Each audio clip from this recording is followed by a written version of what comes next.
Hey there kids, just as a reminder, I'm a narrator on Chilling, the awesome horror app that features over 1,000 horror stories, over a dozen narrators, some of whom you may already know from YouTube, as well as full-length novels, exclusive series, and Chilling originals. You can select and change the ambient sound in the background of stories whenever you want without affecting the story you're listening to, and we release hours and hours of new stories every week. Click the link in the description down below to start your free trial and see if you like it. Also, Chilling's always doing fantastic giveaways, and if you check over at thechillingapp.com, and you've already started your free trial, all you have to do is leave an honest review and enter to win one of the giveaways on their website. Chilling 2.0 is also on its way, which I don't want to spoil any surprises, but it's well worth your time if you've already signed up. That's it for now. If you guys want to check out more of Chilling, please go to the description down below, head over to thechillingapp.com, or you can just find Chilling on the App Store on either iPhone or Android. And now, on to tonight's story.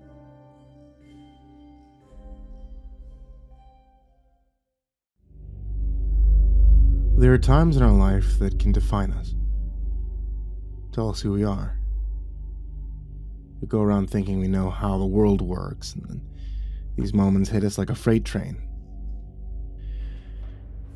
Suddenly we realize that we know nothing at all. This is one of those instances. And it's something that you won't be prepared for no matter how much you think you could be. I thought I was. That I knew what to expect. I was wrong. And maybe your experience will be different than mine. Maybe you can press your luck. If so, listen carefully. What follows may save your life, should you see the wandering campfire. It likes the dark. This fact has been confirmed by all eyewitnesses. Some say that it's the shadows which attract the flickers of the blaze. Others say the light from their embers comes first, and the darkness follows. One thing's for certain, only at night will you see it. Not an ordinary night, of course, otherwise every Tom, Frank, and Harry would have seen the damn thing. That'd be making things easy, and that's not how it works. It needs to be in the blackest night of the year. The kind of night where you can't see your hand in front of your face without a flashlight. You need to be stumbling. You need to be lost, so it can be found. Now, a map won't help you, but going deeper into the woods definitely will. In the forests, it can stay hidden. It can trick you. This is its turf, and you're just an intruder after all. So find a place that makes you feel uneasy, where there's no signs of life for miles. It may take some time, days perhaps, but then, if you're taking this journey, you know what lies ahead. It isn't meant for the faint of heart. Your time's already stolen from you the moment you start to look. But then it's already too late. Once you've passed the last known memories of civilization. You'll keep going, of course, deeper into the forest to listen to nature. But you shouldn't expect to come back. To those that do come back and change, one woman said she was enlightened. The universe suddenly turned upside down, and yet it all made sense, she said. More than it ever had. The unknown is tangible, if but for a moment. But don't expect it to suddenly be understood. Expect only your world to be transformed as well. I had already seen my fair share of bad luck before I went to the woods that day, having just come out of drug rehab just a week before. The accident changed me, rotted my insides, made me bitter, my wife gone. No longer was I the stable rock she knew. I needed purpose again. Find the fire, my best friend Trudy told me.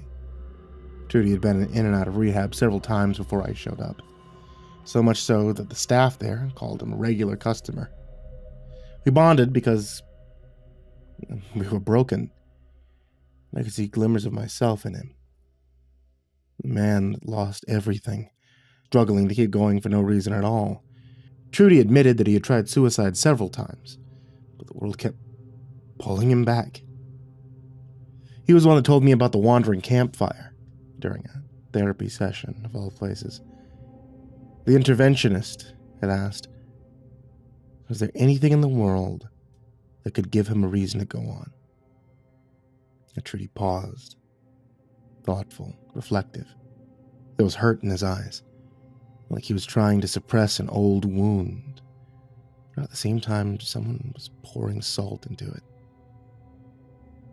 I'll never forget what he said. Nobody has a reason to go on, not really. We tell ourselves we do, and then we just keep suffering. Life's pain. I've accepted that. Death's a release, but it's a give and take.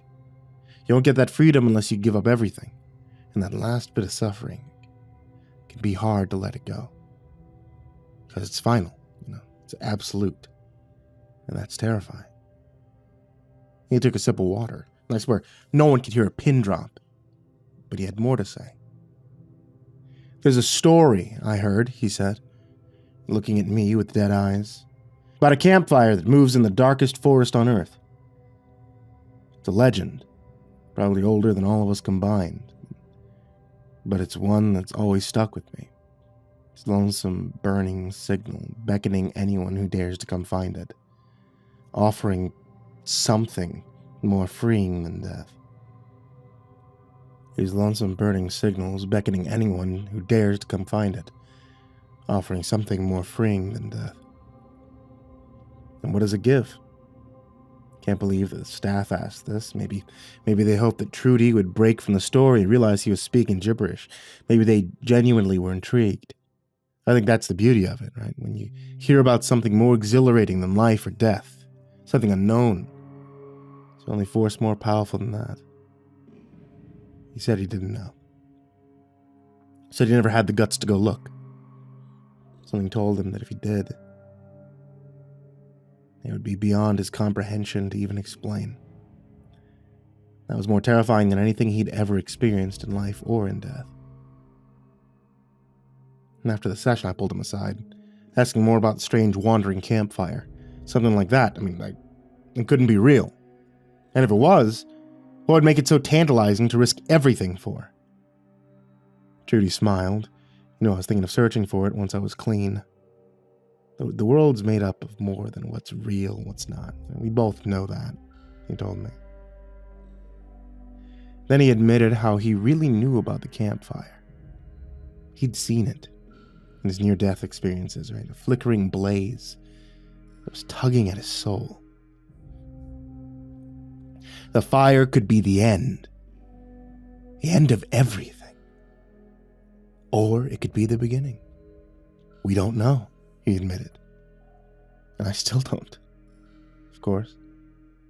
Not even after what I'd seen. That night when I went, I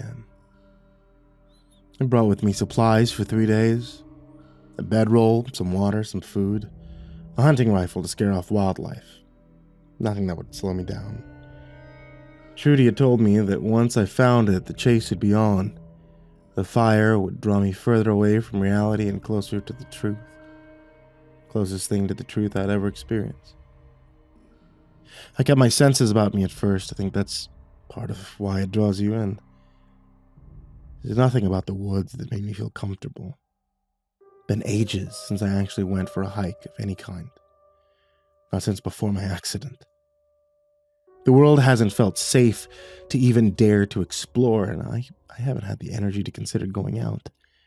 But the stories of the campfire made me have that desire again. A reason to keep going. I'm never one to believe in ghosts, never even believed in God, so what made the campfire different? It was the way people described their experiences. It felt authentic, it felt real. I knew some of them were fake. Those are easy enough to sift through. And when you feel the leaves crunching under your feet, and you don't know where you are, and the stars in the sky start to all blend together. There's no fake in that.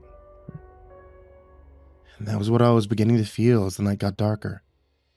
The forest was closing in. The instructions told me to draw symbols on the forest floor, not to help me find my way home, but to help the campfire find me.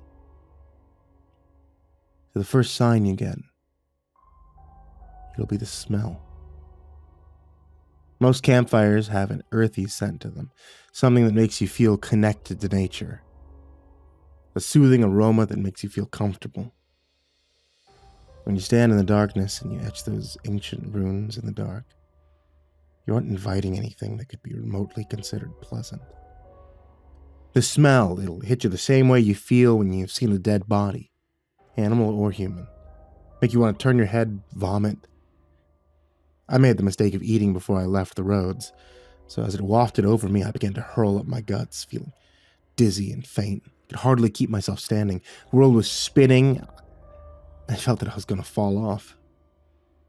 This can last a few minutes or even a few hours, but the important thing is to go towards the smell. The repugnant odor is the only evidence you have so far that will connect you to the beyond. It's the first step to recognizing this reality you experience isn't so easily understood. As you keep moving, your first encounter with the campfire will be the most difficult. You'll see a flicker of fire that's gently nudging itself in and out of the darkness. Between the trees, it's hardly visible at all. You may tell yourself that your eyes are playing tricks on you because it'll seem as though each time you look away, the campfire will move. The key is to stay focused, no matter how much your eyes burn or how difficult it'll feel to walk. Your legs will be heavy. Your hands might be numb. But it'll be a black hole drawing you towards it. The closer you get, the faster it'll come to you. There'll be something different for everyone at the first sighting. But there'll always be a place to sit down. The fire will fill you with anxiety as you get closer. I felt the hair on the back of my neck stick up as I stood there facing it and realizing that the legends, they were all real.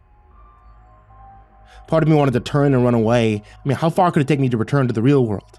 An hour? A day? Could I even return at all? The mesmerizing flames told me that it wouldn't be possible. Instead, I would need to wait and watch, see where the campfire took me. My journey into the beyond was starting here. We must offer the campfire something that you can't afford to lose. It's a part of the ritual that never wavers. It could be anything that is a part of your life, perhaps an important item given to you by a loved one, something that you don't want to leave behind. Picture, piece of jewelry. The instructions tell you that if the offering isn't good enough, the campfire will simply diffuse, the forest will return. You only get one chance. I didn't want to risk losing the opportunity. I took out the Swiss Army knife and held my hand near the log that was closest to the fire. The blade touched my ring finger and I closed my eyes, wondering if it would make any sense to even pray. I pressed down as hard as I could, blood spilling out as flesh was torn away. The blade made a quick cut. It was final and couldn't be taken back. The finger was severed from my body. At the same time, I pressed my bleeding hand towards my jacket, trying to hold back a scream. This was my offering, and I knew the fire would know its meaning, because attached to the flesh was my last memory of my wife. The golden ring that I vowed to keep no matter what. My last tangible connection to this world, and my first big step to the world beyond. The bleeding was still throbbing through my body as I picked up the ragged piece of flesh. I tossed it into the fire. The inferno blazed up, clouding my vision as I covered my eyes instinctively. Then the fire began to move. It had accepted the finger and was taking me somewhere else. I had only but a moment to grab my things and rush through the woods towards it. I wish I had hesitated.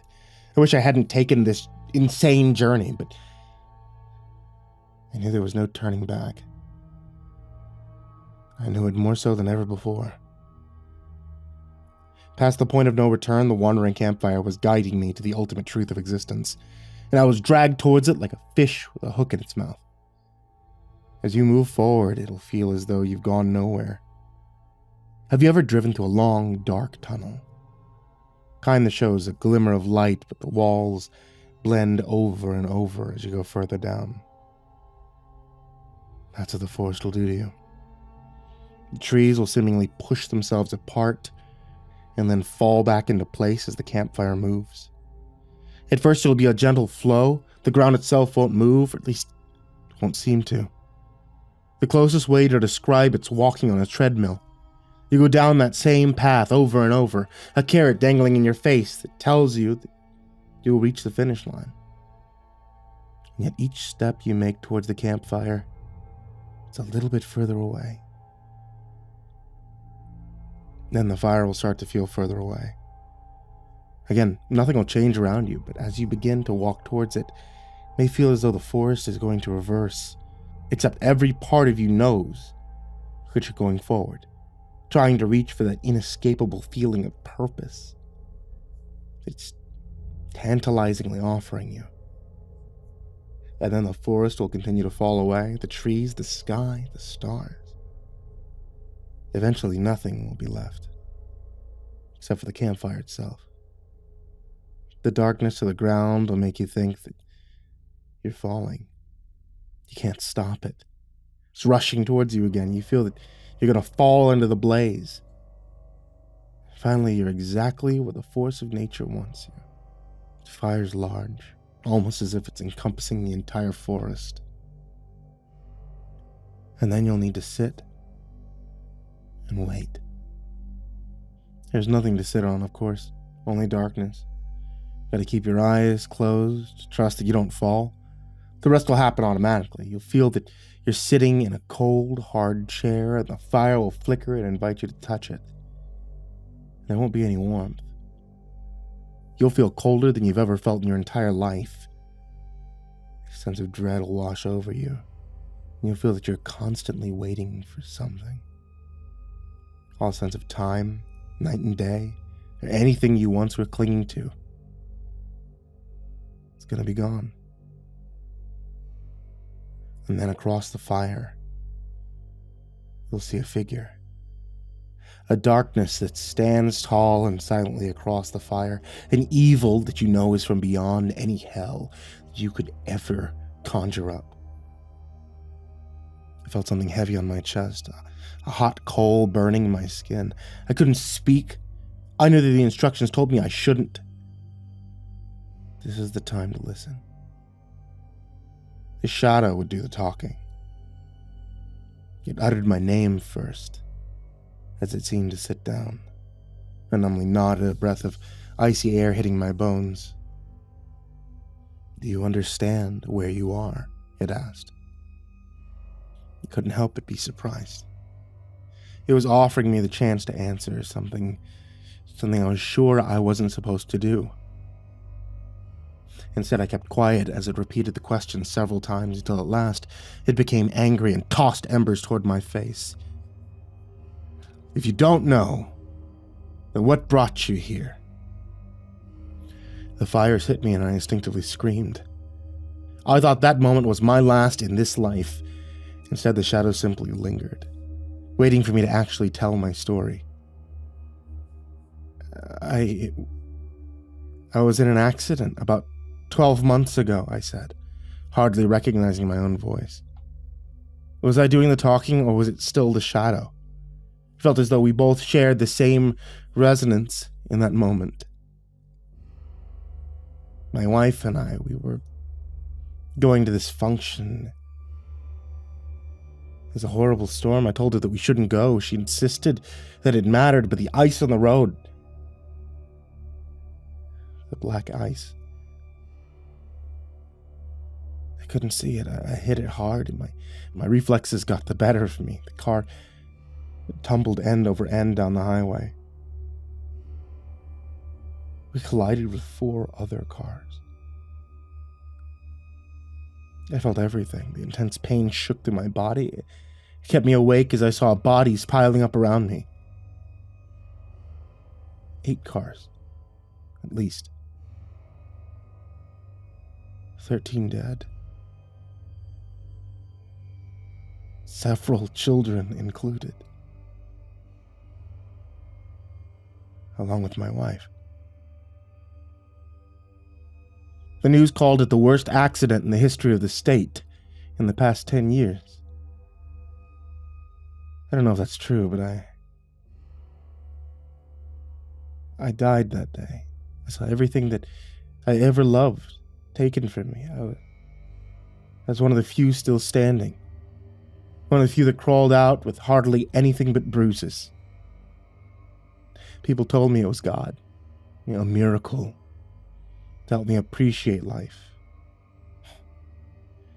I turned to drugs. I turned to suicide. None of it ever left me satisfied. I don't believe any of those answers. I think I had to come here to find this fire, to see the beyond, so I could understand.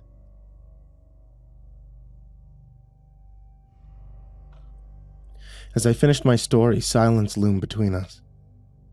The figure stood there staring either at me or at the campfire, saying nothing, trying to determine if I should live or if I should die. I wanted my suffering to end. I wanted absolution, but instead, a cold, dead laugh rumbled through the darkness. It made me feel like nothing. It made me suddenly aware that my suffering, my very existence, was meaningless. In the grand universe, my problems, my heartbreak, would all be eventually consumed by a fire much like the one sitting in front of me. Nothingness is eternal. Misery and pain are life.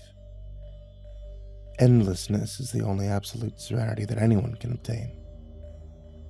When you kept living, you thought it meant you had purpose. You thought it might mean your life would have a reason.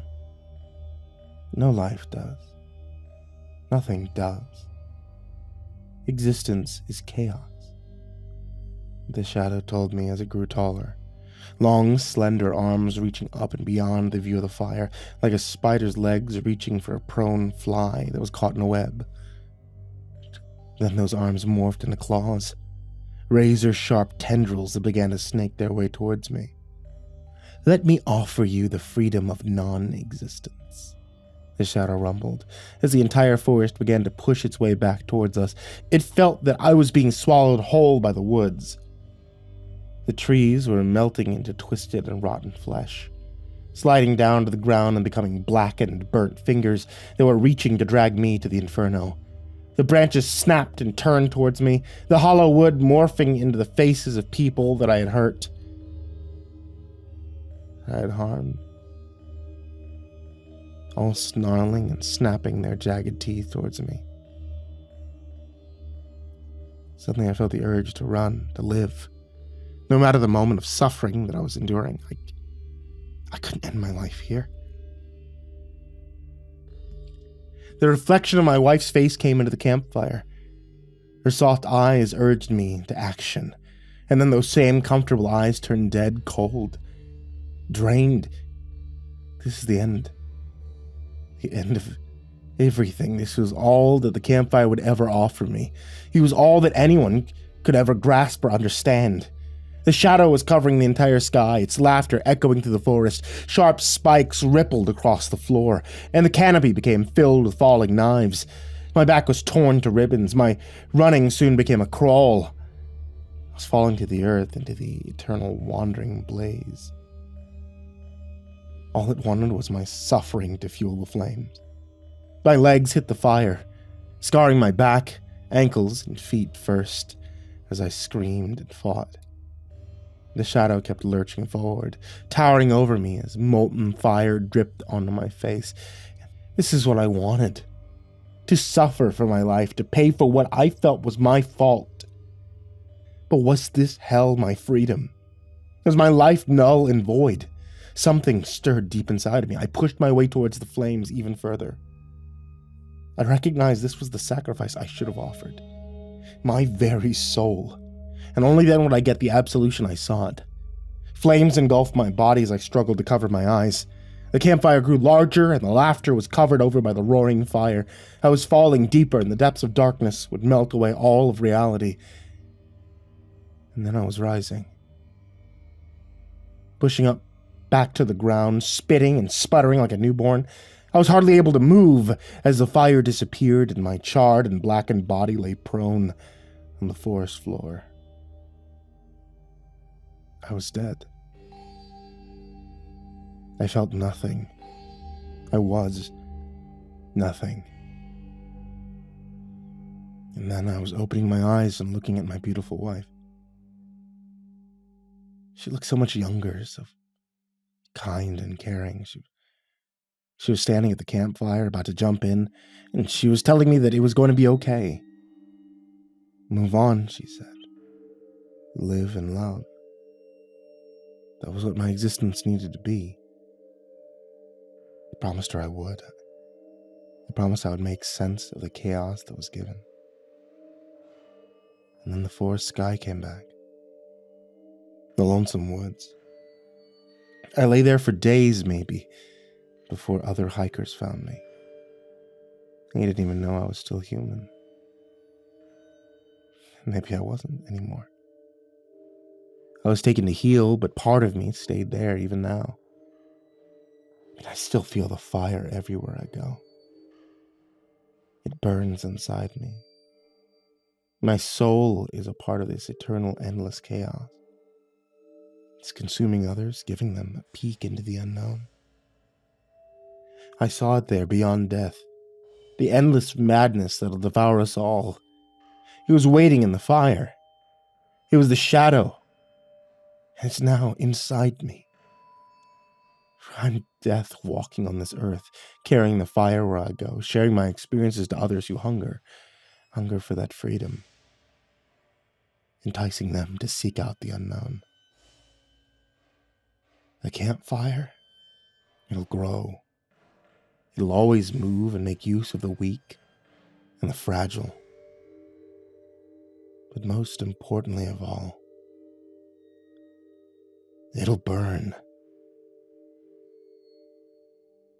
It'll burn the world.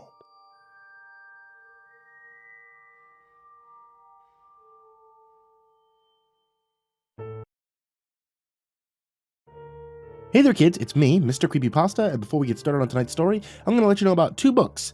Both are available on Amazon, and both are from Jesse Pullins, tonight's author. The first is Undulating Flesh, a flash fiction amalgamation. Undulating Flesh will be available on Amazon for free starting today, April 15th, running all the way until April 20th. On April 20th, the release of the second book, Aggravated Flesh, another flash fiction amalgamation, will be on Amazon, available on Kindle, paperback, and hardcover. If you want to find out more about these books or get your copy for free, then check out the link in the description down below. And now, on to tonight's story.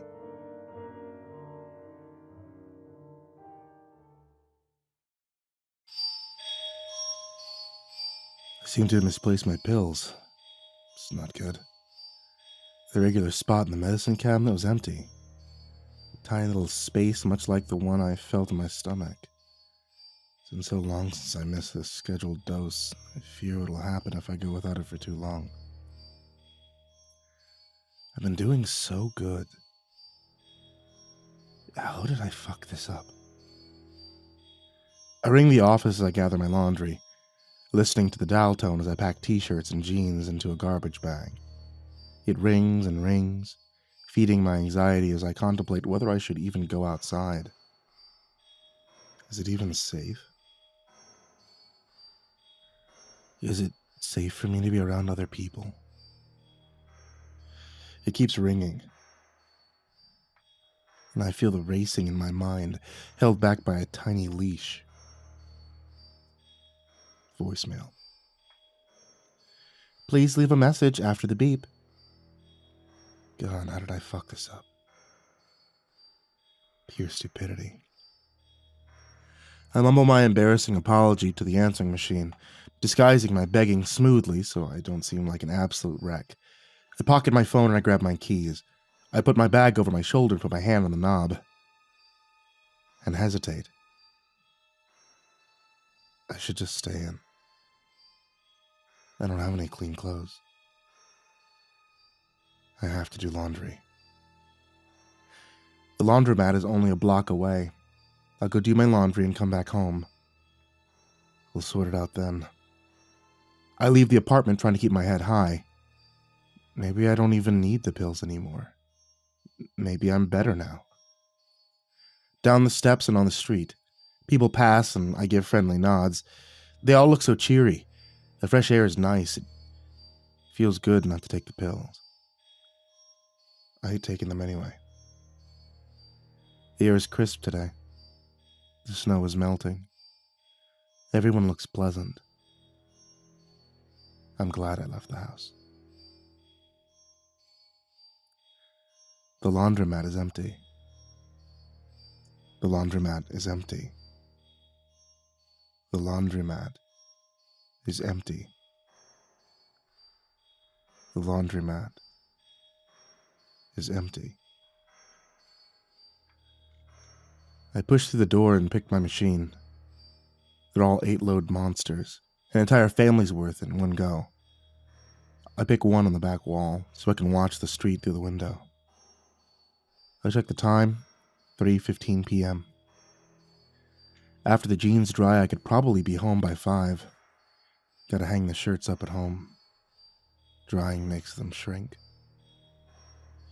I toss the bag in my machine and start loading everything in. I think of my pills and how I don't have them. The feeling of failing crawling up my back like rats. I need to call the office. Let them know I misplaced them. I'll get the load started first.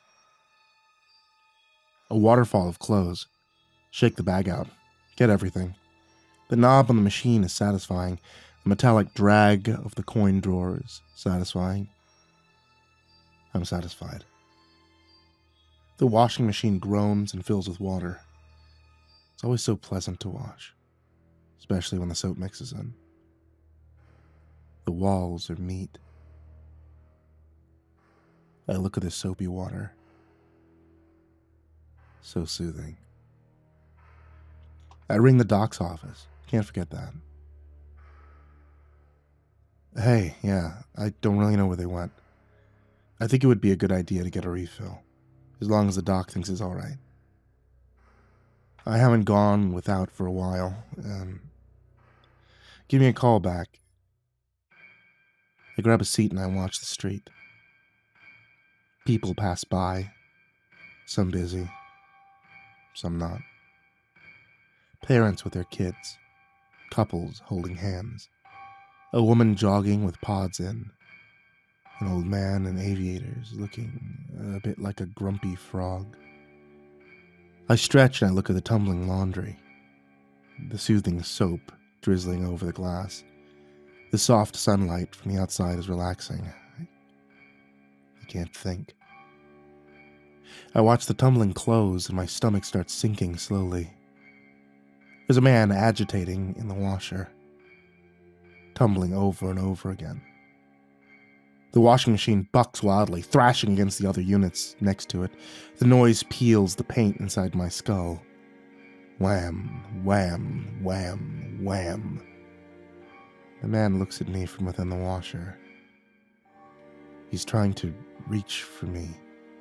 And even in the blur, I can see his piercing eyes, his white teeth. He's talking to me. Let me out. I rub my eyes. I'm sweating badly. The cool light from the street soothes me. The blood in the washing machine is soap again. Get it together. You don't need the medicine. You're fine without it. I'm fine without it. I rub my eyes, tapping my feet on the floor. God, how could I make? God, how could I make such a mistake? It's stupid. It's just so stupid. I get my phone out and check recents, clicking the number for the office. Weird. I'm saying it's the 9th time. That can't be right. It's lying. I dial and hold the phone to my ear, standing up. I'm pacing a little bit. It's ringing. I watch the people on the street as it keeps ringing. They look so happy. Why can't I just be fucking happy? I watch them pass by, and the dial tone is getting quieter. A man with a suitcase is walking past like he's in a hurry. I watch him walk, and the dial tone is gone. It's silent. The phone is silent. The man with the suitcase stops and looks at me through the window. Please leave a message after the beep. The man with the suitcase is mouthing the words, but I can't hear him. I feel the trickle of sweat on my back and I shiver. When did it get so fucking cold in here? The man with the suitcase puts his hands on the glass. His hands must be hot. They're fogging the glass. His eyes. They look too far apart. I lower the phone, making sense of the words he's mouthing. The same word on repeat. Sunday. It's Sunday. The doctor's office is closed. I look at the washer. The clothes have stopped. I sit in my chair, hands over my ears. I can hear them. I can hear the walls. I can hear them writhe around me, gestating, undulating flesh. The street is dark outside, the light's gone, nobody's walking the streets now, not people anymore. I'm trying not to look at them. The walls are meat, and I feel them getting closer, shifting closer. They move when I'm not looking. I can see them in the corner of my eye, the flesh. It's coming. I had the courage to check my phone and ignore the smiling reflection in the black screen. I checked the time, 9:30 p.m. I seem to have misplaced my pills. Somebody help me. Help me. Please.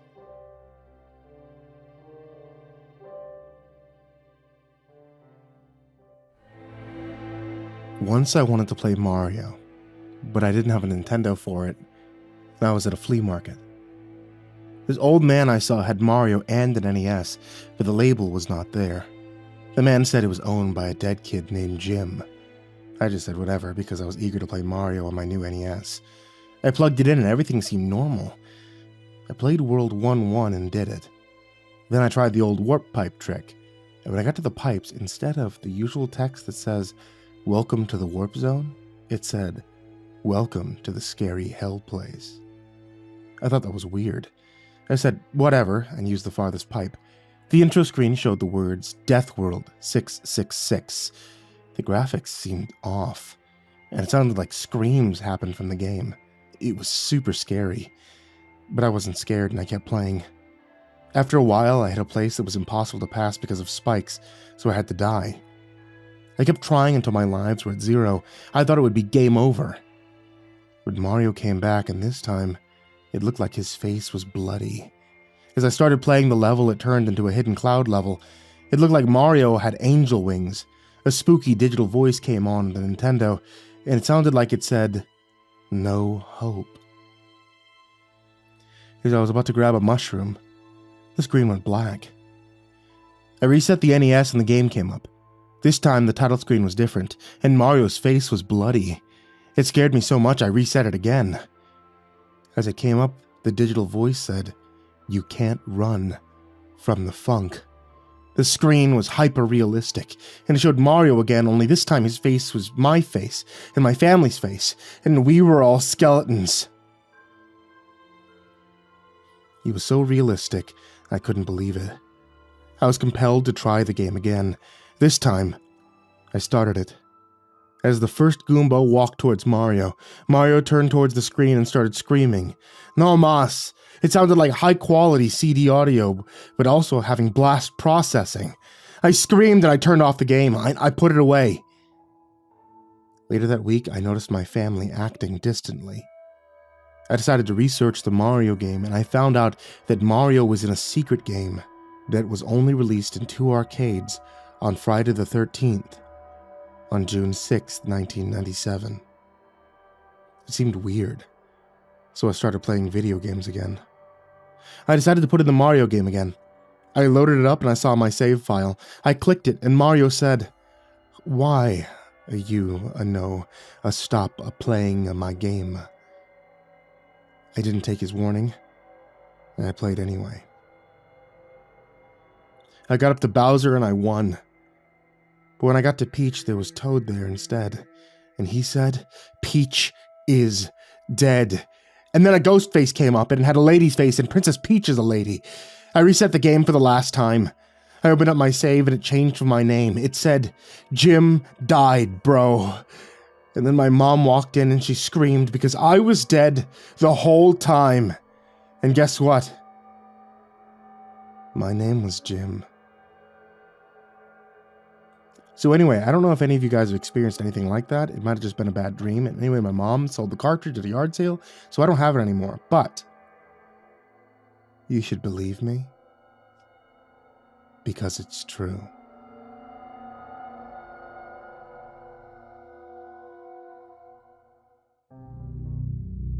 I had to figure it out. At first, it was amusing to watch, then it became puzzling, and then aggravating. Every day, I'd watch my coworker take a sip from his coffee mug, same ivory, obviously handcrafted coffee mug. He'd take a sizable sip, grimace for at least 3 or 4 seconds, and then take another sip after his face had relaxed. He'd repeat this behavior 2 or 3 times, then set the mug down and resume his work. Later, perhaps an hour or 2, he'd conduct the little ritual again, the intensity of the grimace never intensifying, but not waning either. Like anyone else, my initial thought was that he had simply added a hefty dose of alcohol to the cup, and was grimacing at the strength of the booze, or the overall taste of the concoction. And like someone who knows how to mind their own business, I never asked him, never confronted this person who might genuinely need a little extra in his cup to get through the mind-breaking monotony of our job. But I'm still a curious person. Couldn't simply let this assumption ride completely unconfirmed, especially not since he'd do this every single day. I'd never personally known an alcoholic, but his productivity and the quality of his work were not reflective of someone who was always on the edge of a buzz, clinging less and less to sobriety. No offense to alcoholics. I'm sure there are some efficient, perfectly functional ones. So I hoped. I started to walk by his desk right after he'd taken a sip. But never once did I smell even the faintest scent of booze. Coffee, sure. Sometimes stale and slightly acrid, like burnt sweetener. But never the distinctly pungent scent of alcohol. As far as I was concerned, the man was clean. Something else about the coffee was making him physically wince and go misty-eyed with every sip, and I was determined to find out what. There's no coffee maker in our office. The company could easily afford to give us each our own. Our manager has a very flashy, assuredly expensive one in his office, but they've never supplied the employees with one in our break room. And while I can't speak for everyone, I've decided to never shell out the 20 or so bucks to buy a cheap coffee maker to save everyone the trouble, because I know that's exactly what the company wants us to do. And I'm too much of a spiteful, petty person to let them win this virtually non-existent squabble. So I make my coffee at home.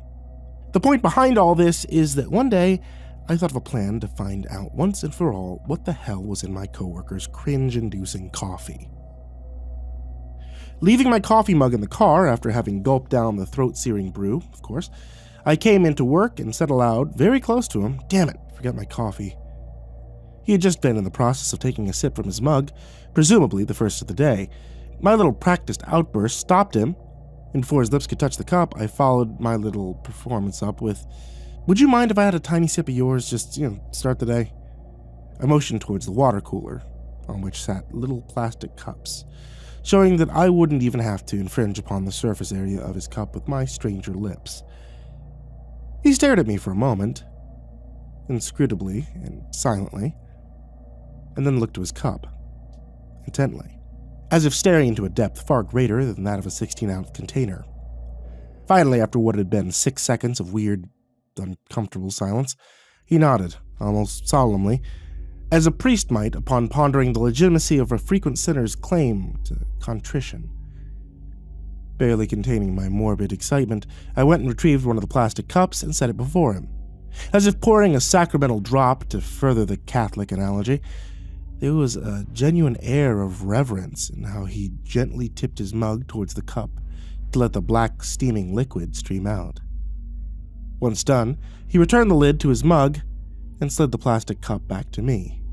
I took it, thanked him profusely and sincerely, my curiosity had reached its boiling point, and returned to my desk. I didn't look back at him upon arriving, but I knew that he was watching me. As casually as I could manage, given my palpable excitement, I brought the cup to my lips and took a small sip. The experience was unlike anything I could have ever imagined. And upon regaining my composure, I found myself shocked, profoundly amazed, at how my coworker had so routinely imbibed the liquid, with only a grimace or a shudder afterwards. The base fundamental element was coffee, a dark roast without sugar or cream, brewed strongly. But the drink's overall potency, its primal effect, was owed not to the caffeine, but to the other element, the thing with which the drink had been spiked. I wasn't immediately made aware of this singular ingredient, and at the moment I could only guess with hilarious inaccuracy as to its nature, but I knew, before being told later, that it wasn't something you'd find in any store, and neither was it procurable through any legal means or channels. And as my coworker had done so many times before, I recoiled from it, as if I had instead sipped boiling poison. Its basic taste not necessarily acrid, but more so slimy and ill-textured, offensive to the palate in many ways, none of which I can sufficiently describe. But what I can describe, what I can strangely give a clear account of, is the resultant feeling, the physical discomfort and mental disclarity of its consumption. The immediate sensation elicited was of mental displacement. Swallowing the substance brought an abrupt shift in my senses of equilibrium, not dissimilar to missing a step when descending a staircase. That brief panic-inducing sense of weightlessness wherein you feel as if you've been betrayed by either the architecture of the building or gravity itself. Following on the heels of this was a mounting sense of dread, seemingly sourceless, though nonetheless powerful and nerve-firing. I felt the ominous cataclysm of growing approach of something, the imminent arrival of a thing or entity whose sole and dark-hearted purpose was the end of all terrestrial life, and not just on Earth, but on every biologically inhabited sphere in the cosmos. This dread and cosmic anxiety soon gave way to a pitch-black, soul-dampening despair, as I became assured that nothing, no power on Earth would be able to stop the arrival of this ultra-mundane presence. In a deeply worrying cardiac event, my heart rate climaxed and then reversed to a glacial, murmurous slowness. I suddenly felt wrapped up in an invisible, languor-inducing web, to await the predatory encroachment of this unhuman waver. My mind was then filled with visions, fleeting, nebulous, and largely indescribable in their imagery, but carrying the same import of unavoidable doom. Flashes of lightless gulfs, endless imploding voids, vast basins filled with volcanic shadows. Titanic shards of obliterated worlds floating listlessly in the black vacuity of outer space, all omening some ultimate undoing of life.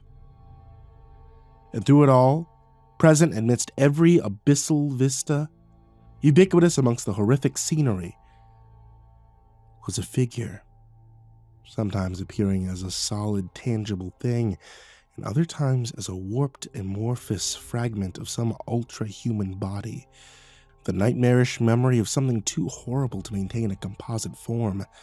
And then, just as abruptly as it had come, the feeling left me.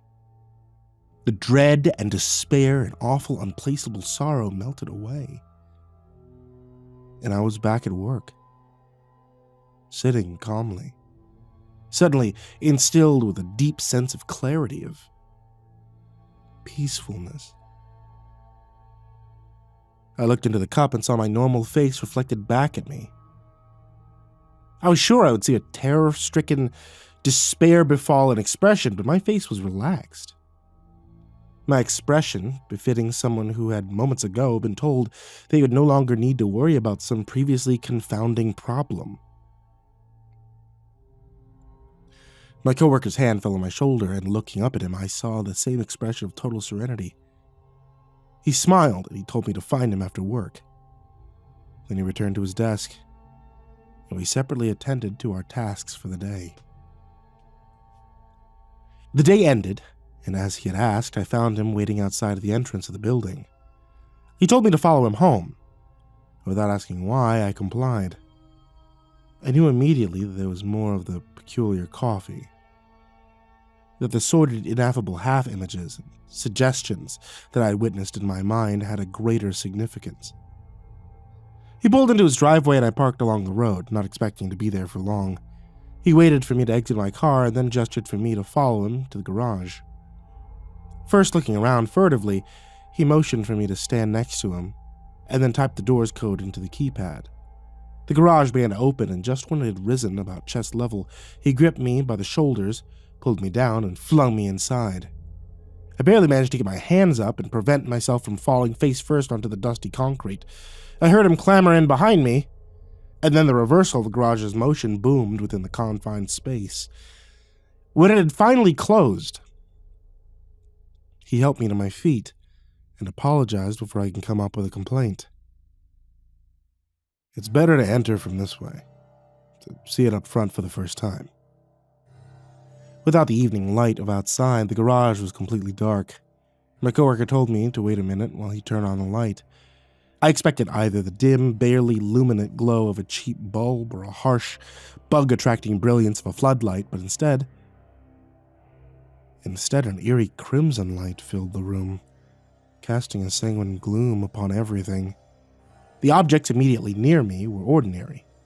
A rusted mountain bike, a pump for its tires, few unlabeled moving boxes, gardening tools hung on rubber hooks affixed to the left wall, a long metal chest against the right wall, probably containing fishing or hunting equipment.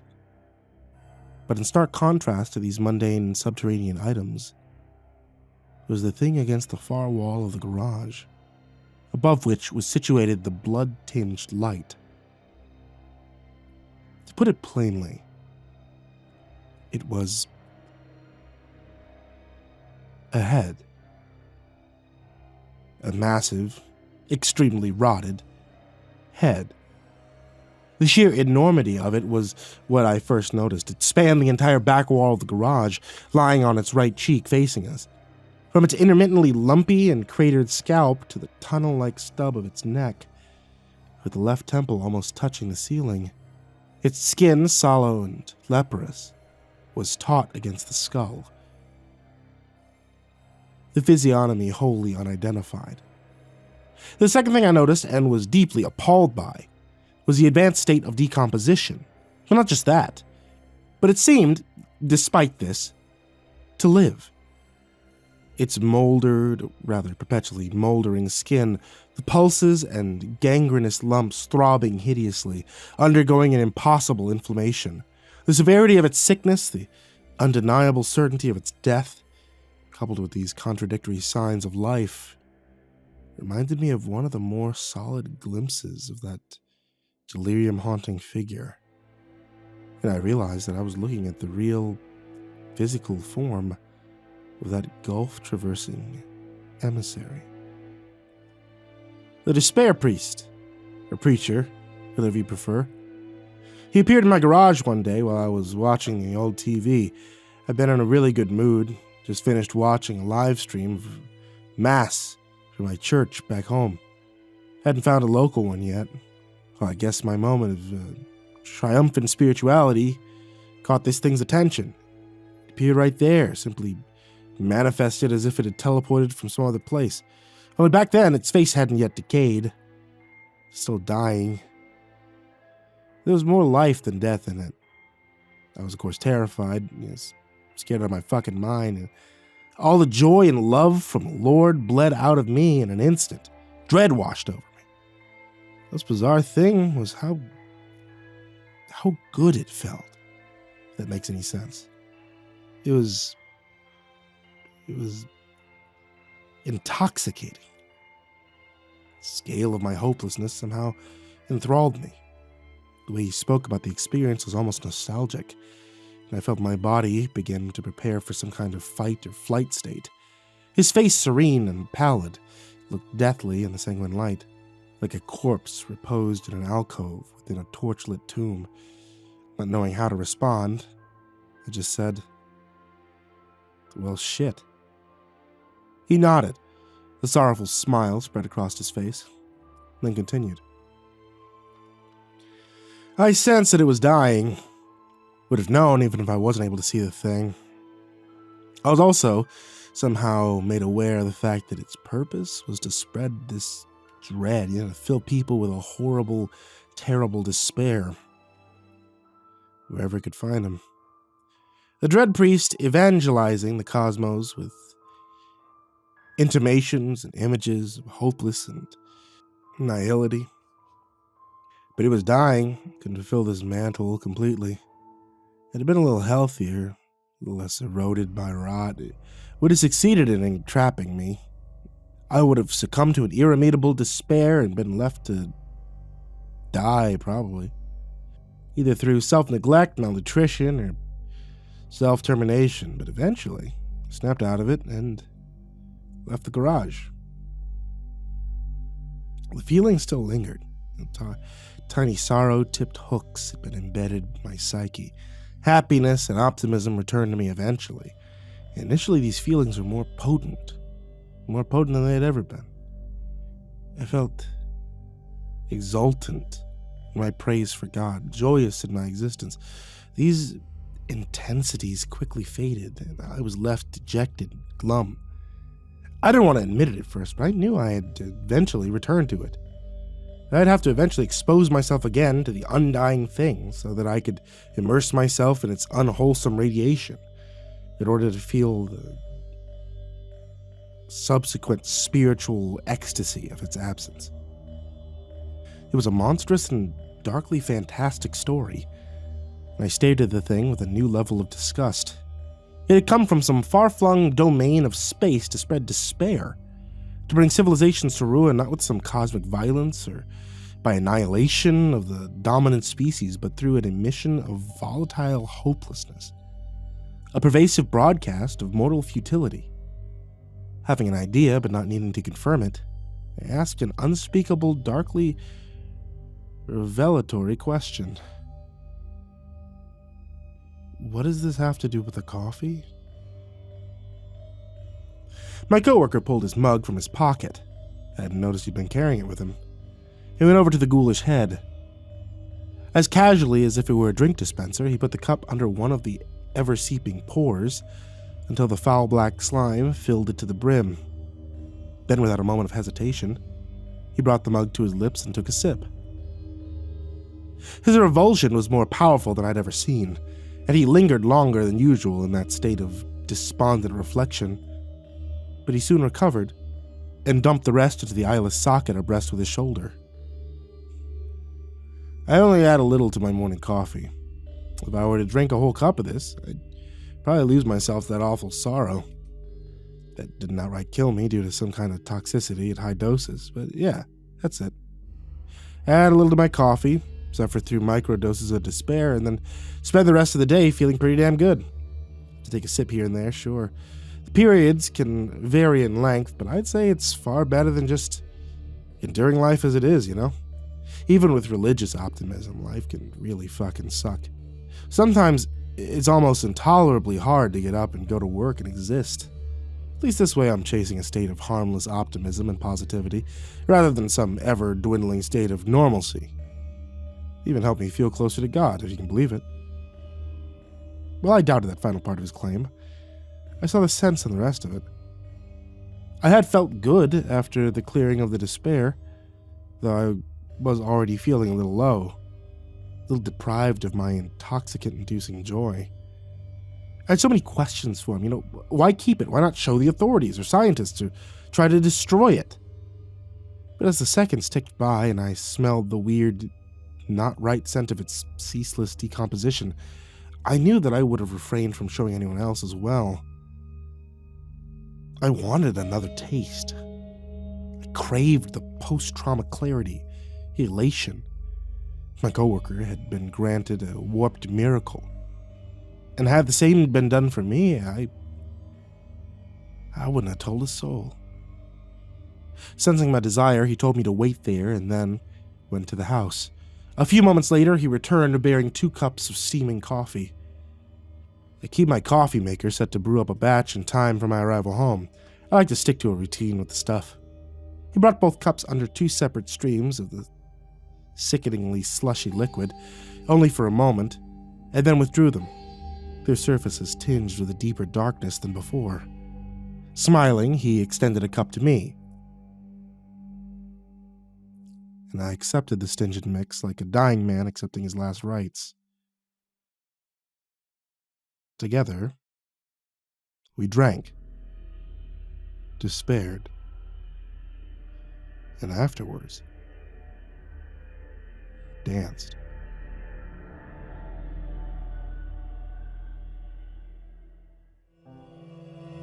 The living room smelled like someone had drowned a skunk and left its corpse in a pile of gym socks. Inches from the ceiling, smoke lingered like a thick, white fog over everyone's heads. Floating in the shadows, the cloud appeared stationary and motionless. But as it passed the purple beam of the black light mounted on the wall, it transformed, swirling and twirling into itself like a psychedelic tapestry of corkscrews and spirals. There was a horror movie called Murder Dome playing on the TV, but nobody was watching it.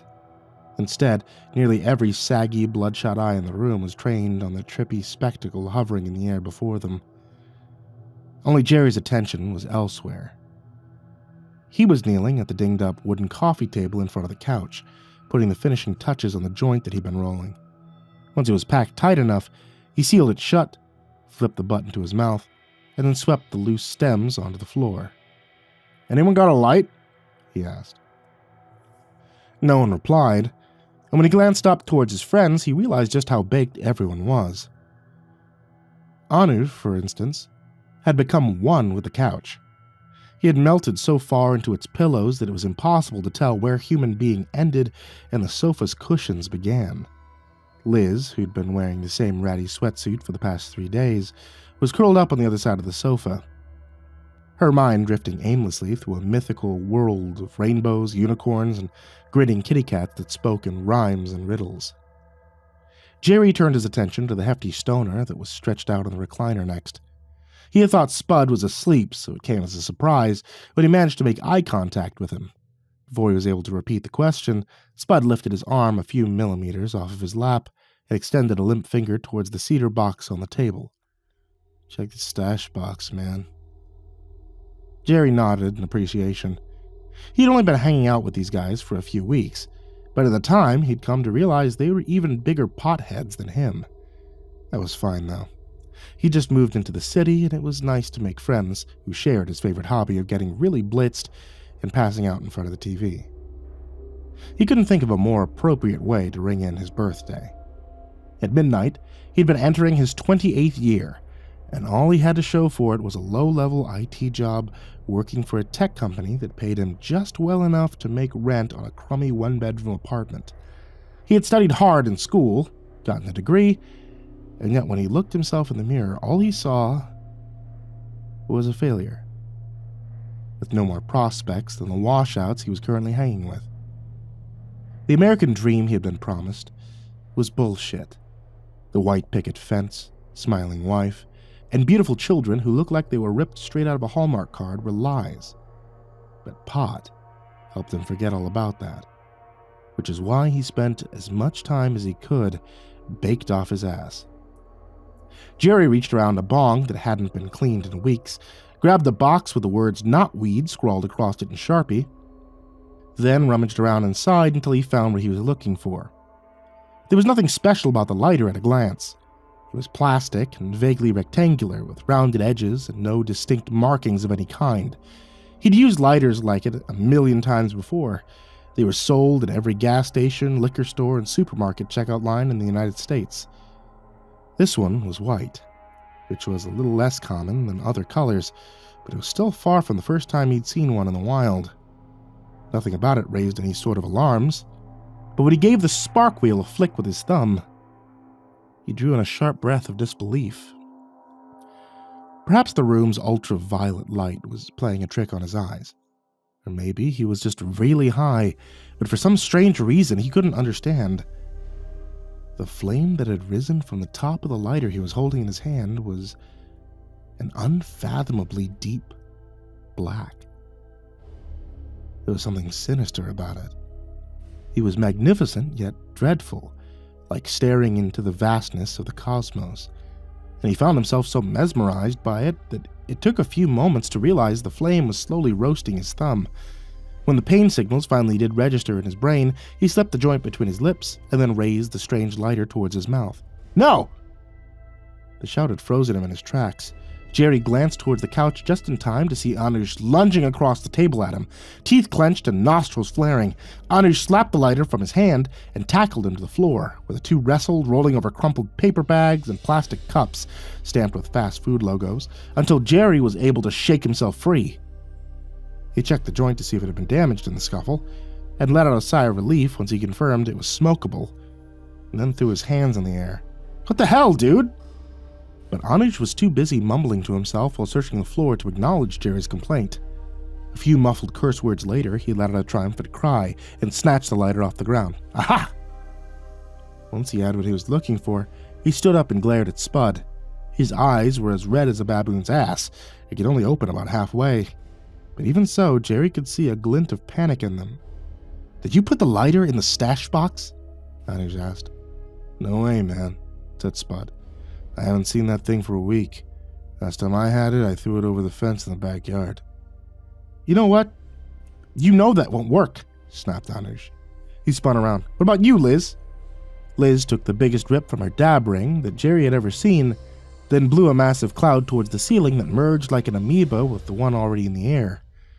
Delicately, she placed her high-tech, battery-powered vaporizer on the floor, then turned a blank stare towards the others.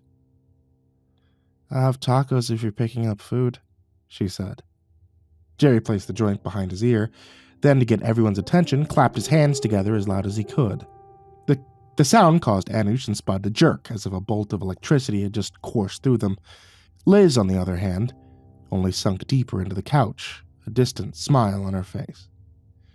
"What the hell is the deal with the lighter?" he demanded. "And why did you tackle me to the ground?" "Jerry, tomorrow's your birthday, right?" asked Anush. "How old are you turning?" "I'll be 28 at midnight. What the hell does that have to do with anything?" There was a long moment of silence.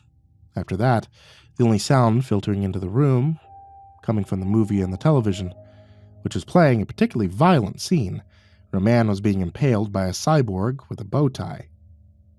Finally, Spud spoke up. "It was shit. He almost died, dude."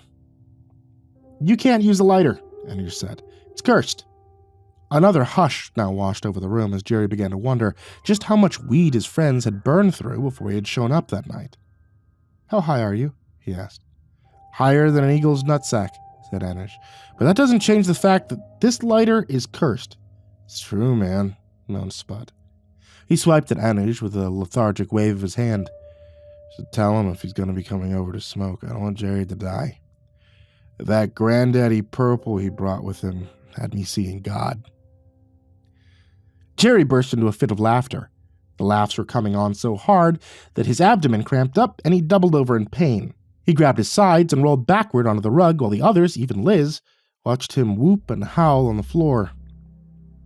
He couldn't help himself. The thought was too ridiculous.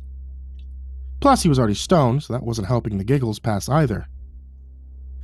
After it felt like an eternity, the cramping started to subside, and once he was through the worst of it, he sat back up and wiped the tears from his eyes. "You've got to be kidding me," he said. Nobody was laughing, though, and he noticed a particular aura had settled over the room ever since the lighter had made its appearance. Anuj flicked the lighter, groaned when he saw its jet black flame emerge from the tip, then flopped himself back down to the couch. "It's like this," he said to Jerry. "We used to have another roommate at this house, Tommy. He was a great dude to know because he was always flush with weed. Plus, he didn't mind making food runs and people got the munchies." "Is someone going to pick up tacos?" asked Liz. "Tommy was good to us," said Spud, while throwing up the sign of the devil for no reason in particular. "He was good to us," confirmed Anuj, "but not to his customers. He sold weed to college kids at the campus down the road. After a while, he began ripping them off. You know the game. A nug here, half gram there. At the end of the week, he'd pool it all together and have a fat smoke session in his customer's dime. Then, one day, he gets a call. Some chick who said she got his number from one of his regulars. She asked if she could buy some weed, so gives her our address, tells her to swing by. "What's her name again?" asked Spud. "Flamingo or chicken or something." "It was Raven, you idiot." "Close enough," said Spud. "They had the bird thing right." Anyway, she was carrying some really bad vibes when she walks in. Everyone could feel it. Total buzzkill, you know what I mean? Jerry didn't know what Anuj meant, but he nodded his head anyway. So she wanted to smoke with us.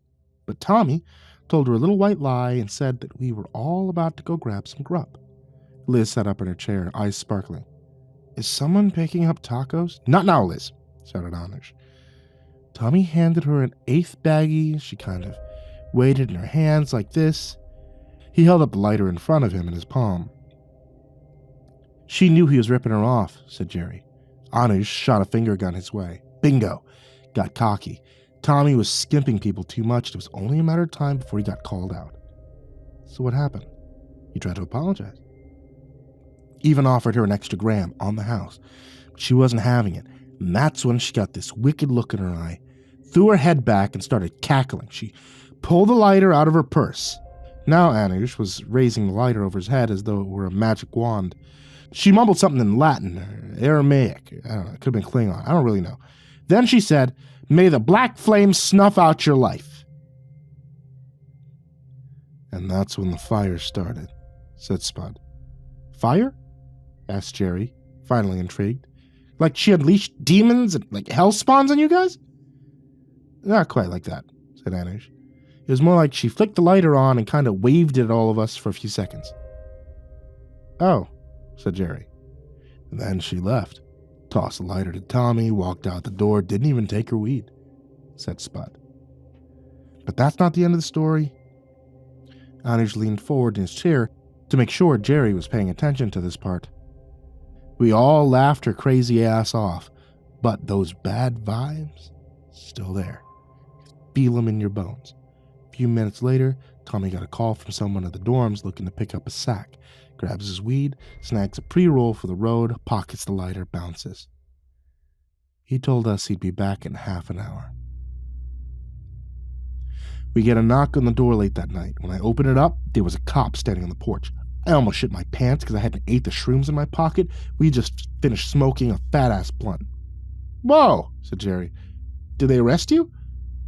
The cop wasn't there for us. He said he came to tell us Tommy had been killed in a car accident on his way to the dorms. Got T-boned at an intersection while he was lighting up. Didn't even survive the drive to the hospital.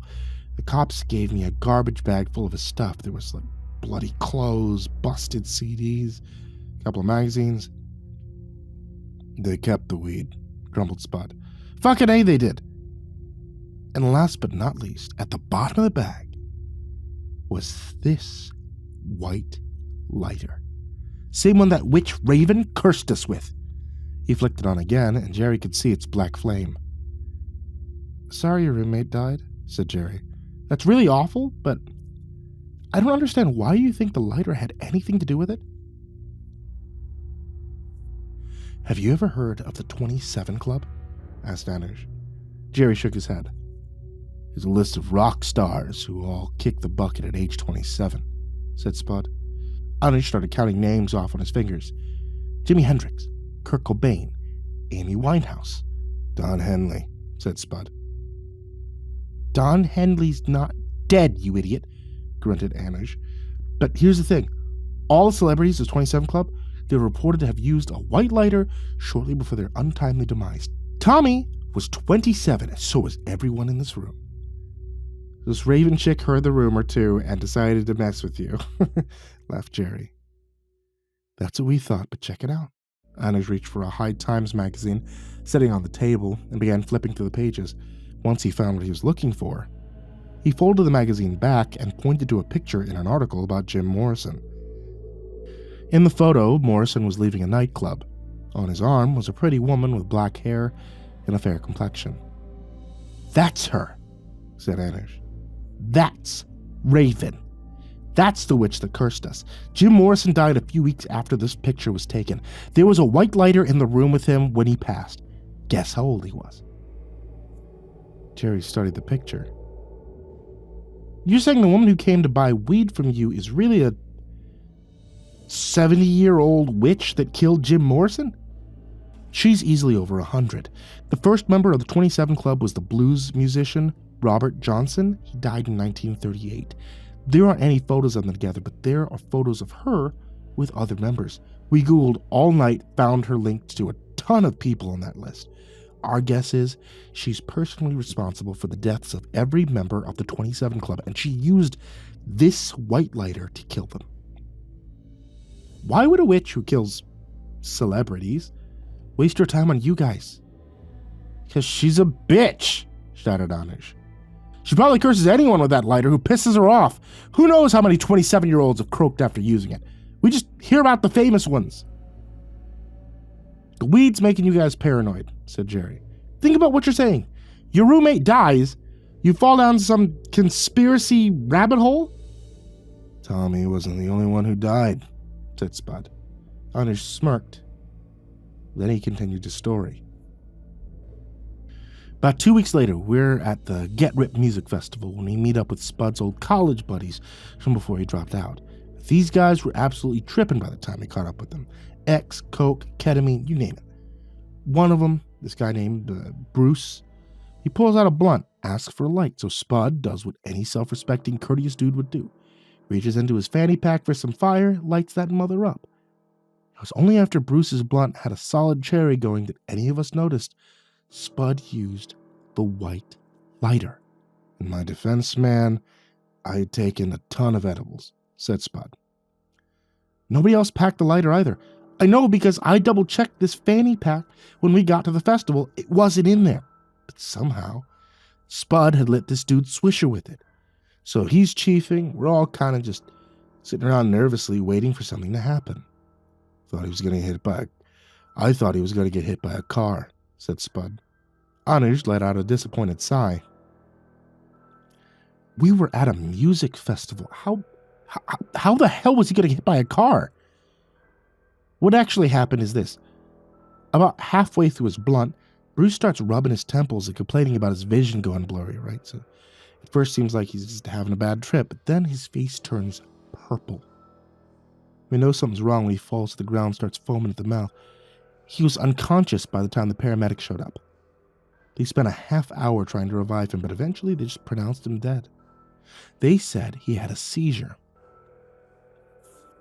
at the ripe old age of 27, but there's no doubt the lighter had killed him. Killed my high too, man, said Spud. Jerry shook his head. That guy was rolling on Molly and coke, who knows what else. His body probably couldn't handle everything he was putting in it. But he only died after using the lighter, protested Anuj. If it's so dangerous, why don't you just get rid of it? We tried, said Spud. But it keeps coming back.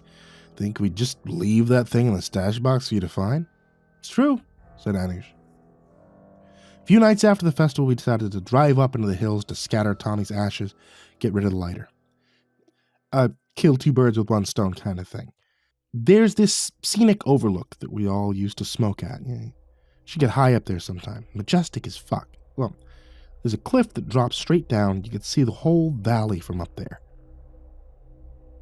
Really makes you contemplate how insignificant we all are in the world. Does anyone want to go pick up tacos? Said Liz. When we got there, we emptied Tommy's urn over the ledge. Then I chucked the lighter as hard as I could.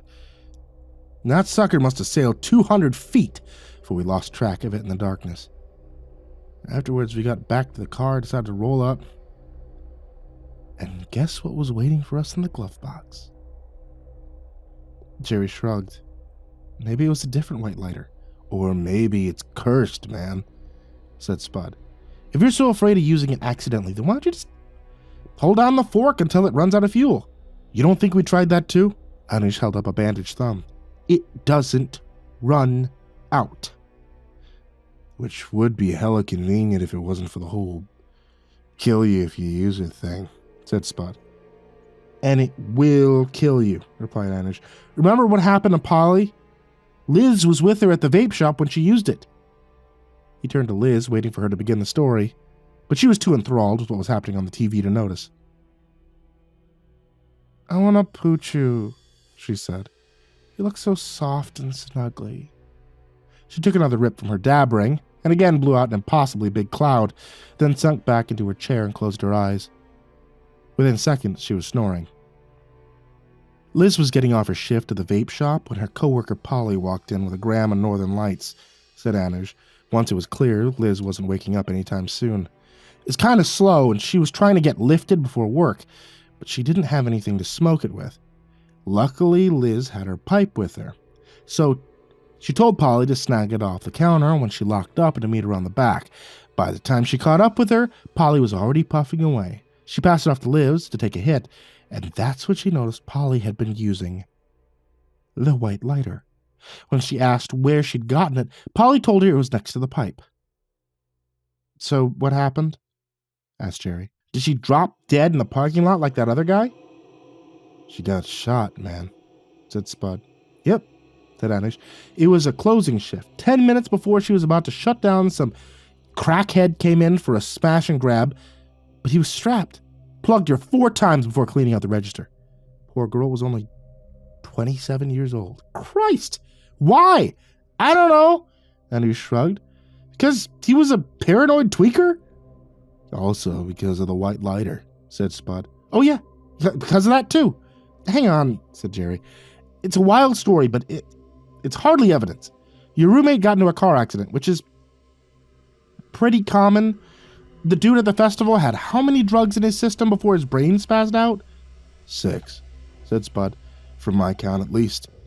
And as far as Liz's coworker goes, that's a really tragic, but sometimes stuff like that happens, especially when you work in seedy vape shops in the wrong side of town. Whatever, dude, grinned Anish. He slipped the lighter into his sweatpants. You don't have to believe us, but I did save your ass earlier.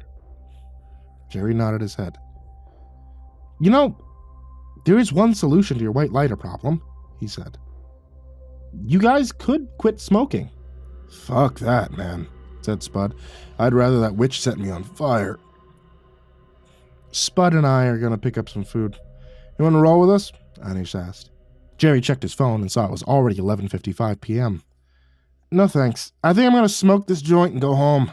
I got work in the morning. I'll probably be gone by the time you guys get back. Anish and Spud lumbered out of their seats and made their way towards the door. Well, if I don't see you tomorrow, have a happy birthday, said Anish, and lock the door on your way out. Jerry got up off the floor and made himself comfortable on the couch. Hey, Liz, he said, want to smoke? Her only reply was a snore, and when he looked over at her, he could see that she was still fast asleep. He rifled through the stash box again, searching for something to light his joint with, found a purple lighter with a dragon and a yin-yang on it, flicked the switch, then grumbled when all that came out were sparks. Son of a bitch is dead. He searched the table next, fumbling with magazines, peeking in fast food bags, hoping to uncover a hidden matchbook, Zippo, anything to light his joint with.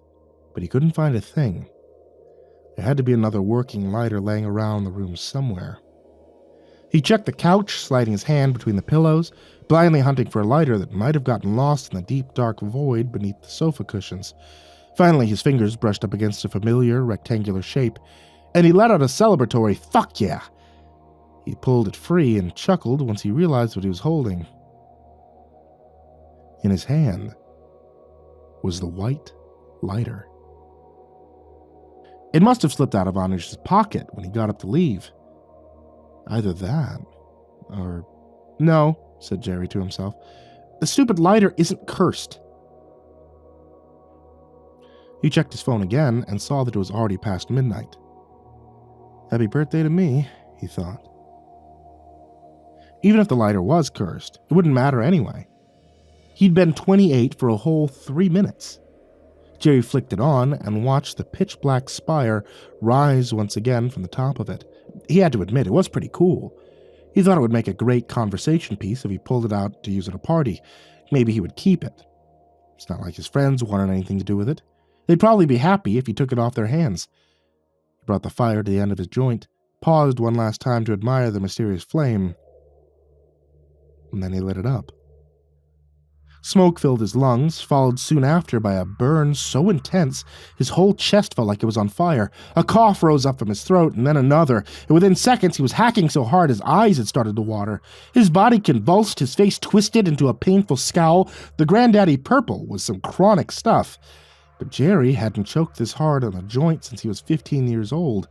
Once he was finally through the worst of it, he threw himself back in his seat and took in a few frenzied gasps for air.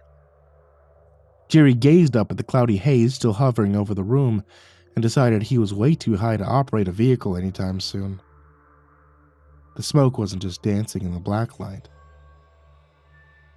It appeared to be condensing, forming itself into a shape in the middle of the living room that was looking more and more like a figure of a human. This is weird, he groaned to himself. Moments later, that smoky figure resembled a fully formed woman. She looked like a ghost. Her body and face was transparent, but Jerry could still make out enough details to realize she was staring at the woman from the magazine that Anush had shown him.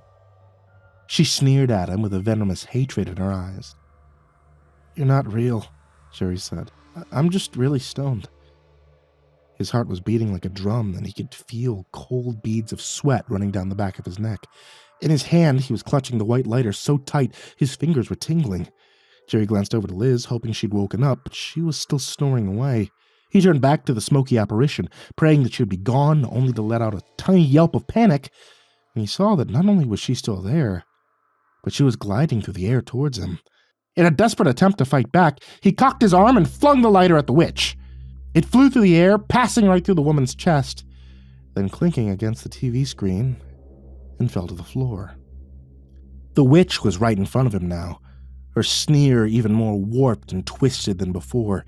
She reached a hand towards his face. He swiped at it a couple of times in a last-ditch effort to protect himself, causing her arm to disperse in a tuft of smoke, only for it to reform in short order, an inch ever closer towards him. "But it's my birthday," he squealed. "I'm not 27 anymore." The witch pulled back. The hatred in her eyes replaced with a look of confusion. They stared at each other in awkward silence for a second before she opened her mouth to speak. The words rolled off her lips like a discordant melody, plucked from the chords of a harp in the fiery pits of hell. "Wait. You thought the curse only worked on 27-year-olds? What kind of stoner logic is that?" It was in that moment Jerry realized that his friends were idiots. He tried to plead for mercy, but as soon as he opened his mouth, her smoky form rushed into it. She poured down his esophagus up through his nostrils, forcing him to gag and choke even worse than last time. His throat screamed with pain. It felt as if there were fingernails scratching at the inside of it. Once more, he found himself desperate to take in oxygen. Jerry writhed in his seat as the witch forced her entire essence inside of him. He punched and kicked in the air, doing everything he could to rid himself of the smoky woman. But the more he struggled, the heavier his limbs got, and the more his lungs felt like they were just going to explode into his chest. How long had it been since he had taken a breath? Seconds? Minutes? Each horrible, agonizing moment seemed to stretch on endlessly. Before long, his vision began to fade, and his thoughts started to turn from desperation to hopeless acceptance. He threw his head back in his chair and allowed the pain to take him, as his heart beat for the last time. Smoke trickled from the mouth and nose of Jerry's corpse and floated back up towards the ceiling of the living room. The house was silent again, save for the sounds of the movie still playing on the television. Liz's eyes fluttered open. She yawned as she stretched in her seat like a cat. The first thing she noticed was that Spud and Anuj were gone. The second thing she noticed was that there was something very wrong with Jerry. He wasn't moving despite his eyes being wide open, a panic-stricken look of terror frozen on his face. Jerry didn't react when she nudged him with her foot, so she kicked him harder, causing him to slump over onto the corner of the sofa. It didn't take long to realize what had happened once she spotted the half-smoked joint on the table and the white lighter on the ground in front of the television. Slowly, Liz reached for her phone, searched for Anuj in her contacts, then typed out a text, taking great care that he understood exactly what she was trying to tell him. Hey, if you're out, can you pick me up some tacos?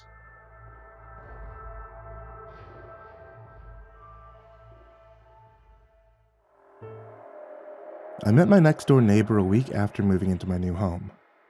Our first encounter wasn't very pleasant, but that was par for the course with Jack Werner. He wasn't exactly a pleasant guy. He came barging out of his front door as I walked back into my driveway. As I was stepping out of my car, he pointed and called out, "You parked on my lawn!" The tires on the passenger side were barely touching the edge of his grass. I wanted to give him a smart-ass reply and walk away, but there was something a little unnerving about the intensity of his stare. Outwardly, the old fella seemed calm enough, but he had the energy of a coiled rattlesnake. I didn't really feel like starting something with a grumpy neighbor, so I gave him an apologetic smile and said, "I guess I might be a little too close. Sorry about that. I'm not that great at backing in." He gave me a mocking grin in return and said, "Then maybe you should practice and get better at it. You'd start your training right now, Sparky. Hop in your car, do it again. Only this time, keep it the fuck off my lawn." My new neighbor wheeled around and marched back into his house, leaving me standing there with my mouth hanging open.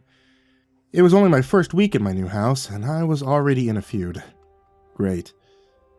I shook my head and took another stab at backing into the driveway. This time, I made sure to leave plenty of room between my car and the razor-sharp edge of his lawn. I didn't much care for how he'd spoken to me, but I had no intention of confronting him about it. This guy was definitely someone to avoid. A couple of days later, I heard a knock on my door shortly before 9 p.m. I peeked through the spy hole and felt my heart sink. It was my neighbor, looking gruff and weathered in an old t-shirt and faded jeans. I braced myself and opened the door and said, "How can I help you?" And he gave me a sour grin. "Well, you could start by accepting my apology," he replied, and he thrust a six-pack of Miller High Life into my hands. "My name's Jack Werner. Sometimes I can be a bit of an asshole. Why don't you come over and drink some beer on my porch?" I looked down at the six-pack with dismay. Having a drink with this angry old bastard was absolutely the last thing I wanted to do. I tried to hand back the six-pack and I said, "Well, thank you, but I should really get ready for bed soon. I have to work in the morning." Mr. Werner waved away my excuses and snorted, "Who the hell goes to bed at 9 o'clock? Bring over those wobbly pops, we'll have ourselves a visit." He was already walking away before I could take another stab at saying no. I muttered, "Fuck me," and started to pull my shoes on. I promised myself I would drink exactly one beer, in record time of course, and then I would get the hell out of there. I climbed his front porch steps with great reluctance and sat down across from him on his porch. The citronella candle was flickering on the table between us, making the shadows waver and dance in the aluminum awning above our heads. Mr. Werner raised his glass and said, "Glad you can make it, young man. It's a fine evening to sit on your ass and get shitty." "Yes, sir." I firmly shook my head and muttered, "Can't stay very long. I have to get up early in the morning, so..." "Me, I'm a night owl," he interrupted. "I don't sleep so well anymore, so... Make sure you keep it down over there till at least noon. if I ever hear of your lawnmower running before noon, we're gonna have some words. I'm not a child, and I'll do as I please, I said in a pleasant tone, and I pushed back my chair. I think I'll just leave the beer on the table and be on my way. He smirked at me and said, don't get your knickers in a knot. Fine, go ahead and mow your grass when it's still wet from the dew. Makes a hell of a mess under your deck of your lawnmower. But if that's what you want to do, go for it. I snapped. Thanks, Mr. Werner. Maybe I will. He grinned at my resentful expression and said, Listen, I'm sorry we got off to a bad start. I just didn't want some asshole parking on my lawn. I think it's reasonable, don't you? Otherwise, I honestly don't give a rat's ass what you do over there. I just keep your vehicle off my grass. Don't make it a habit of waking me up before noon. Sound fair? I reluctantly replied, Yeah, I guess that's fair, and popped open a beer. I'm not much of a drinker, and when I do drink, Miller definitely isn't my first choice. However, it was cold, and it was free. I squinted at the lettering on his t-shirt in the candlelight. It read, If you weren't there, shut the fuck up, in bold lettering. I raised an eyebrow and asked, You served the military, Mr. Werner? Long time ago, he said quietly, and he took another swig from his glass. The contents smelled like it was mostly rum with just a light splash of cola for some color. He grimaced at it, burning down his throat. I was drafted into the service. Served in Vietnam. I was a Marine. Almost automatically, I said, Thank you for your service. Raised my beer in a toast. My new acquaintance gave me a wary frown and shook his head. Nah, he grumbled. Don't say that. I got my draft card in the mail like everyone else. I did my service, came home. It's my duty. I nodded respectfully and said, Vietnam was a long time ago. You're looking good for someone your age. Mr. Werner shrugged and quietly answered, Fuck getting old. It's some pussy shit. I snorted out a surprised laugh and had another swig from my can. I said, That's one way to look at it, I guess. How long have you been living here? He thought about it for a second and said, And I've been here about 20 years or so, I guess. He downed a third of his glass and 2 big swallows and let out a soft groan. He said, After I got divorced, I was a drifter for a while. Traveled around, did a lot of jobs. I planted potatoes in Idaho, harvested peanuts in New Mexico. I lived in Little Rock, Jackson, Fargo. Lived all over the goddamn place. I was a tour guide to the Grand Canyon. A fire lookout in Big Spur. Just buggering around from place to place, always on the move. He drifted off and stared into his glass. I sipped away my beer and waited for him to continue. After a long pause, Jack cleared his throat and said, Doesn't matter much how much space you put between you and the past. It'll follow you. Drowning it out works a lot better. That's all you can do. Mr. Werner guzzled down the rest of his drink and gasped at the burner's throat. He croaked, Generally speaking, I can't stand other people. Got no use for them at all. But every now and then I feel like talking. Problem is, everyone I used to know is gone now. One way or another. Me and the bird feeder these days. I nodded in the gloom and said, Yeah, sure, I get that. Everyone needs some company once in a while. What do you want to talk about? Jack snorted. Fuck if I know. He leaned over to pick up a bottle of Captain Morgan that was sitting beside his feet. I'm not usually much of a conversationalist, kiddo. What do you want to talk about? I hesitated.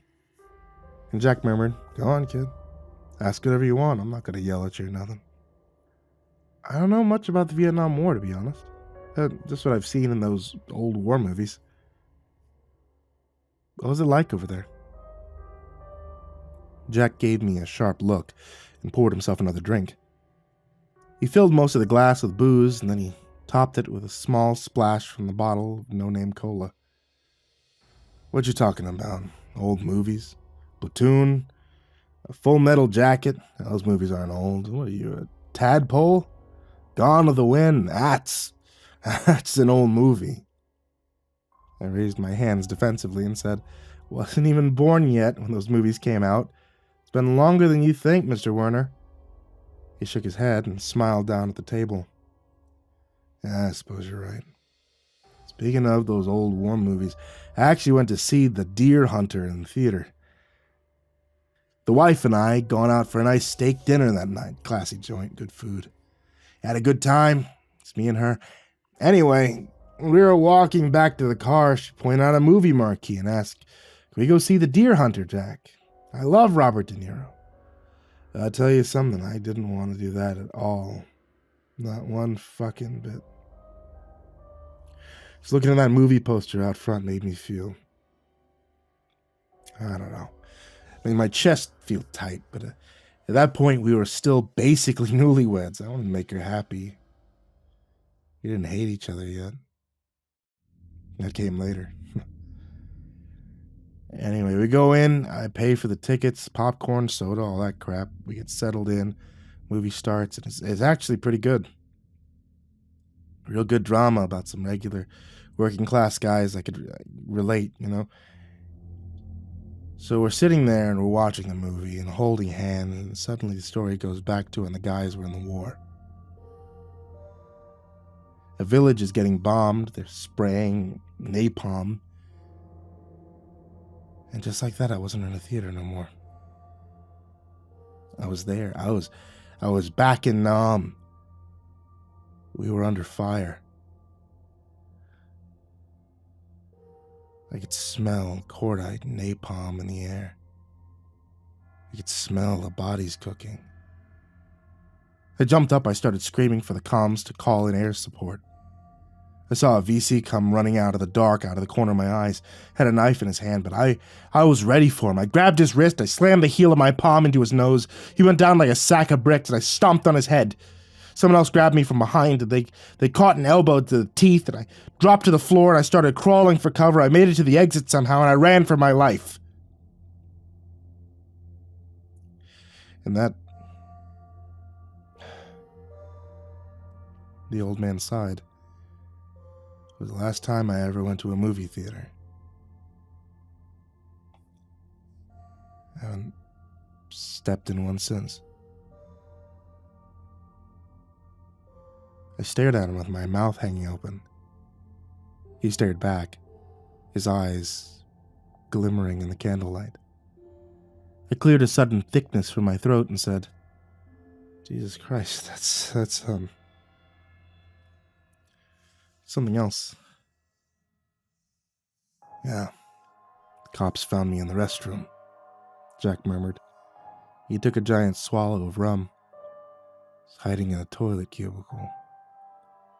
The guy I hit was an usher. A teenage kid. He was just coming to see what all the ruckus was about. The knife was his flashlight. I broke his nose. Slowly I asked,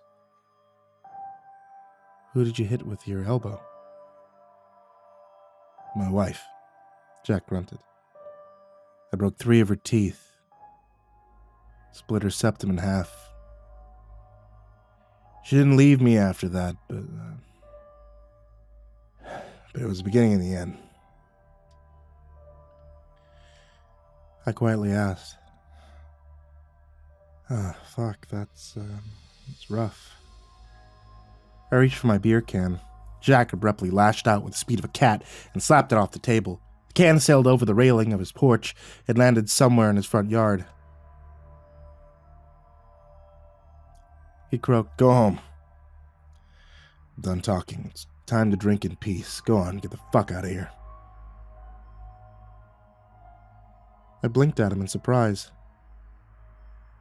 I slowly pushed my chair back from the table and said, "Yeah, I think we're done here. Have a good night." Jack fixed his gaze at the wall beside him, and I got up from the table. As I started to walk away, he muttered, "I don't drink beer. Take it with you." I stammered, Sure, yeah. Thank you." He stared at the wall. Still staring at the wall, Jack made a dismissive motion with his hand and said, "You're welcome. Go." I tried to watch a movie when I got back, but I couldn't get into it. Gave up around 11, and I went to bed.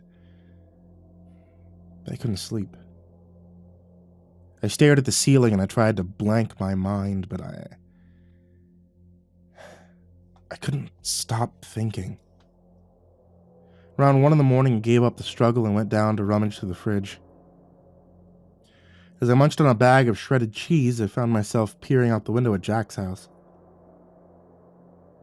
He was still slumped at the table on his porch, drinking himself into oblivion by the wavering light of his citronella candle.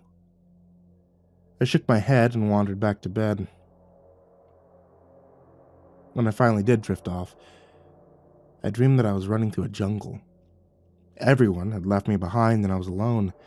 In the distance, I could hear the whir of the choppers firing up. If they left me behind, there'd be no way to get home again. When I left for work early in the morning, Jack was no longer on the porch. The beer can was still lying in his lawn, dented on one side and swarming with ants. When I got home that afternoon, the beer can was gone and his lawn had been mowed. Jack himself was nowhere to be seen. I tried to busy myself with some painting. I wanted to get done in the basement, but I gave up pretty quickly and laid out on the couch instead. I ate some leftover pizza and had a snooze while the Weather Channel blabbled quietly in the background. I awoke to a knock on the door, firm and insistent. It was Jack. He looked distinctly unwell. His eyes were bloodshot. He said, "Got you sleeping, did I? Young fellow like you shouldn't be snoozing away his youth. You could sleep in your grave."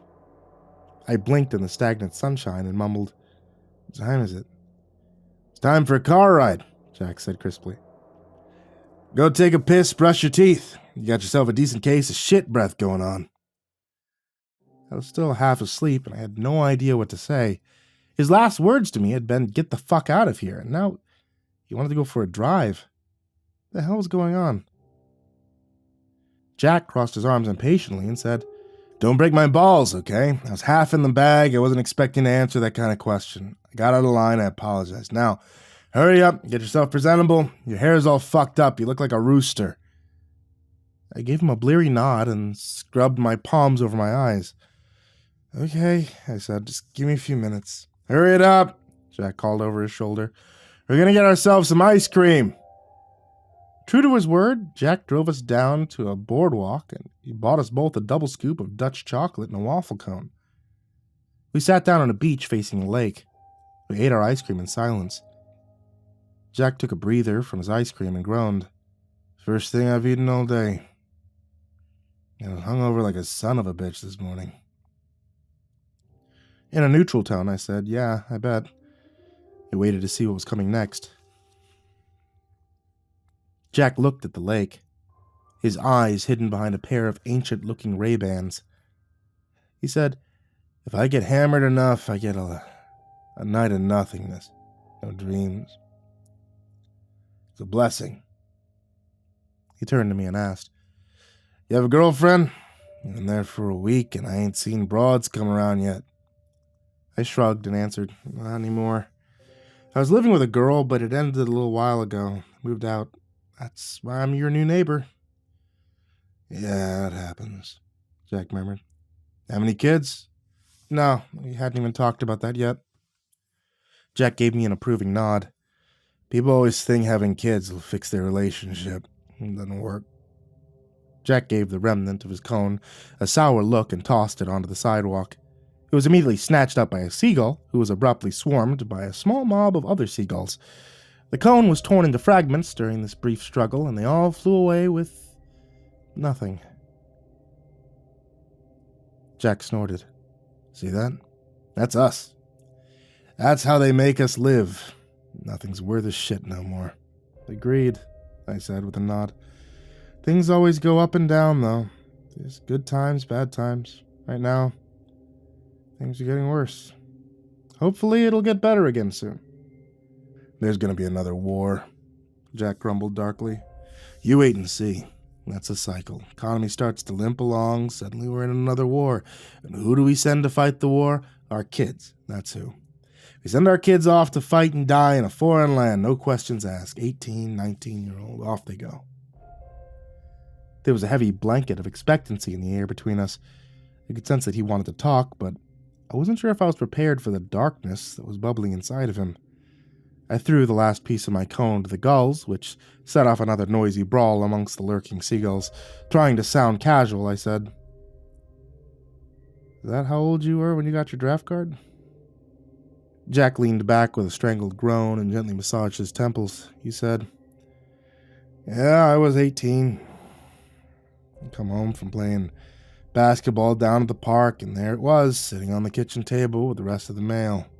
I was a sheltered, middle-class kid from a small town. I didn't want to leave everything I'd ever known to go to Vietnam. If I had to go, I sure as hell didn't want to be anywhere near a combat zone." My dad took me aside before I left. He said, "I heard it's safer in the Army. Stay away from the Marines." It's not how things work. I gave him a puzzled frown and said, "Wait a minute. Then how did you end up in the Marines?" "Well, now," Jack drawled, "that's a funny story. After they were done with the physicals, they line up in a long row and start counting. 1, 2, 3, 4, 5, 6, 7, 8, 9, Marine.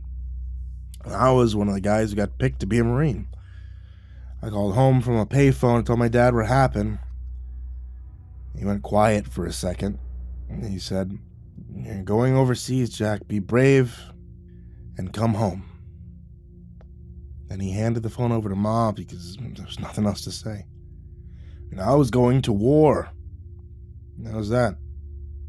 I said, "That's crazy. You didn't have a choice?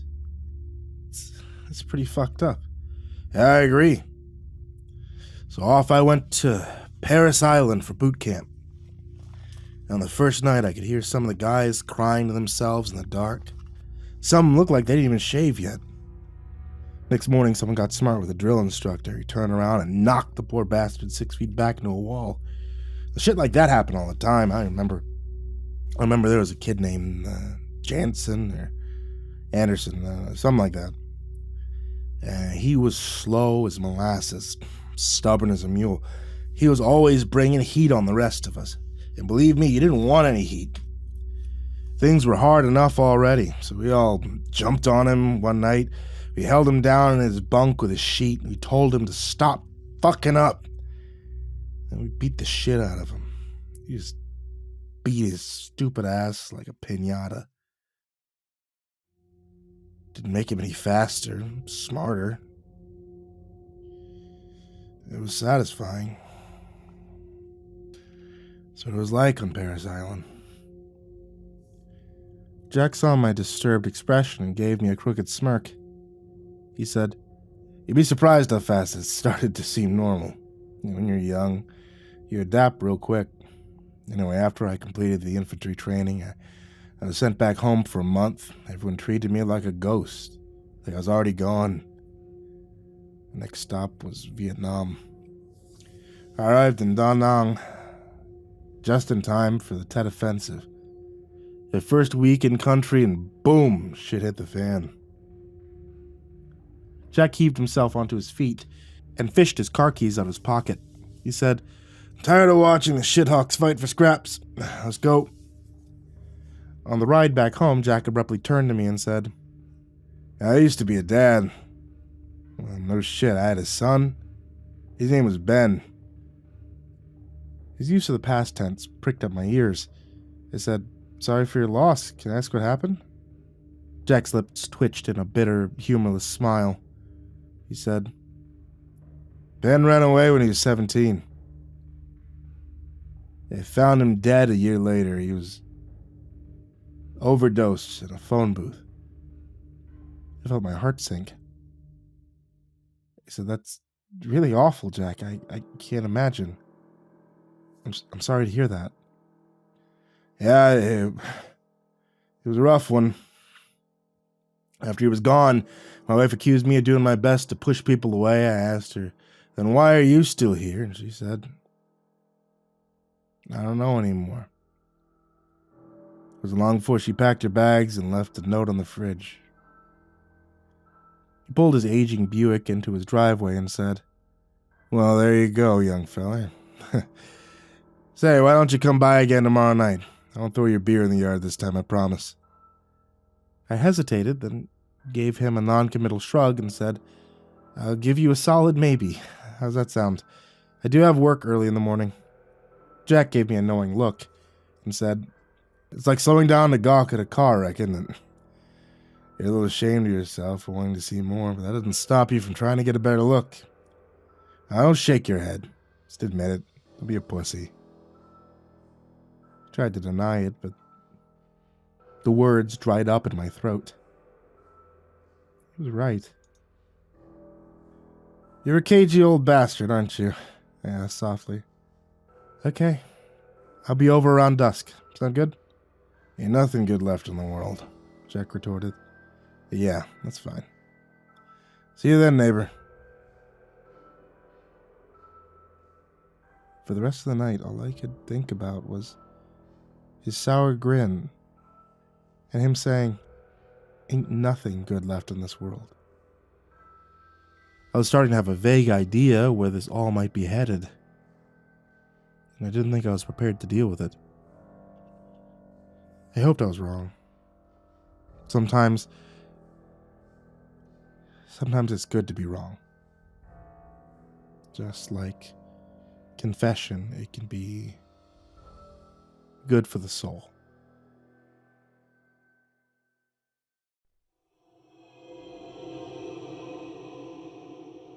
As the sun slid past the horizon, I climbed Jack's front steps and plopped down across from Meta's table. The flame of the citronella candle was wavering in a tepid breeze, soon to be stifled under a motionless blanket of twilight. I set my beer on the table and said, "Evening, Jack. How's it going?" He tapped his glass of rum and said, "Not so bad. It's the first drink I've had all day. Been saving up for tonight." I popped open a beer and took a long swallow. I said, "From what you told me, I don't blame you for having a few drinks at night." "Oh, I have more than a few," Jack snorted. He took a small sip from his glass and chased it with a large swallow.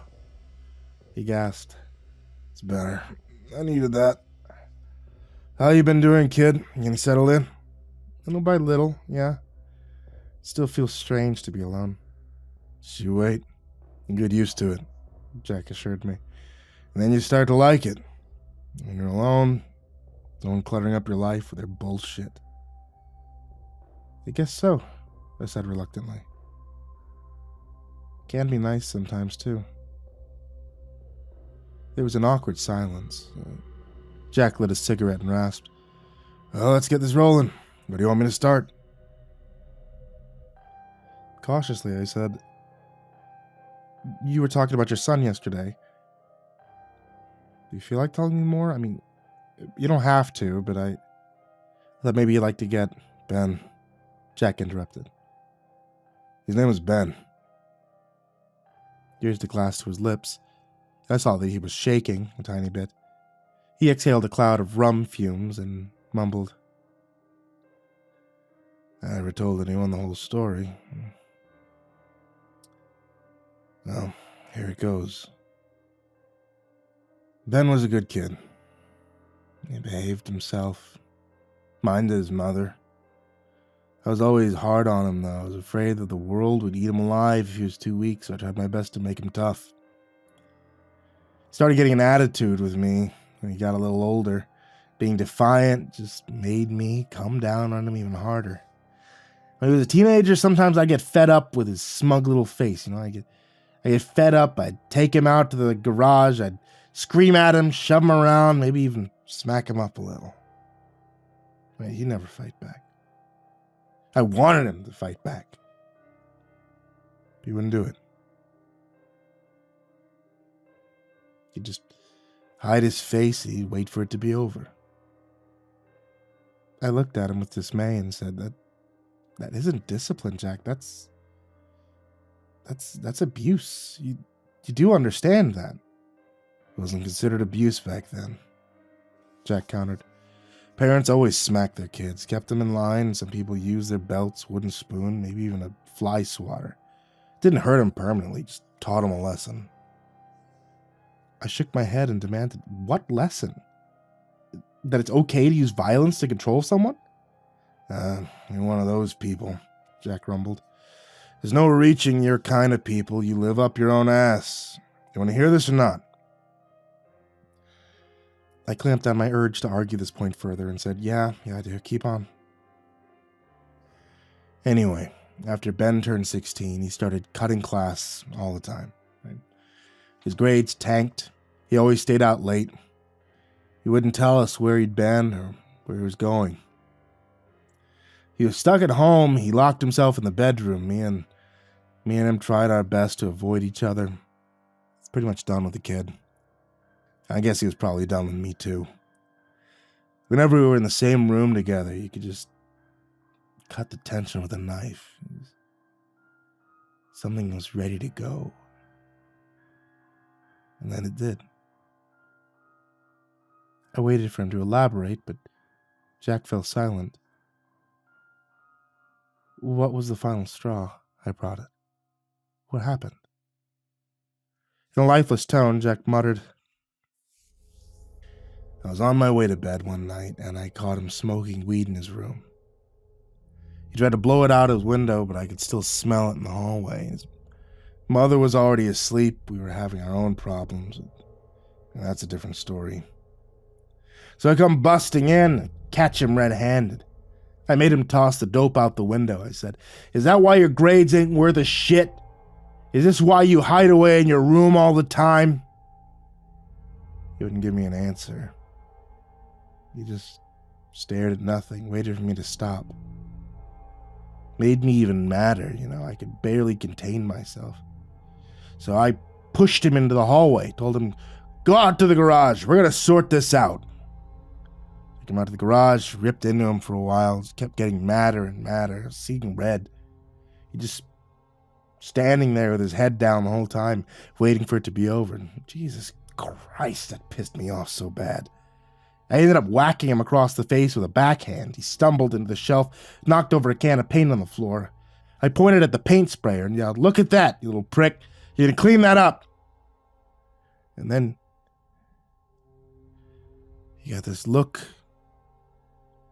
on his face, like he's about to explode. I thought, here it comes. Finally, he's gonna fight back. But he didn't swing at me.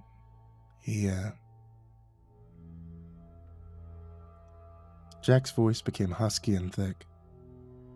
He cleared his throat, took a deep swallow from his glass. You could see a film of tears gleaming in his eyes in the candlelight. He picked himself up, straight and tall. He looks me in the eye. He says, Dad, I'm gay. And I just froze up like a statue. I couldn't believe it. But at the same time, I wasn't surprised. I think I'd always known that about him. I just didn't want it to be true. I grabbed him, I shoved him into the wall. I couldn't make any sense out of what he was saying. I just kept saying, what do you mean by that? What do you mean? Benny didn't cower away from me, not this time. He pushed me back. He said, you know what it means. It means I'm gay. Well, Jack muttered. That was that. I told him, put your fucking hands up. I hit him in the stomach. He dropped to the floor, so I hauled back to his feet, gave him a brisk shake. I yelled, put your fucking hands up. Fight me. Come on. He was still trying to catch his breath. He just shook his head, crouched against the wall. I was so fucking mad. I could have killed him. I told him, there ain't gonna be any of that shit under my roof. Do you understand me? What's your mother gonna say? What do you think this is gonna do to your mother? He said, it's not gonna do anything to Mom because it's not her life, it's mine. So that was that. I didn't want to hear any more of it. I told him, you need to pack your shit and get the fuck out of my house. He said, I'll leave tonight. You won't ever see me again. And he did. Jack whispered. When my alarm went off in the morning, he was gone. I realized I was leaning forward in my chair, my hands gripped together in a knot of tension. I sat up straight and gulped down some beer. It barely even started, and it was already getting rough. Even so, I wanted to hear the rest of Jack's story, his confession, as it were. I wanted every awful detail because he was right.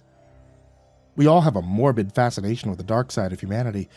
Infamy turns bad people into pseudo-celebrities, reviled and revered at the same time. People love to clutch their pearls when they look at the underbelly of society, but they still look. Don't they? Jack angrily wiped his sleeve across his eyes. He croaked. Ben was wrong. I saw him one more time before he died. It was about 8 months after he left. I was driving home on 5th Avenue on my way home. I saw Ben sitting on a curb. He was all by himself. I only saw him for a couple seconds, but I'm pretty sure he had a black eye. He was looking awfully thin. Looked like he hadn't eaten a square meal in weeks. I shook my head in dismay. Said, "He looked that bad and you didn't stop to talk to him?" Jack quavered. "No, I didn't stop. I thought to myself, that's your son, for Christ's sake. Turn around and go back." But I didn't. I just kept driving. A few months later, he was dead. I never told his mother I saw him that day. She'll never know the truth. I prompted. "What's the truth? Say it out loud." Jack took a bigger swallow from his glass and licked his lips. He breathed. "I could have saved him, but I didn't. Didn't have nothing to do with him being gay. I didn't save him because I didn't want to admit I was wrong. My own pride was more important than my son." I whispered. "Well, there it is." And half my beer suddenly disappeared down my throat. I belched behind my hand, then took in a deep, cleansing breath. "Now my shining moment," Jack muttered. "It haunts me every day." I said, "Yeah.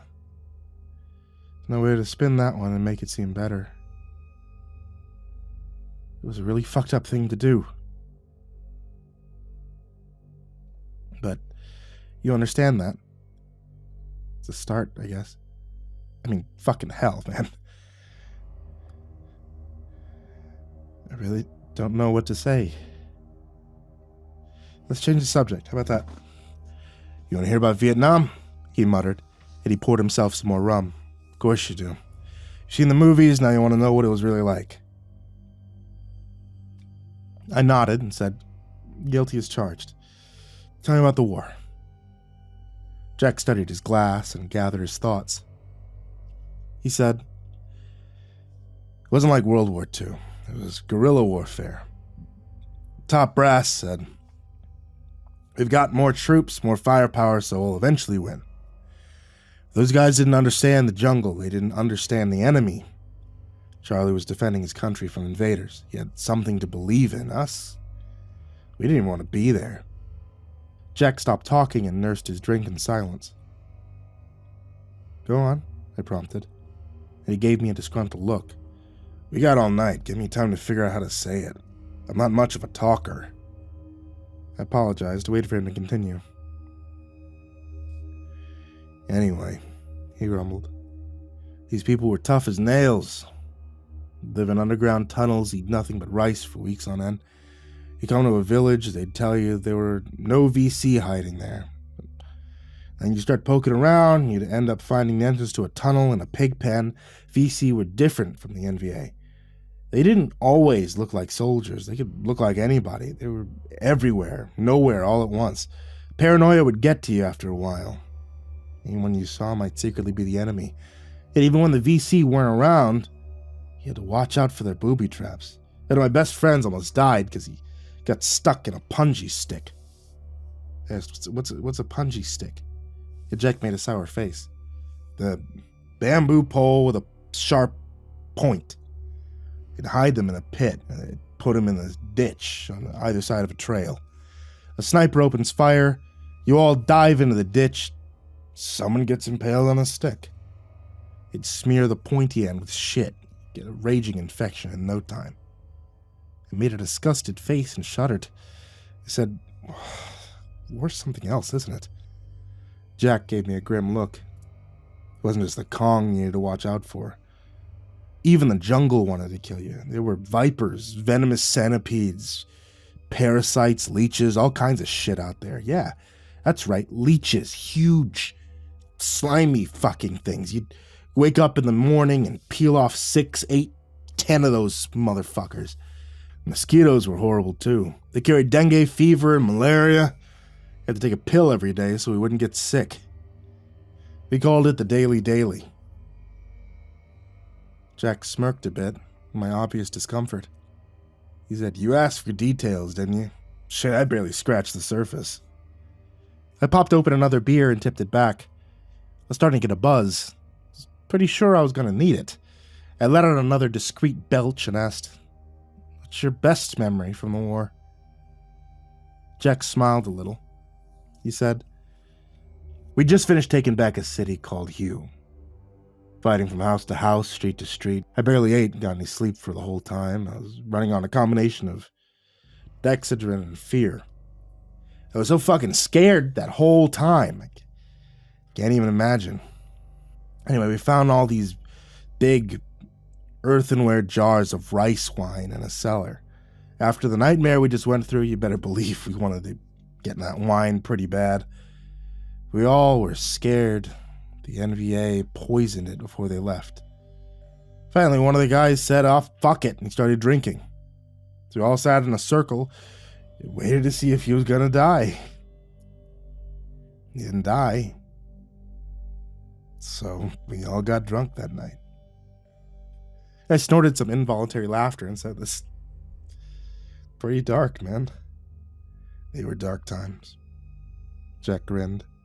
I could tell he was already sliding feet first into the bottle, as he probably did every night. But this time was going to be different. Tonight, Jack Werner was going to let it all out. He was going to lay it all bare for his audience, for one. And I was feeling things might get downright ugly. I wasn't just ready for it, I wanted it. I was darkly fascinated by Jack because he was a shit human being. If it weren't for the war, Jack's life probably would have taken an entirely different trajectory. The powers that be had stolen his youth and murdered his innocence. After all, shit human beings aren't born that way. Everyone's shaped by their environment, and Jack was no different. I raised my can and said, "Well, for what it's worth, I'm glad you didn't get poisoned. And what's next? How about you tell me the story of how you met your wife?" Jack looked bemused by this question. He said, "You're really picking at some old wounds tonight, ain't you?" "Oh, well, I met her at an apple orchard. We both got hired on for the fall apple harvest. Hard work. She never complained. Always smiling, always trying her best. I fell for it pretty hard. Eventually, she took a shine to me too. She was the one who convinced me to settle down, find a stable job, finally drop some roots. That first year together, it was magic. I stopped having so many nightmares. I didn't feel so goddamn detached from everything, you know? Feel like I was part of my surroundings again. And then we went to go see the deer hunter. Things started to go south after that. I was having nightmares again. Started drinking to drown them out. Into a fight at work. Got fired. Lost a good job at an auto plant, all because I had a bitch of a hangover and I was feeling mean. The wife was furious at me. She stood over me at the kitchen table and yelled, "How are we supposed to pay for this house we just bought? What are we gonna do?" I told her maybe you should stop yelling and go pick some fucking apples. She went ballistic. She slapped me across the face. I said, "Don't you ever raise your hand at me again, stupid bitch." And I'll be damned if she didn't try it again. Jack said in a wondering tone. That was the last straw. I grabbed her by the throat. I pulled her up against the fridge. I choked her until she was red in the face. I told her, "You're trying to push buttons on me, woman. Don't you dare push that button. Don't you fucking dare." I stared at Jack in dismay. I exclaimed, "Jesus Christ, man. Why would you do that to your wife?" Jack narrowed his eyes and said, "Go ahead, clutch your pearls." I didn't hurt her. I just showed her what would happen if she crossed the line.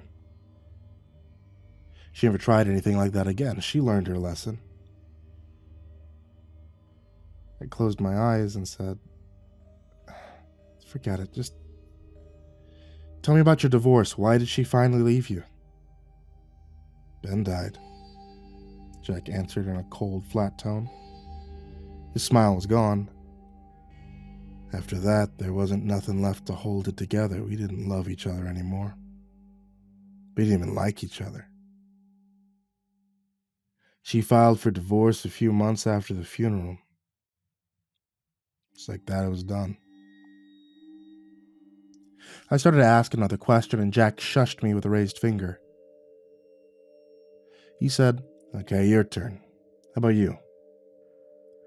Why are you sitting here on my porch? Why aren't you still with your better half?" I felt my jaw tighten in a flare of resentment. I shot back, "We aren't talking about me, we're talking about you." "And why not?" Jack demanded. His smile was back, but now it was gleaming with hostility. "You asked me about my divorce, I'm asking you about yours. What happened?" I glared at him and I snapped, "She fell for a guy at work and kicked me out." "Well, fuck a duck," Jack wheezed. He toasted me back with a glass of rum. "Ain't that some shit? What did you do to make her turn to another man?" I gave him a side eye and muttered, What's that supposed to mean?" "She wanted to be with you, then she didn't," Jack explained politely. "So what happened?" I stabbed a finger at him and hissed, "It's none of your business. Do you want me to leave? I'll go right now." "Oh, now he wants to leave," Jack said. He was still smiling. "Fine, forget I said anything. Back to me, I guess. Ask me something, go ahead." I clamped down my anger. That was exactly the response he was looking for, so I would deny him the pleasure. I shrugged it off and said, "Okay, more questions. How about, what was it like for you when you came back from the war?" Jack studied his glass of rum, looking for assurance within its murky depths. "Well," he drawled, "I was gone for 13 months. I got home, a lot of things had changed. Guys my age were running around with long hair, their tie-dye shirts, miniskirts. I had no idea this cultural revolution was happening, not until I got off the plane and saw it for myself. I fully expected to come home a hero, but I was dead wrong. They all fucking hated us. On the day I came back to America, someone spit on me, called me a baby killer. I had just gotten out of a taxi with all my gear, and this girl came up to me and said, 'Welcome back, baby killer.' Then she spit on me and she walked away. I just stared at her with my mouth open. This fucking spoiled brat. This soft little child who had never had to lift a finger in her entire life. She comes clomping up in her sandals and her bell-bottom jeans. She spits on me. A freaking baby killer? As if that's all I did all day. Just walking around, shooting babies. Jesus Christ. Should have punched her in the throat. That wasn't right. But people did have plenty to be mad about, I interjected. There was a war going on that nobody wanted. Protests were being shut down by the cops. A bunch of kids ended up getting shot by the National Guard at Kent State University. Nobody had any right to give you a hard time about your service, but they did have a reason to be angry. Jack scoffed at me and said, "It's not like I had a choice in the matter, did I? I wasn't going to get a college deferment like all the smart kids. I wasn't going to dodge the draft or run away to Canada like all the rich kids either. The rest of us, we didn't have a choice. All those peaceniks and protesters thought they knew what was going on. They didn't understand the reality of the situation. The worst thing to me was that even though most of them were dumb as fuck, they were still right. It was a bullshit war. We got involved for bullshit reasons. In the end, what do? We gave up. We let the NVA take over. All those lives, all the suffering, the sacrifices. Means nothing. I felt a pang of pity in my heart. And it struck me that almost nothing is completely black or white in the world. I mean, the truth is that reality is really fucking complicated, and anyone who thinks otherwise is lying to themselves. I adapted after a while. Jack continued. I grew my hair out to fit in, tried to lead the life they wanted you to lead. You know, the house, the kid, the green lawns, church suppers, all that horse shit. I tried, but it didn't work. The war was many years and thousands of miles behind me. I could still hear the echoes. They never fade away. I absorbed his answer and ruminated on my next question as I drank my beer. I drained the can and popped open another one. How many people did you kill? Faintly, Jack said. I don't really know. In the heat of battle, it can be hard to say who killed who. Probably 15, 20, maybe more. None of them were babies. Were they all soldiers, though? Without hesitation, Jack said, No, I don't think so. But I can't say they weren't the enemy either. That's how it is. There's always some collateral damage in a war. People get caught in a crossfire. I gritted my teeth at the casual and boozy brashness of the statement. I leaned closer and snapped. How about your own family? I mean, were they collateral damage too? Did they get caught in the crossfire? Jack froze in his chair. He gave me a dark stare from across the table and poured himself some more booze. He croaked. I guess that's a fair point. And you're probably not wrong, but you are crossing a line, little buddy. Make sure you stay away from that line. I held his gaze and asked, Why? You don't seem to care much about crossing lines. Why do you think you're entitled to make other people miserable? He sneered. So, you're Mr. Perfect over here, are you? Your woman didn't seem to think so, did she? I gave him an antagonistic smile, followed by an insultingly enthusiastic thumbs up. I said, Good one, Jack. Got you angry, didn't I? I can tell it's been a while since anyone pushed back against your rancid bullshit. Let me tell you something, old man. It's not because people are afraid of you. It's because you don't know anyone who cares. Jack opened his mouth to spit a rebuttal, but I raised my voice and cut him off. I said, Be quiet. Listen, asshole. Let me explain what I mean.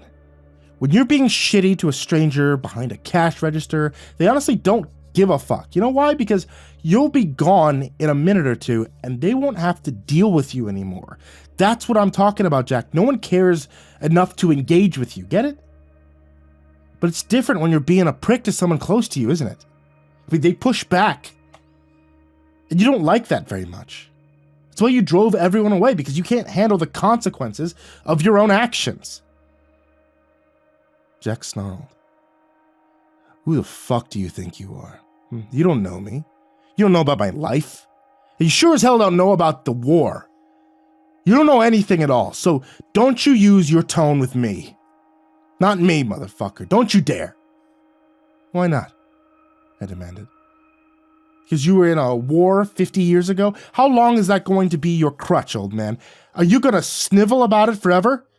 Fucking let it go, for Christ's sake. Jack shoved his chair back and shot to his feet, spilling a wave of beer, rum, and citronella across the table in the process. He panted, "Shut your mouth. That's not how it goes, dickhead. I do the talking. You shut the fuck up and listen. Talk to me again like that, and I swear to God I'll knock your dick in the dirt." I stood up too, my face burning in the darkness. I beckoned him with a curled finger and said, "I'm not Ben. I'll fight back. I'll give you what you're looking for." Jack's fist lashed out like a whip and connected with my chin. I stumbled back with stars in my eyes. He shoved the table out of his way and came for me, splashing beer and rum all over the splintering floorboards underfoot. I stepped forward with my fist clenched, and I promptly caught a sharp jab in my mouth. I charged into Jack's next punch with my head down, and I tackled him around the waist. We slipped into the puddle of booze, and I landed on top of him. Jack let out a sharp cry of pain when he hit the deck. His fingers started clawing for my eyes. I shoved his hands away and clobbered him in the face. He tried to cover up his head with his arms, so I pinned them with my knees and hit him again. I popped him a third time and drew back my fist to give him a fourth. Something jagged and primal had been released from the depths of my soul. I wanted to punch his face into oblivion. I wanted to kill him. I hissed, "Are you done, fuckhead? You want some more?" Jack smiled up at me, and I saw blood in his teeth. He wheezed, "Come on, coward, keep going." I looked down at his wild eyes, his bleeding face, and just like that, my rage was gone. I felt dirty. I whispered, "No, I won't do it." I heard a door swing open somewhere across the street, and a woman shouted, "If you don't knock it off over there, I'm going to call the cops." I stood up on shaky legs and spat a mouthful of blood over the railing. I hollered back, "Everything's fine. Mind your own business and go to bed." Jack sat up and mumbled, "You tell her, boss. Give her hell." I felt my stomach do a lazy roll in my gut. I grimly swallowed down a wave of nausea and crouched down to stare Jack in his eyes. I said, "Last question, Jack. What's the worst thing you ever did? Tell me the truth, you shitty old bastard. Let it all out." I don't think Jack was going to answer, but he did. "I don't know," he said quietly. "I've asked myself that question time and time again, and I just don't know. When I was a kid, I never imagined I'd ever kill someone. Never thought I'd break someone's face with the butt of a rifle. But that's what I did. I killed people. I burned their homes, burned their crops, burned their livestock, burned their entire lives to the ground, and then I moved on. I did so many horrible things with that. We don't need hell. This is enough." I waited to see if there was more, but Jack was finished talking. There's nothing more to say. I looked up at the stars, shining so soft and clean in their lovely perch, far away from the filth and the madness of humankind. I took a deep breath and I said, "I'm going home."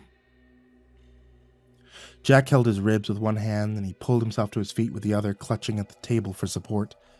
He lifted his shirt to wipe blood off his face and murmured, "There's nothing good in this world. Not now, not then, not ever. It never stops, kid. There's no way out." I paused on the bottom step and I said, "I pity you, Jack. I don't know what else to say except fuck you. Fuck off. Whatever happened here, it's done. Don't ever talk to me again." I walked away without looking back. I marched directly into my bathroom and I cleaned up my face. I had a few cuts in my mouth and split my upper lip. There was nothing too serious. When I was done, I struggled out of my pants, crawled into bed. I was drunk. The room was spinning in a large, lazy circle. As I faded to sleep, I could hear Jack crooning. It never stops, kid. And there's no way out. I dreamed I was running through the jungle again. I could see the choppers in a clearing far ahead. I was trying to reach them, but my gear was too heavy and I was too far away. In just a few seconds, they'd be flying up over the treetops, soaring back to freedom. I'd be left behind. I'd have to wake up before the choppers left the ground. I'd have to wake up and stop him. My eyes flew open, and I hopped out of bed. I knew what he was going to do, and for better or worse, I had to save him. For the sake of my own soul, I had to try. It was still dark outside. Jack's car was idling in the driveway. A garden hose was taped to the exhaust pipe. He was looped around the car to the driver's side window, and I could see Jack sitting behind the wheel. His eyes were open, but they were staring into the void. The doors were locked. I ripped away the strip of duct tape from the top of the window and smashed it with a rock. Jack let out a confused grunt as I dragged him onto the front lawn. He curled up onto his side and started to weakly cough into the grass. My head was pounding with a ferocious headache, and the exertion from dragging a fully grown man didn't help much. I knelt down beside him in the wet grass and gasped, "You can't die yet. Not like this." He pushed himself up into a sitting position with a squawk of pain. He said, "Why not? Why'd you stop me?" I rubbed my temples and sighed. "Could still do some good before you die. It's not too late. You could make this world a slightly better place." They gave me an incredulous look and asked, "How the hell am I supposed to do that? I'm gonna volunteer at a soup kitchen? The fuck are you even talking about?" I said, "I don't know how you'll do it. Or if you'll even try. All I know for sure is that you're a human being. Where you take it from there is up to you." I helped him to his feet. He held his left side and gasped, "I think I cracked a rib earlier. Guess I deserved it." "I don't know if you deserved it. But I'm not sorry," I told him. I started to walk away.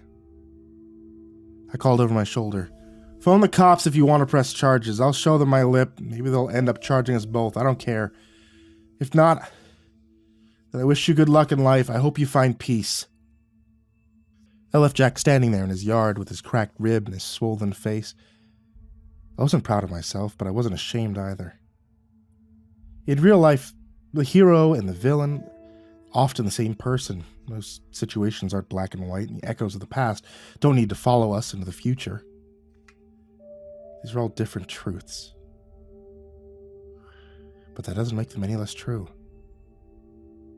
Some form of redemption is always lurking right around the corner. We all have time to do some good before we're gone. If Jack can do it, so can you. He got sober and started a support group for veterans. You can hear them out in his backyard when the weather's fair, speaking in hushed tones about their experiences both on and off the battlefield. Sometimes it's laughter. Other times it's anger and tears. They're a circle of shattered souls, but with the support of their peers, they're piecing themselves together the best they can. Personally, I think it's sort of beautiful. To this day, Jack and I are still not on speaking terms. I don't think he'd ever be able to look at me in the eye again.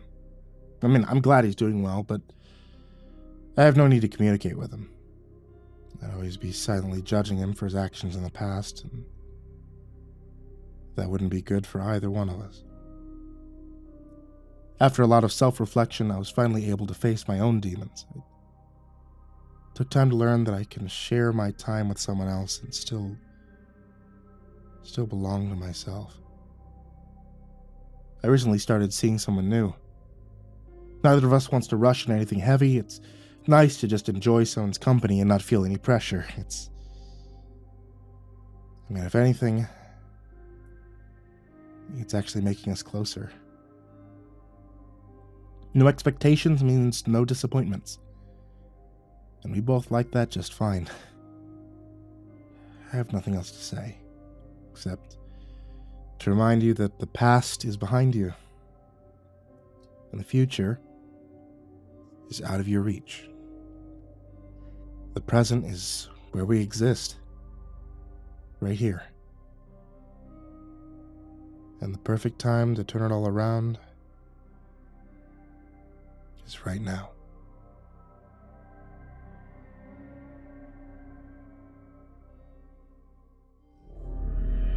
Please heed my warning.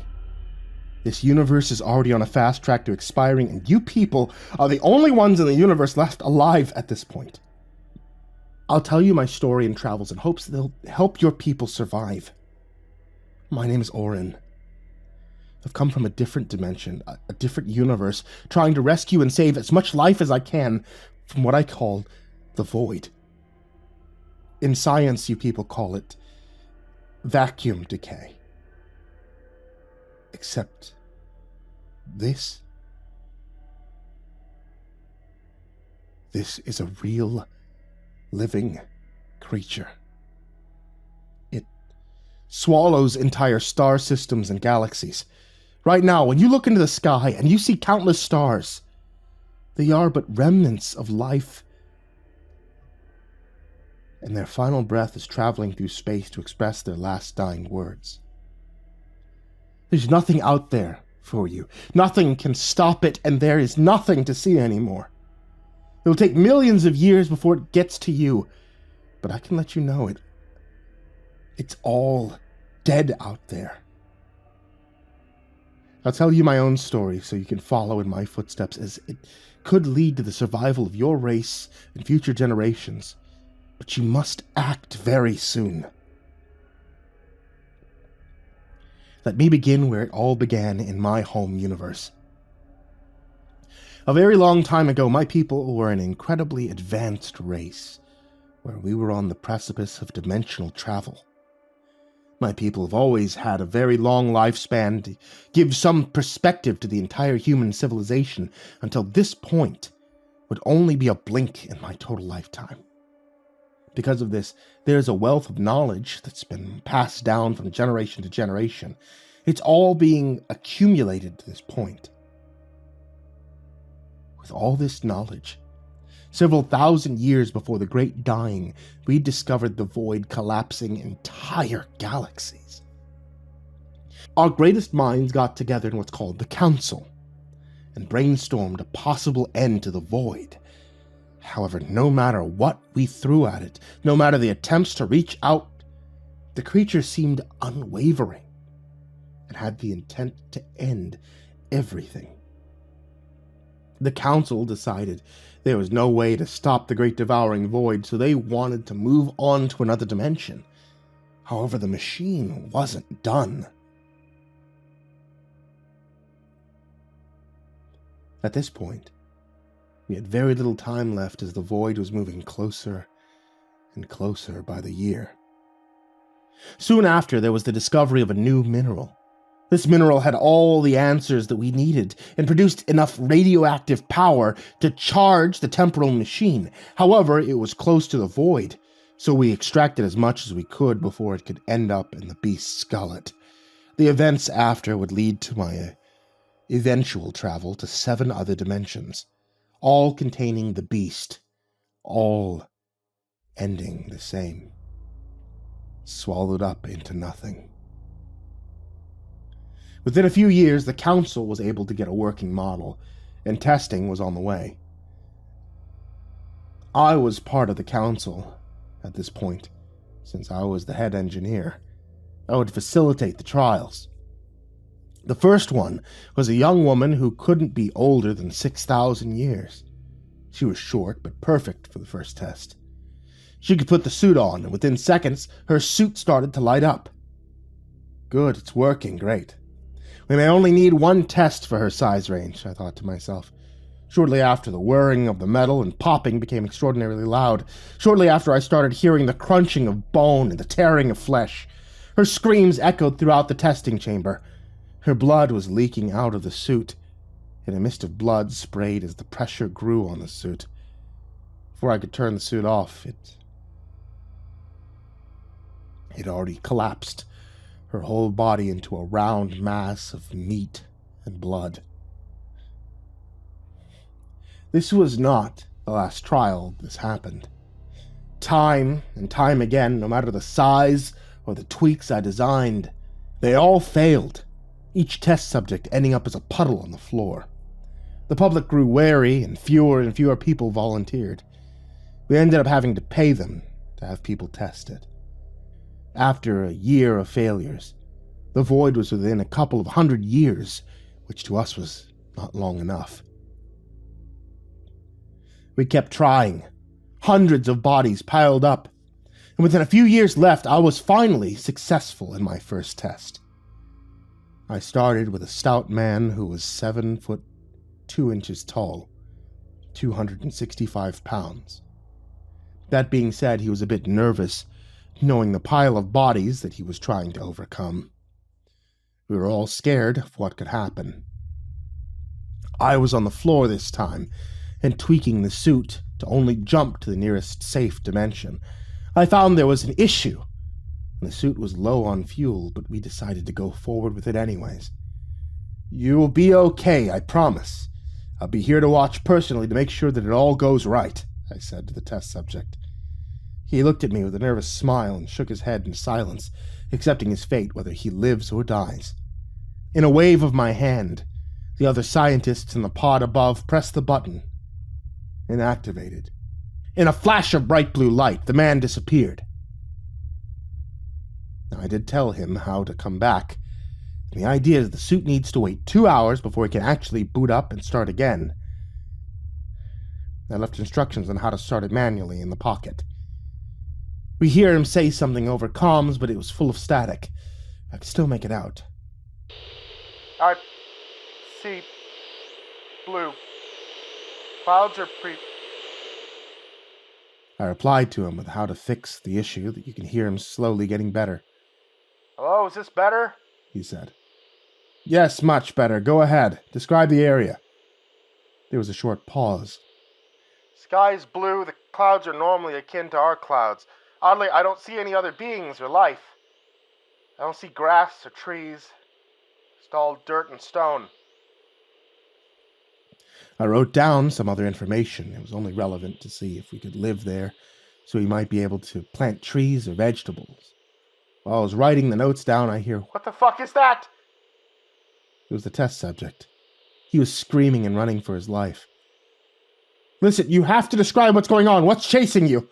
I could hear him huffing and puffing. I don't think it could have caught up. It's slow." I wrote this down and asked, "What are its features?" The test subject was able to catch his breath and say, "Okay. Thing's bright orange. Had 4 legs, with what looked to be stone covering him from head to toe. Just walking around. There's no head. I can see just legs and a body. Can I come back?" I note all this on the pad. "All right, you can come back. Just pull the cord on your chest. Press the button inside the glove." He sighs and replies, "Okay, here goes nothing." I can hear the suit whir up and pop. Seconds later, I hear screaming coming from the admin room. I rush upstairs and find the male subject unable to speak. He was out of the suit, and the suit itself was on the ground. However, he was melded into the wall. No blood was coming out. It looked as if he'd fused with it perfectly. It wasn't until he started to flail his arms and grab people that were studying him and his effects. An hour goes by and I reported it worked only one way. But the good news was it worked. I reported these findings to the rest of the people, and with only a few days left, we all started to mass produce the suits. The only kicker is we only had fuel for 1 suit, which I knew, but the rest didn't. I'm not proud of this, but the void was getting closer. At the point where I fueled up the suit all the way, there was only hours left. Everyone was getting ready to start their suits. Billions of my people, all hopeful but unaware of the void that was going to end their suffering. I only hope my people got a swift death, as I teleported out. I think about all my people being destroyed by the void. I'd wake up at night screaming and remember seeing it open its impossibly huge mouth as it swallowed the stars and galaxy barreling towards us. Can't imagine the fear they had when none of the suits worked, or the anger they had when they noticed I left and no one else. What was I supposed to do? Die? Not warn countless others? My decision wasn't a selfish one. I built the suit. I know all of its ins and outs. I know how to fuel and take care of it. Sorry, I didn't mean to rant, but I need you to read this to understand how this thing worked.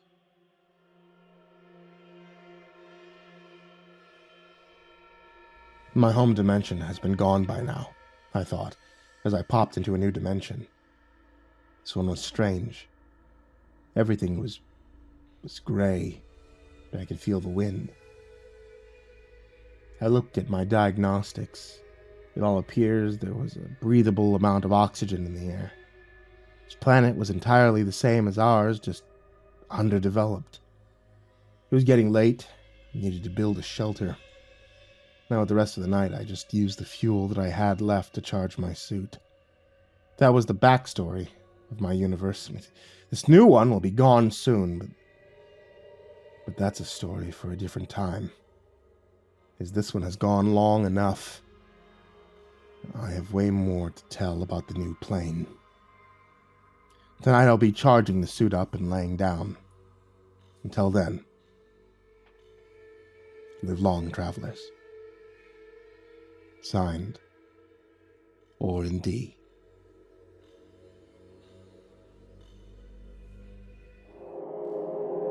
Hello, Oren again. I've been getting accustomed to the way of life here.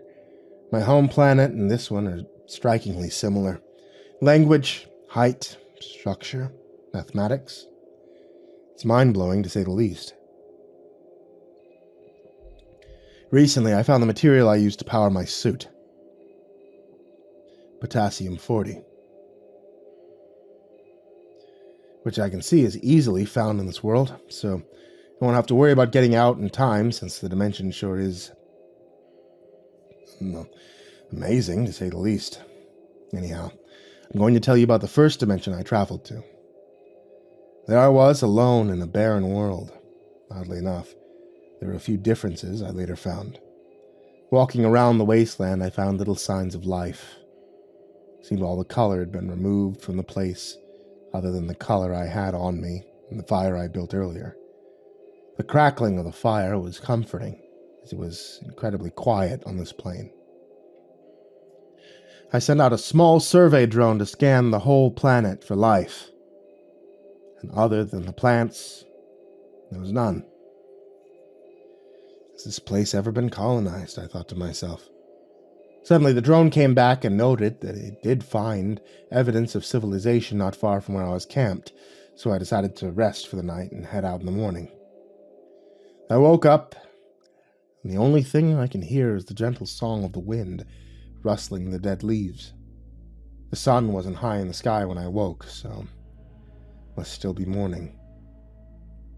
I packed all the firewood that I could carry in my bag, headed north towards the city. As I walked the derelict roads and empty fields, I can't help but feel alone in my thoughts and feelings.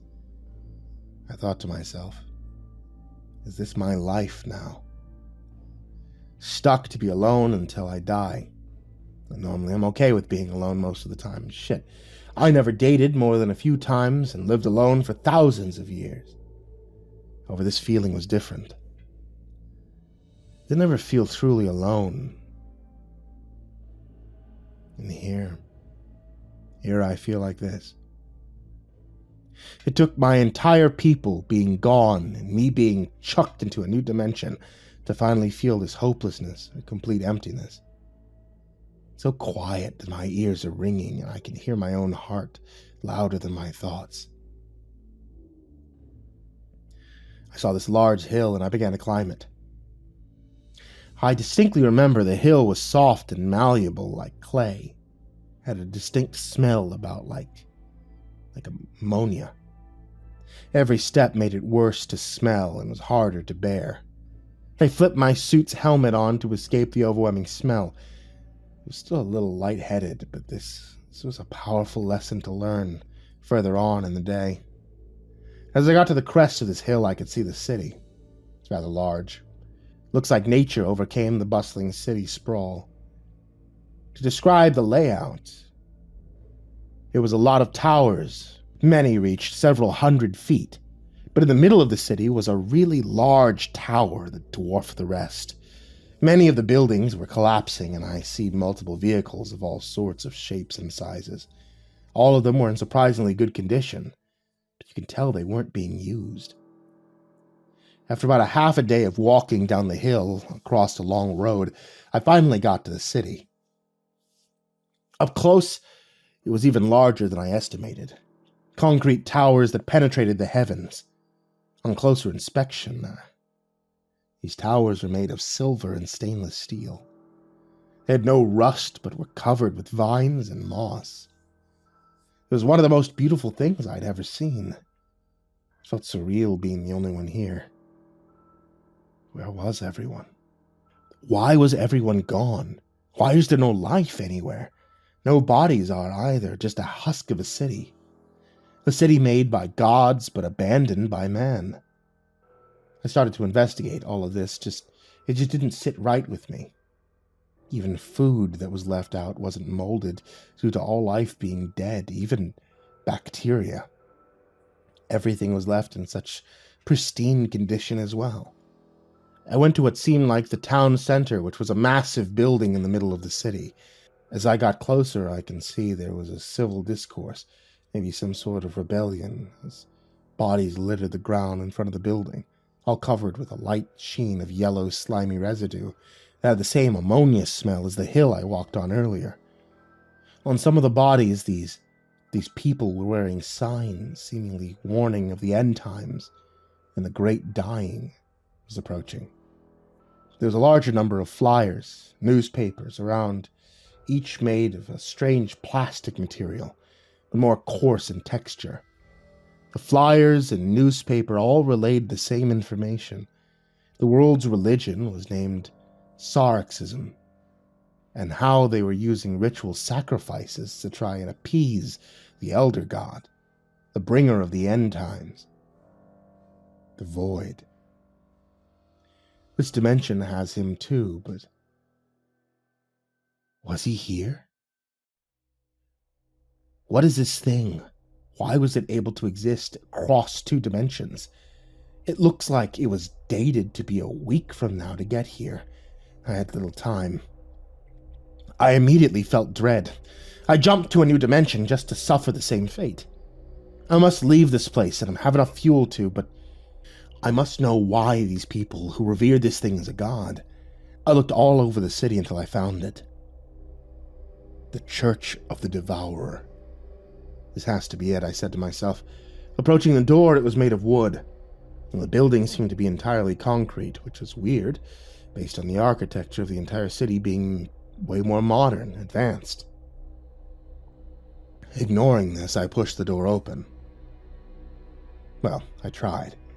It was stuck on what looked to be a mass of bodies all covered in the same slime as earlier. I walked around and found a broken-out window and climbed through. As I stumbled through rather clumsily, I see it in full display. Bodies hung from the rafters, stripped of their flesh, exsanguinated, eviscerated. The people by the door were all stripped naked, and on closer inspection they were all stitched together like some visceral meat pile. I was sick to my stomach and puked on the floor, nearly passing out. I turned away and got my composure. Why were they doing this? Was this thing a god they didn't please? I looked to the main stage, the pews, and found the religious texts. All things that live belong to the great devourer. We sacrifice our loved ones to him so they may in turn be a part of him, saving them from eternal suffering in the elder god's gullet. Oceans of acid and air, of fire, are all that exists. But if we give our bodies, minds, and souls to the great devourer, we will be spared eternal pain. As I looked more, I see writing saying how the government was vilifying these religious zealots and outlawing their religion. I read the head priest's notes on his speech of that day. We'll burn the city to the ground. We'll run all the politicians and offer them up as sacrifices for him. He demands we take over and lead this city to ruin as it committed the greatest sin. Denial of his love. These whack jobs legitimately thought this was the best way to go. I put the notes in my pocket to see that these people had no answers of them. Just knew that he was coming, and they couldn't stop it. I looked further at the pew and noticed a small button. I pressed it and the wall behind me began to split open, revealing a secret room. I used my drone to scan for possible life signs in the room first, and nothing came back. As I got to the room, I felt shivers run up my spine. Every fiber of my being was telling me nothing good will come of this. I rejected the feeling and shook my head. I, a man of facts and science. I opened the door slowly. What I saw was terrifying. A large mural of the great devourer, made entirely of human body parts, painted with blood. Under the mural was a bed with what I assume was the pastor, dead. I found his journal. We were blessed today. Outside the town on the hill, the smell of death, we found our greatest weapon. A poison so strong, if we ventilated throughout the city, everyone would be able to be saved and embrace his love. Tonight my scribes have gotten plenty of the substance we need. Tomorrow we storm the capital and take all the leaders, bring them back here. I'll make a mural of their flesh. I'll destroy their bodies as the ultimate sacrifice for the elder god. All of them will pay for not following. Women, men, and children. It matters not. All that matters is his love. After doing further research, I found this group killed them all with mustard gas. I wanted to find out more, so I looked around hoping to find any semblance of hope. A way to beat this thing.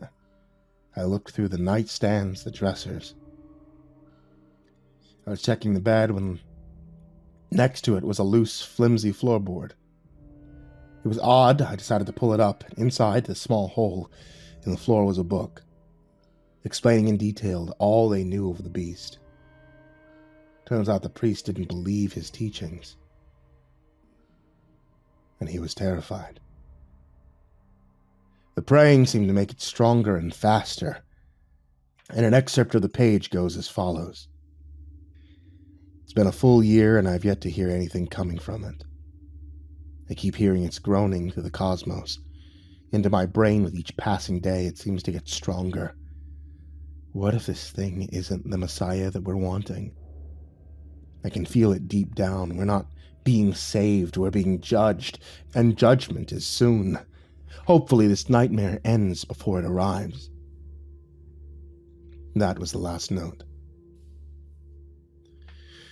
Seems they have no idea what it is, but looks like religion makes it grow stronger. I found the fuel I needed in the lifeless dimension and started the suit up. I kept telling you about the suit. It seems mystical. It could do anything, which is partially true. The suit itself is an anagram for sentient unity and integration technology. It is sentient, as the name says, and helps with vitals, reconnaissance, safety. All is integrated into a light material that translates the local language and is immune to kinetic-based damage. Roughly how Earth's Kevlar works, but it can think on its own and stop firepower by an order of magnitude more. It's a great tool for survival, and it's the only reason I am alive today. And yes, it does come with built-in waste disposal. Now that you know what it can do, we can move on. During my time on the lifeless planet I was on, I searched the city and found where the king of the city would be. A large building covered in dead moss and vines. The building itself seemed to be made of marble, with a large wooden door that had seemed badly broken open. I stepped through the small hole that was made and saw a derelict fountain and bodies all around it. The fountain was filled with blood, and the air had a smell of rusty metal and stagnant water. These bodies were completely exsanguinated. They had tubes that ran from a small incision in their neck, roughly where the carotid artery would be, into the fountain. This must have been one of the sacrifices. I felt a general unease because as I looked more into this incident, the more evidence I found of ritualistic sacrifice. They're not only drained, but I could smell the ammonia on them. They were pumped full of chemicals to replace their blood. I couldn't be around them anymore, so I left to climb the golden-plated stairs and walk to the hallway of the king's quarters. His sight was horrific. In the hallway, I found more instances of sacrifice. What seemed to be armed guards were strung up by their Achilles tendon. They were dressed much like an animal. They had been completely degloved. No blood stained the floor, leading me to believe they were killed at another location. If this is what happened to just the guard, I can't imagine what happened to the king. I walked around the corner of the hall before opening the door to the king's quarters. I had to compose myself. This is the worst possible situation they could be in, and the worst for me. However, my thirst for knowledge and revenge drives me forward as I open the door. When the door swung open, the instant smell of sweet flowers, much like the honeysuckles you have on this planet. It was the momentary reprieve from all death and dismemberment that I had been seeing. It was nice. Here there were no dead bodies, no sign of destruction either. It was immaculately clean, which made my anxiety rise slowly. Ooh, was someone still alive here? Couldn't be, since the entire population had been dead for quite some time. The room was beautiful. It was full of colored lights and drapes. The bed was gigantic. Must have been at least 15 feet by 15. I sat on the bed and was soft. It was comfortable. Softest bed I'd ever felt. I was already getting tired. I decided to lock the bedroom door and lay down. The suit told me there was still no life or movement detected, so I laid down with ease. Felt as if I was sleeping on a pillow made of clouds. I woke up in a state of shock as my suit's alarms were blaring, telling me that I'm in danger. I need to teleport out of here now. Now again, this is serious. The void is above. I looked up and saw the ceiling of the building being ripped open, and before I could teleport, I felt my body being lifted into the black abyss. I could hear the cries and wails of all people that it had swallowed, the pain of each of their stories all overlapping to reach me in my headspace. I could see the great empty by the hungering maw of the great destroyer, a never-ending void that seemed to suck the concept of hope right out of me. I felt helpless. Like I was infinitesimal compared to this thing. I felt overwhelming despair and fear as I flew into its gullet. And just as soon as I was in, it was just me floating in nothingness. As far as I could see, it was all black. I tried to shine my light, but even light was swallowed by the immense darkness the void is. As I floated in the big space, I heard it talk to me. Welcome to the end. This is where all things die. Life, love, happiness. All are constructs of the mind, and all get swallowed by me. I thought to myself, how am I not dead? Why is my life spared? It shook a lot, sounded like a deep chuckle. The voice once again spoke. I chose to keep you alive.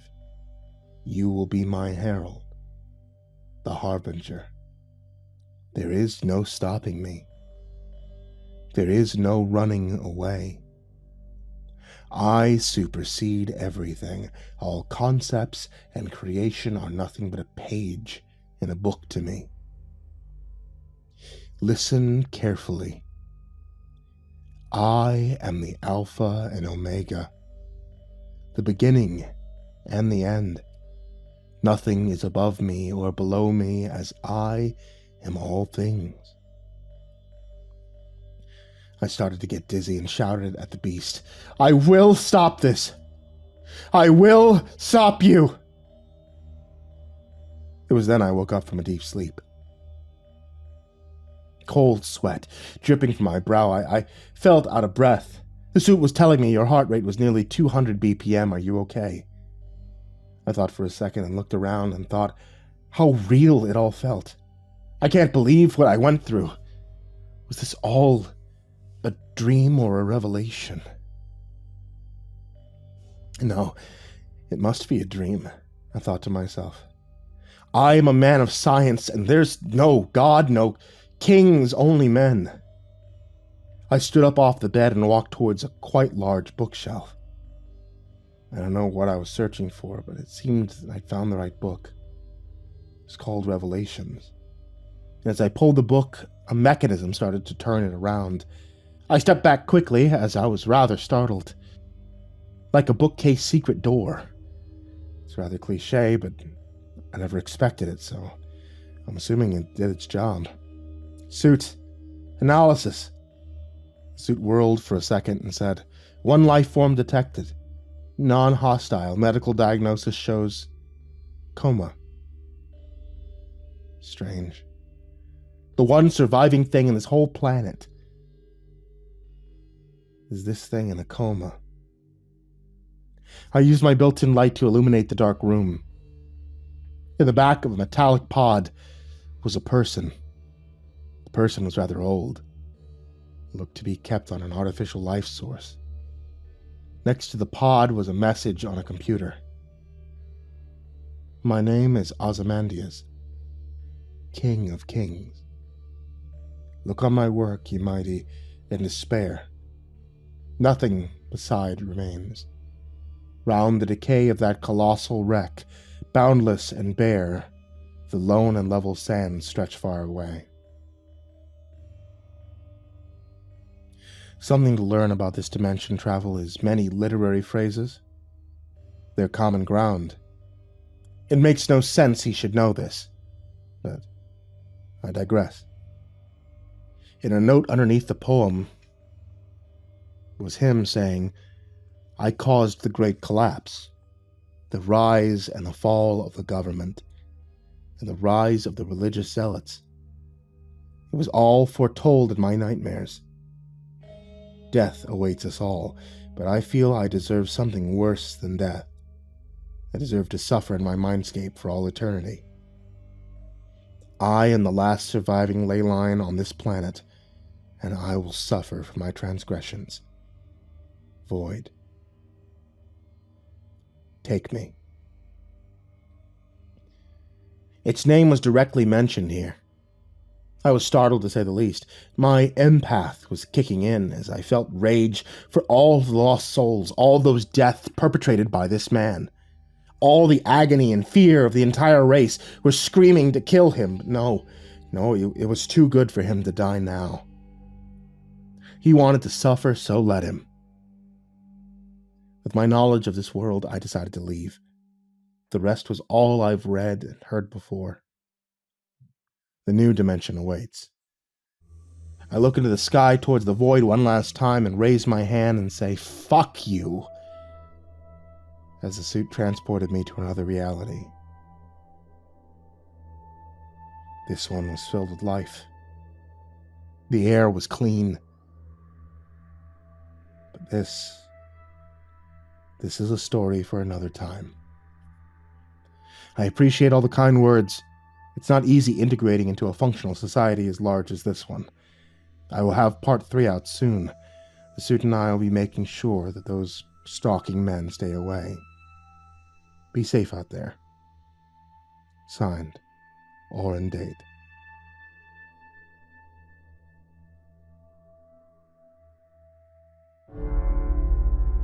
What is God? Within our reality, I never believed such a being existed. I've seen beings that we would consider gods, ones that hold unfathomable power, who can wipe us out with a thought. Their reach and scope of our understandings are within the bound of our reality. So, what would constitute what God is? A being that would transcend this reality. Look upon us not as if we were atoms, but as if we were thoughts, ideas. Totally and completely separate from our reality. We'd be nothing but words to it, much like Superman could never physically interact with you or me. We would never be able to interact with it. But what makes the laws of that being? The one who transcends us, who writes the rules of that being? Is there one that transcends the being that transcends us? Where does this hierarchy of stories originate, then? I've often thought of this. Perhaps there's a being out there we would never be able to understand, the one who transcends us and in very nature who transcends itself.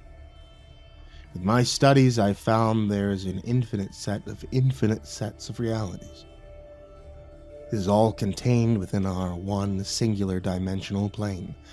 Upon further tests, I have found a transfinite amount of universes in one singular multiverse. So where do we stand with this creature? How many universes have I gone up just to find this thing erasing it all again? The fear of something not even I can reach begins to make me think all my effort is futile.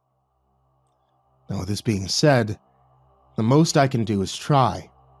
I may never be able to stop it or prevent its damage, but I can save as many as possible. Am I asking all of this? Last night I've done studies and tests, each coming back with an answer. Each test adds more information to our cosmology.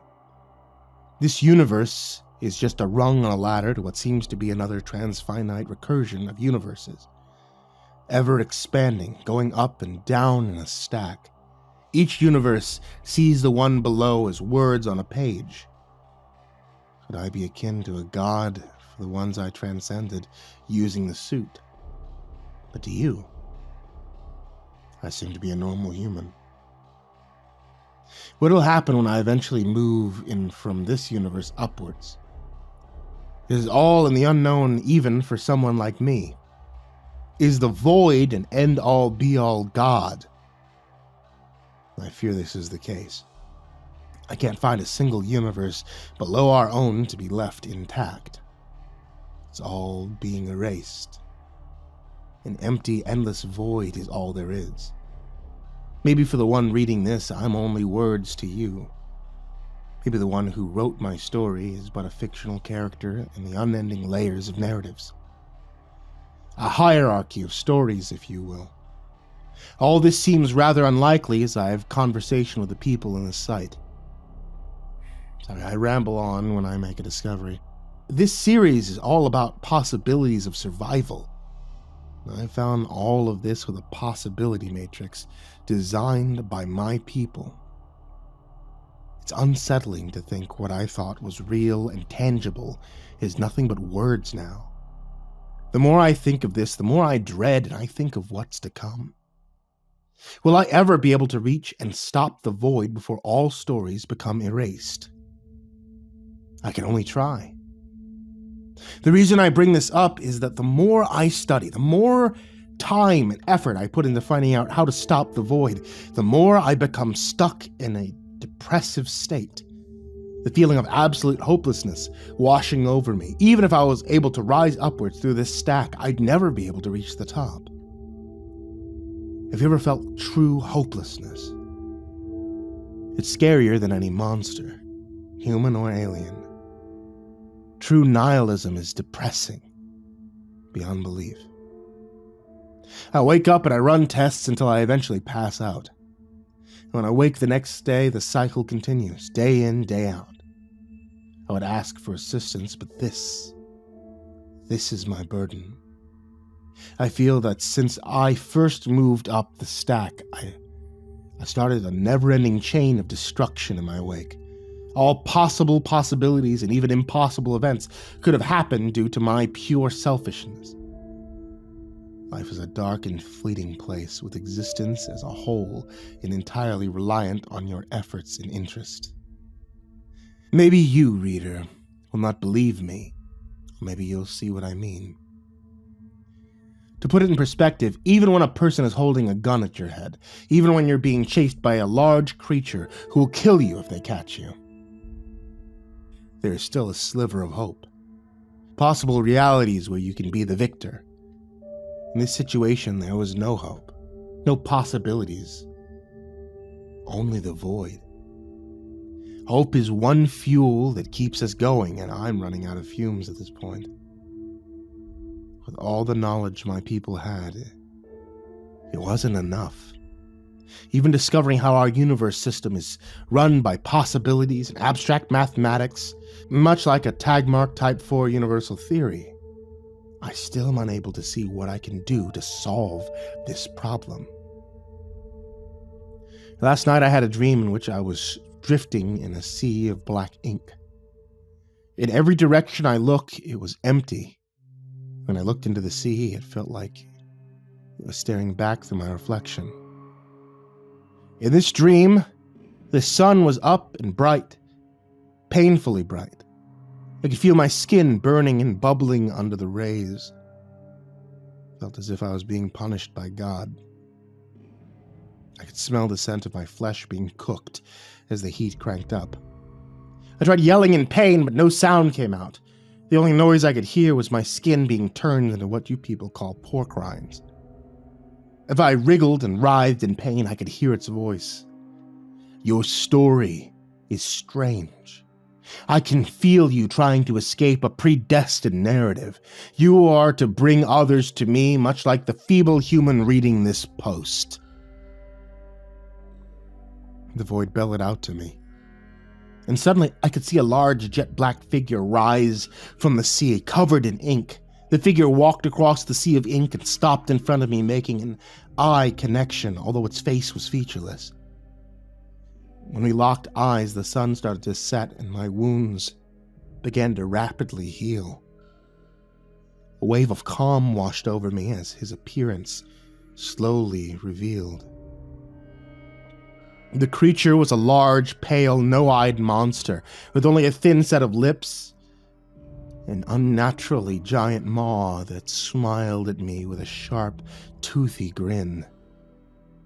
It breathed deep and spoke again, but this time in a calm, more gentle tone. Relax. I have no ill will toward you. Listen carefully, as I will only say this one time. I need you to bring in readers. I must feed on their stories. I looked at him confused. What do you mean by reader?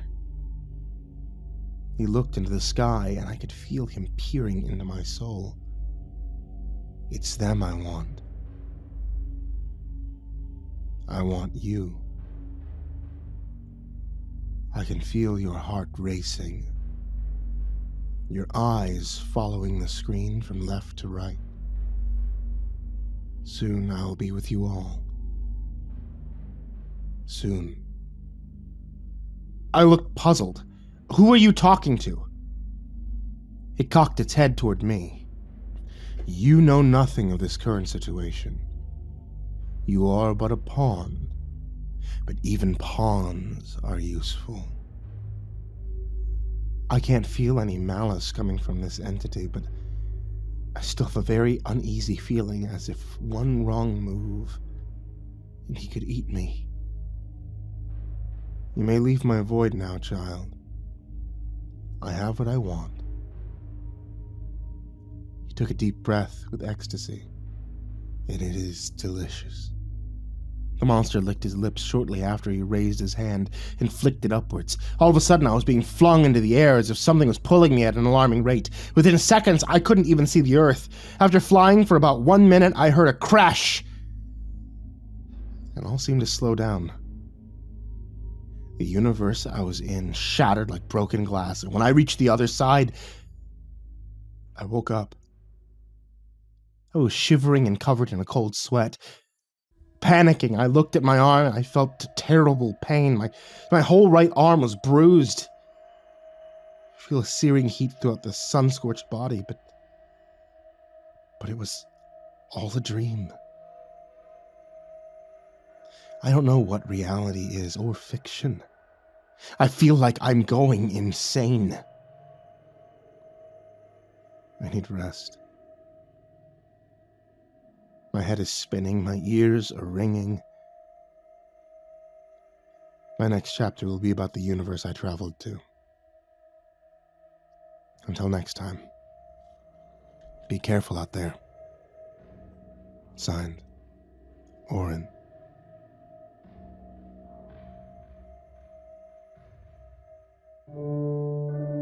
Hello everyone, Oren again. I've been running from some rather strange-looking men and women wearing all-black suits. I keep seeing them out of the corner of my eye when I would walk to a store to get food.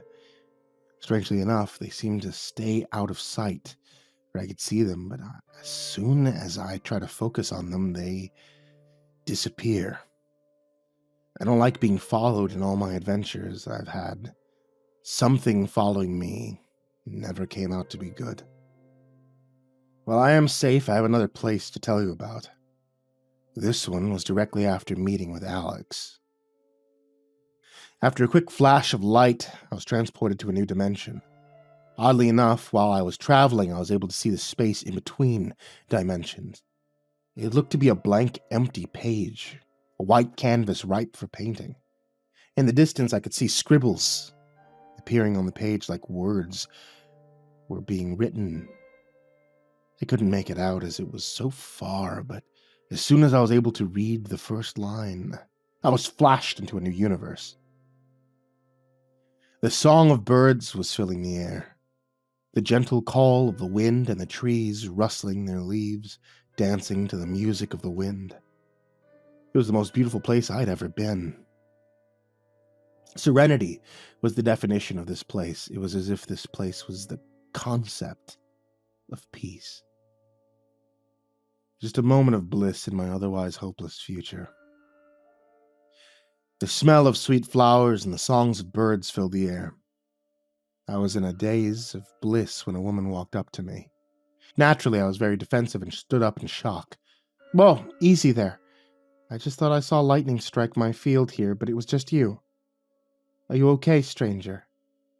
The mysterious woman approached me with a smile, soft expression. I looked in confusion as she was dressed head to toe in leaves and vines.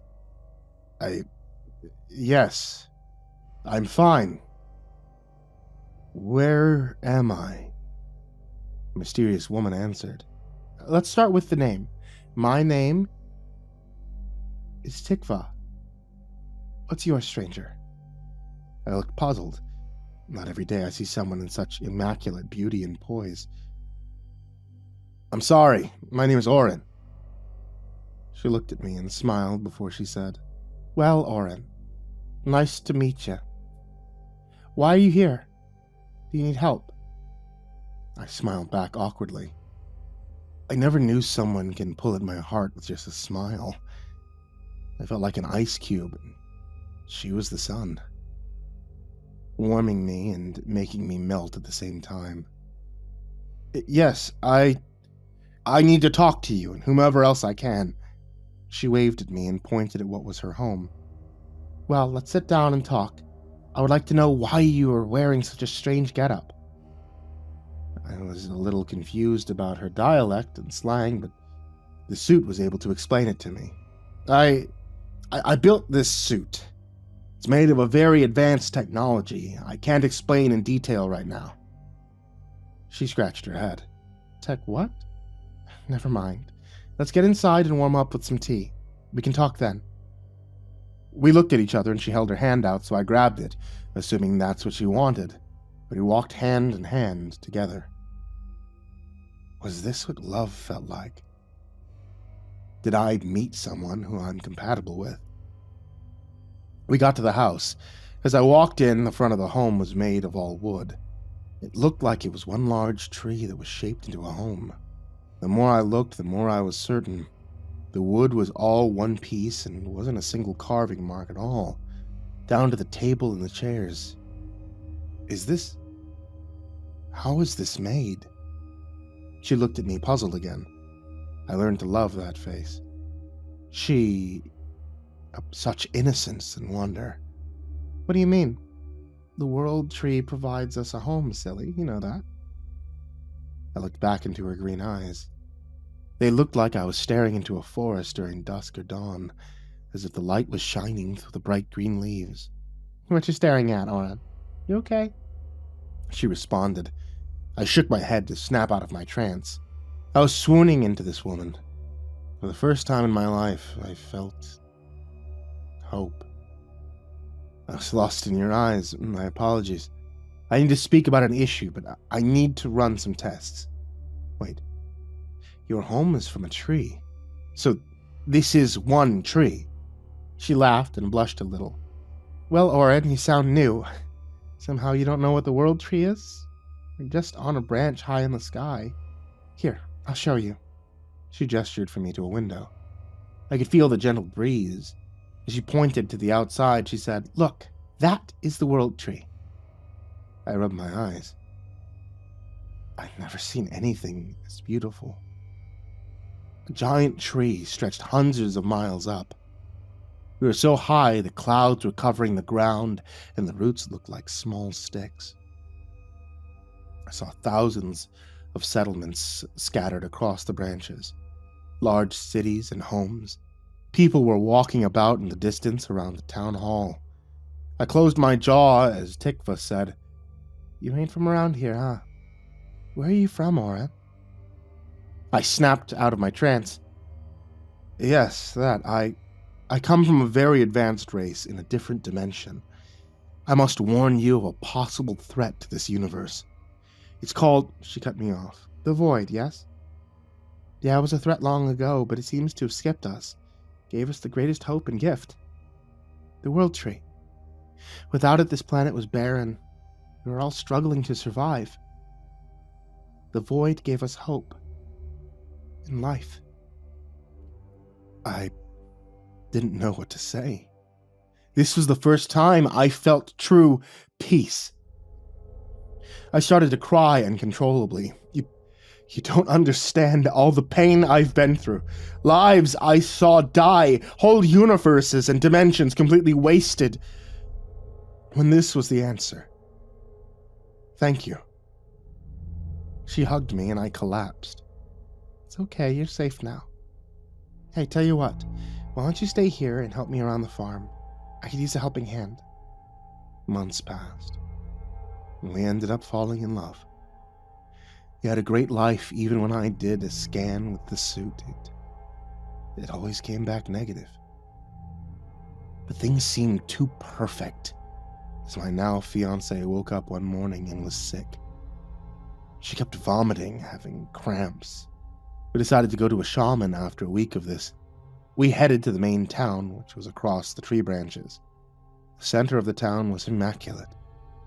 Oddly enough, this is the first time I've ever been here. The wood roads were soft and lush, full of life and creativity, down to the very flowers. The memories of this place warm my heart to this day. As we entered the hospital, it seemed like it was empty. Some doctors were there waiting for patients, I assumed. Where is everyone? I whispered to Tick. Well, no one is sick here.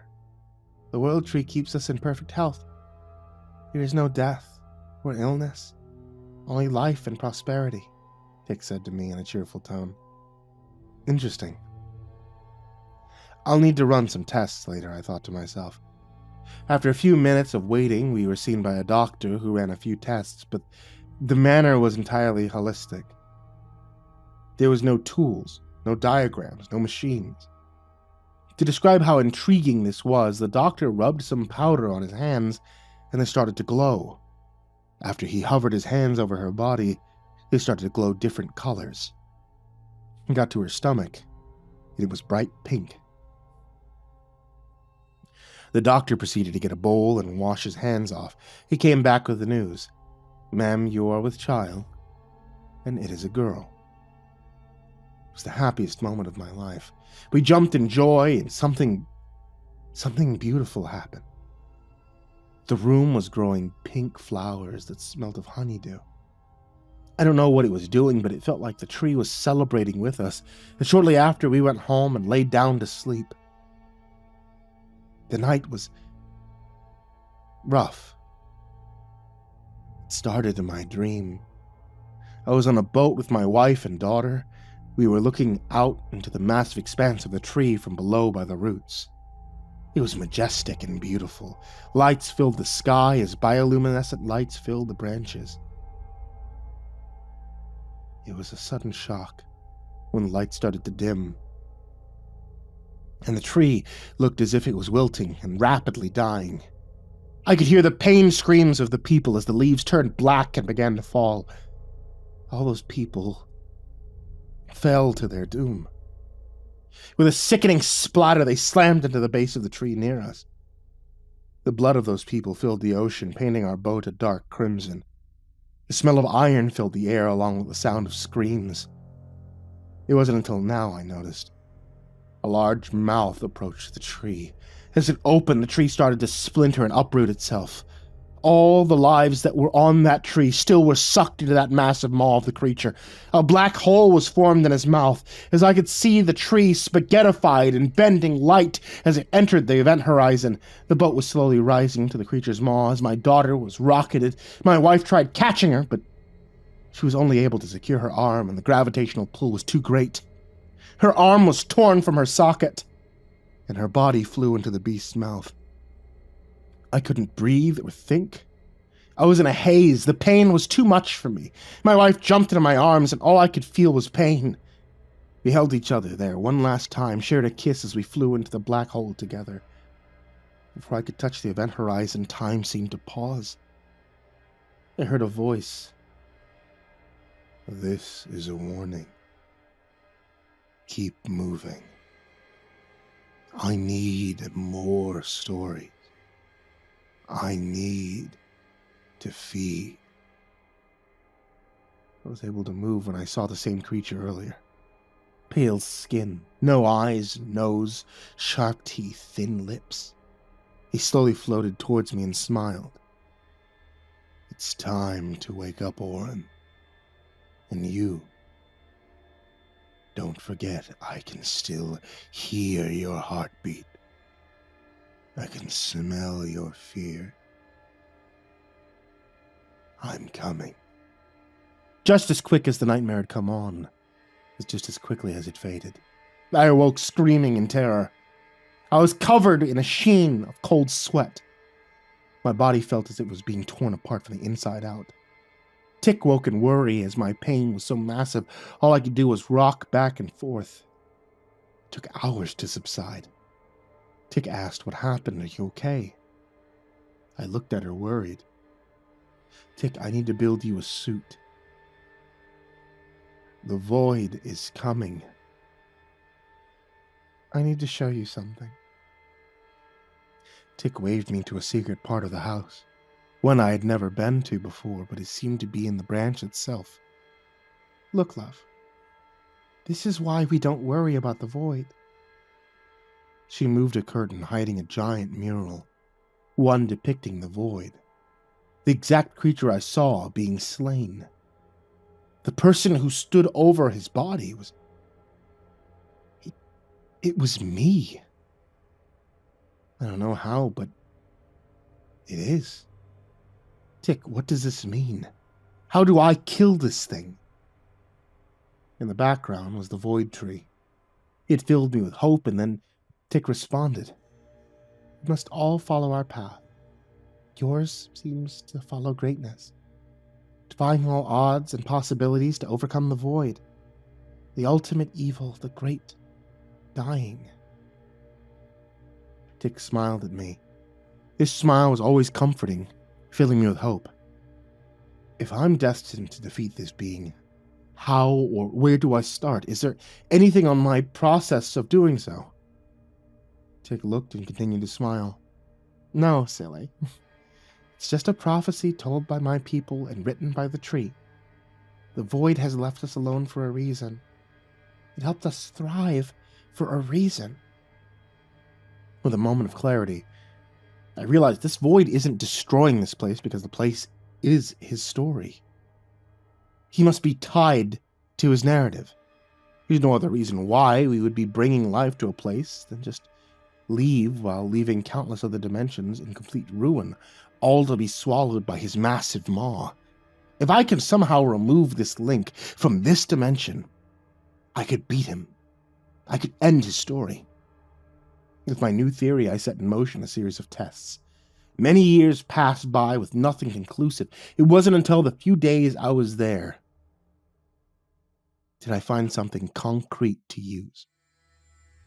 In my testing, I found the world tree itself contained a massive core. This core had the same general wavelength as the one the void emits when he speaks to me. This is it. The link between the two. I found a way to end the void. The only issue is if I do this, then my daughter Kieran and Tick will either have to come with me or they'll die on the tree. I must destroy this tree. So I sat my wife down. Tick, I found a way to end the void once and for all. Her face lit up in excitement as she contained her screams. Orin, freely! What is it? She said excitedly. I looked at her in her beautiful eyes. It's the tree. The soul or the origin of the void is within the tree. If I destroy the origin, I will effectively destroy the void. However, everyone on the tree will die. And I can't live without you or Kieran. I need you to come with me to a different place after we destroy the tree. We'll be safe. Her smile drained from her face, but she had a look of determination and acceptance. I'll get our daughter, and we'll meet you by the boat. I smiled, and I gave her a large hug. Then I pulled a device out of our closet. It was a spatial disruptor designed to take any wavelength and reverse the polarity, effectively destroying anything I set it to. I need to plant this in the tree where the void's soul resides, and once I do, I'll get on the boat, and we'll get a safe distance away from the tree. She shook her head and stood up. We got to the base of the tree. I gave my daughter a hug and my wife a kiss. Daddy, please be careful. I smiled and waved with an act of confidence. However, I was terrified. I started drilling into the tree and got a layer into the bark when I noticed it was hollow.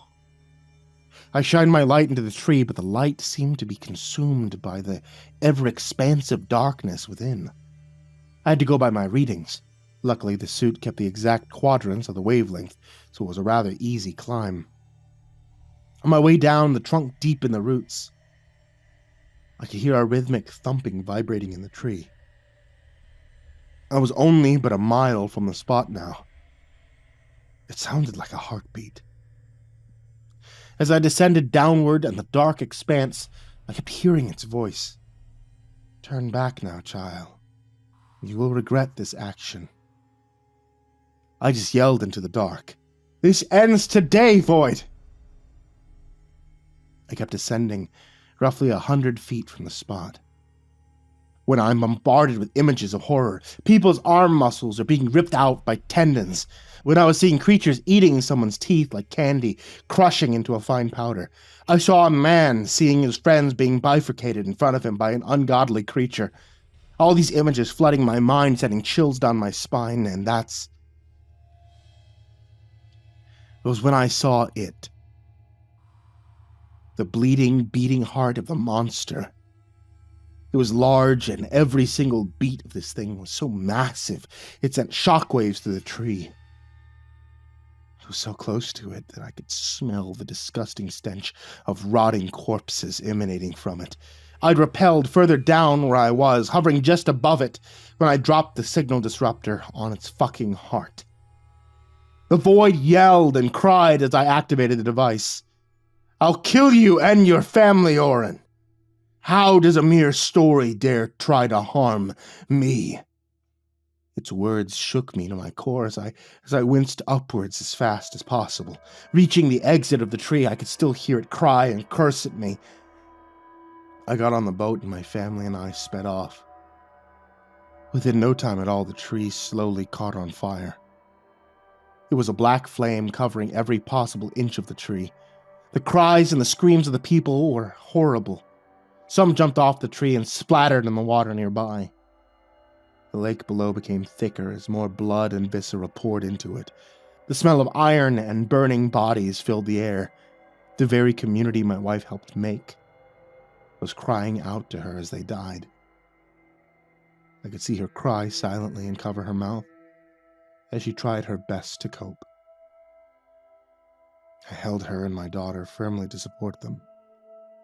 I've been through this before, but they were pure and innocent. And I don't want them to deal with or feel the pain I feel daily. After an hour of screams and the splashing of dead bodies hitting the water, he went silent. The tree was just a smoldering pile of ashes. The black fire was still silently burning in the background, and finally, it was over. The light of the sun was rising in behind the tree, birds were chirping in the air, and I felt hope. I beat him, Dick. I won. We and countless others will be safe from here on out. When I looked, Dick smiled. A large smile. It was as if hope was spilling out from her every smile.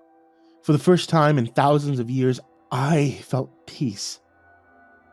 And then time seemed to stop. All sound was deafened, the birds frozen in the air. The warmth suddenly grew into a deep cold, a cold so chilling I could feel my very soul being frozen solid. Somehow I was able to move in this frozen time. It was then I heard it. I heard it speak. Silly child. You tried to end me there, didn't you? You found my home, decided to burn it down. You destroyed my heart. I do not need mortal instruments anymore. All things will become the void. Except you. I have much larger plans for you still, but your family will only hold you back. Don't try to speak. It won't work.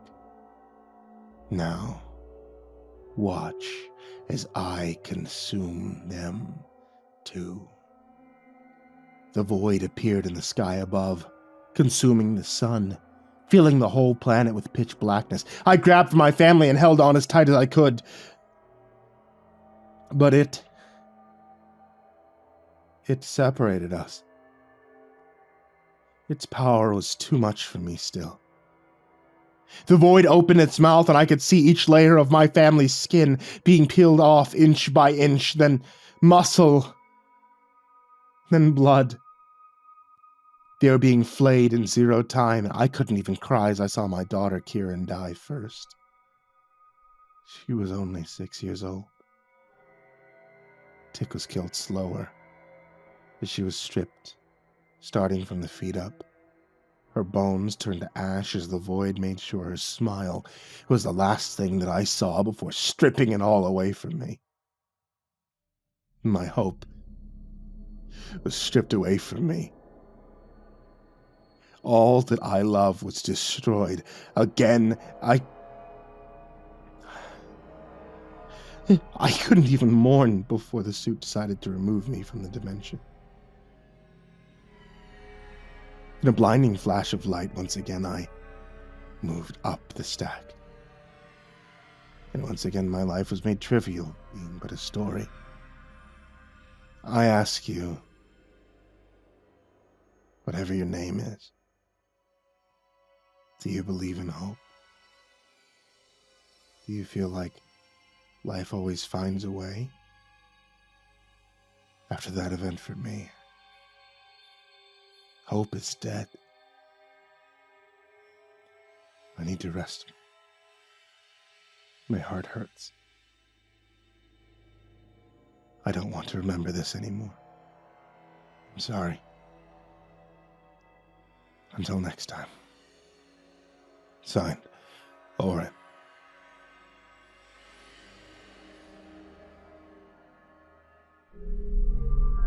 I took some time off studying. It's too much for me mentally. I can still see its face, smell its breath. It's the name he told me. Why did he say the reader? Who is that? What do they have to do with this? The more I think of it, the more my head starts to ache. A strange effect. Feels like the more I think of it, the more I can feel them. The memory fogging up. Felt as if the closer I got, the further it was to move away. Anyway, I just took some Excedrin before sitting down and writing this. I can't help but shake the feeling of being watched. Like my every move and every word is being written down. Maybe it's rising through the ladder of universes that makes me more and more unstable. I've seen a ton in my travels, some more disturbing than others. The next universe I went to after the religious zealot universe.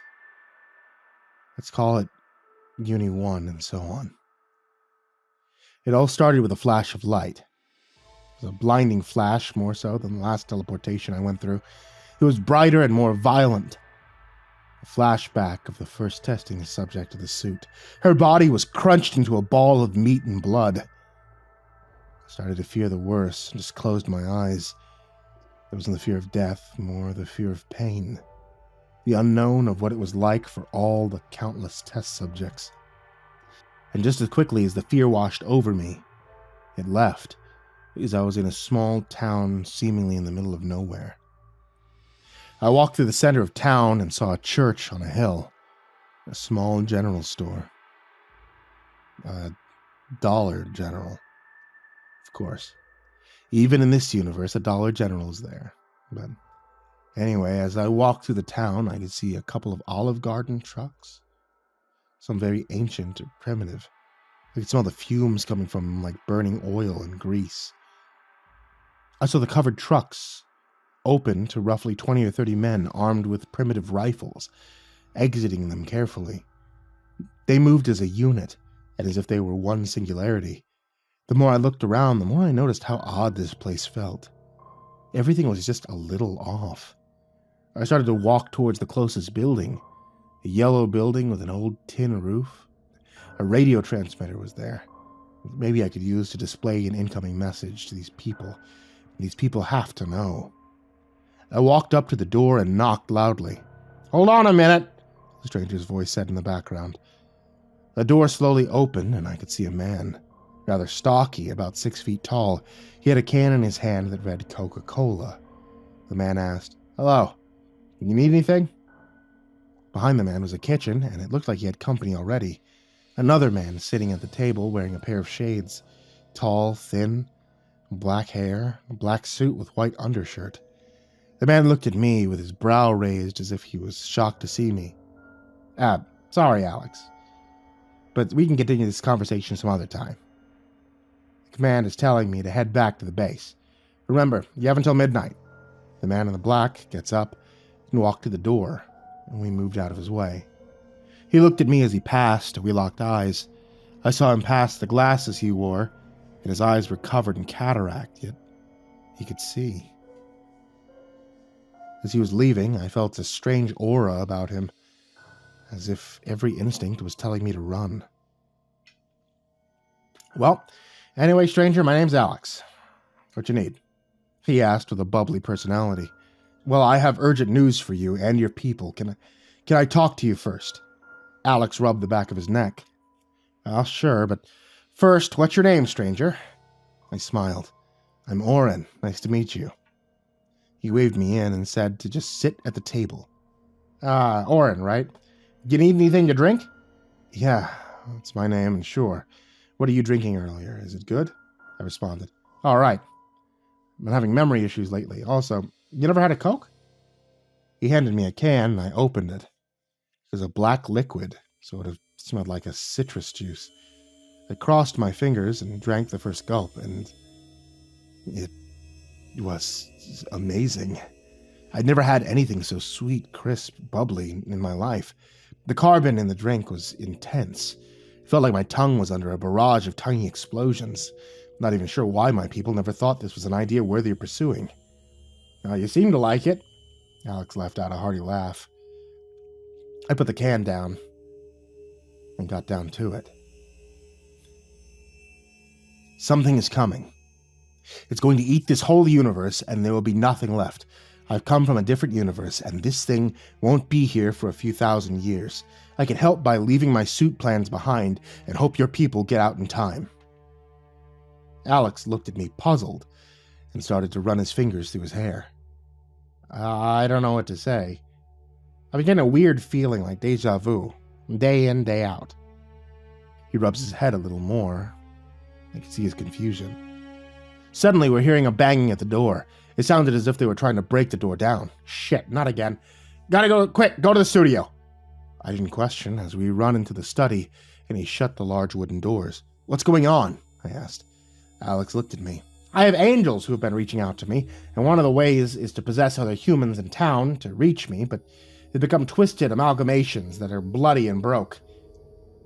It was then we heard banging on the studio door, but every hit made a squelching noise and spattering too. I was distracted by the door, when right outside the window we saw another walking towards. His thing was covered in black goo. It looked like one arm was missing, sputtering out blood at a high rate. "Fuck! Why didn't the alarm sound?" I looked at him. Alarms. Before he could explain, we hear, "Stay inside and go to the nearest room without windows if you can. Close the blinds and cover your ears and eyes. This is not a drill. Do not leave for any reason. If someone is caught leaving, they will be marked as a threat. If you hear knocks at the window or door, do not answer it, even if it's family or friends, and even if they're in a dire situation. Again, this is not a drill. We will let you know when to come out." Shortly after, I was hearing trumpets. What was it, 2? No, 3. No, it was 7 trumpets sounding off. "What's that noise?" I tried covering my ears, but it wasn't working. "Wait, you can hear it too? How?" We both looked at each other in confusion, but before I could speak, the disfigured person before us was at the window, pounding on it with what used to be her hand. Chunks of viscera would stick to the glass, with each sickening splash along with a river of dark red blood. "Suit, analysis on these people." Shortly after, Suit replied, "They are not humans, or anything that can be considered human. They seem to have a separate form they are hiding.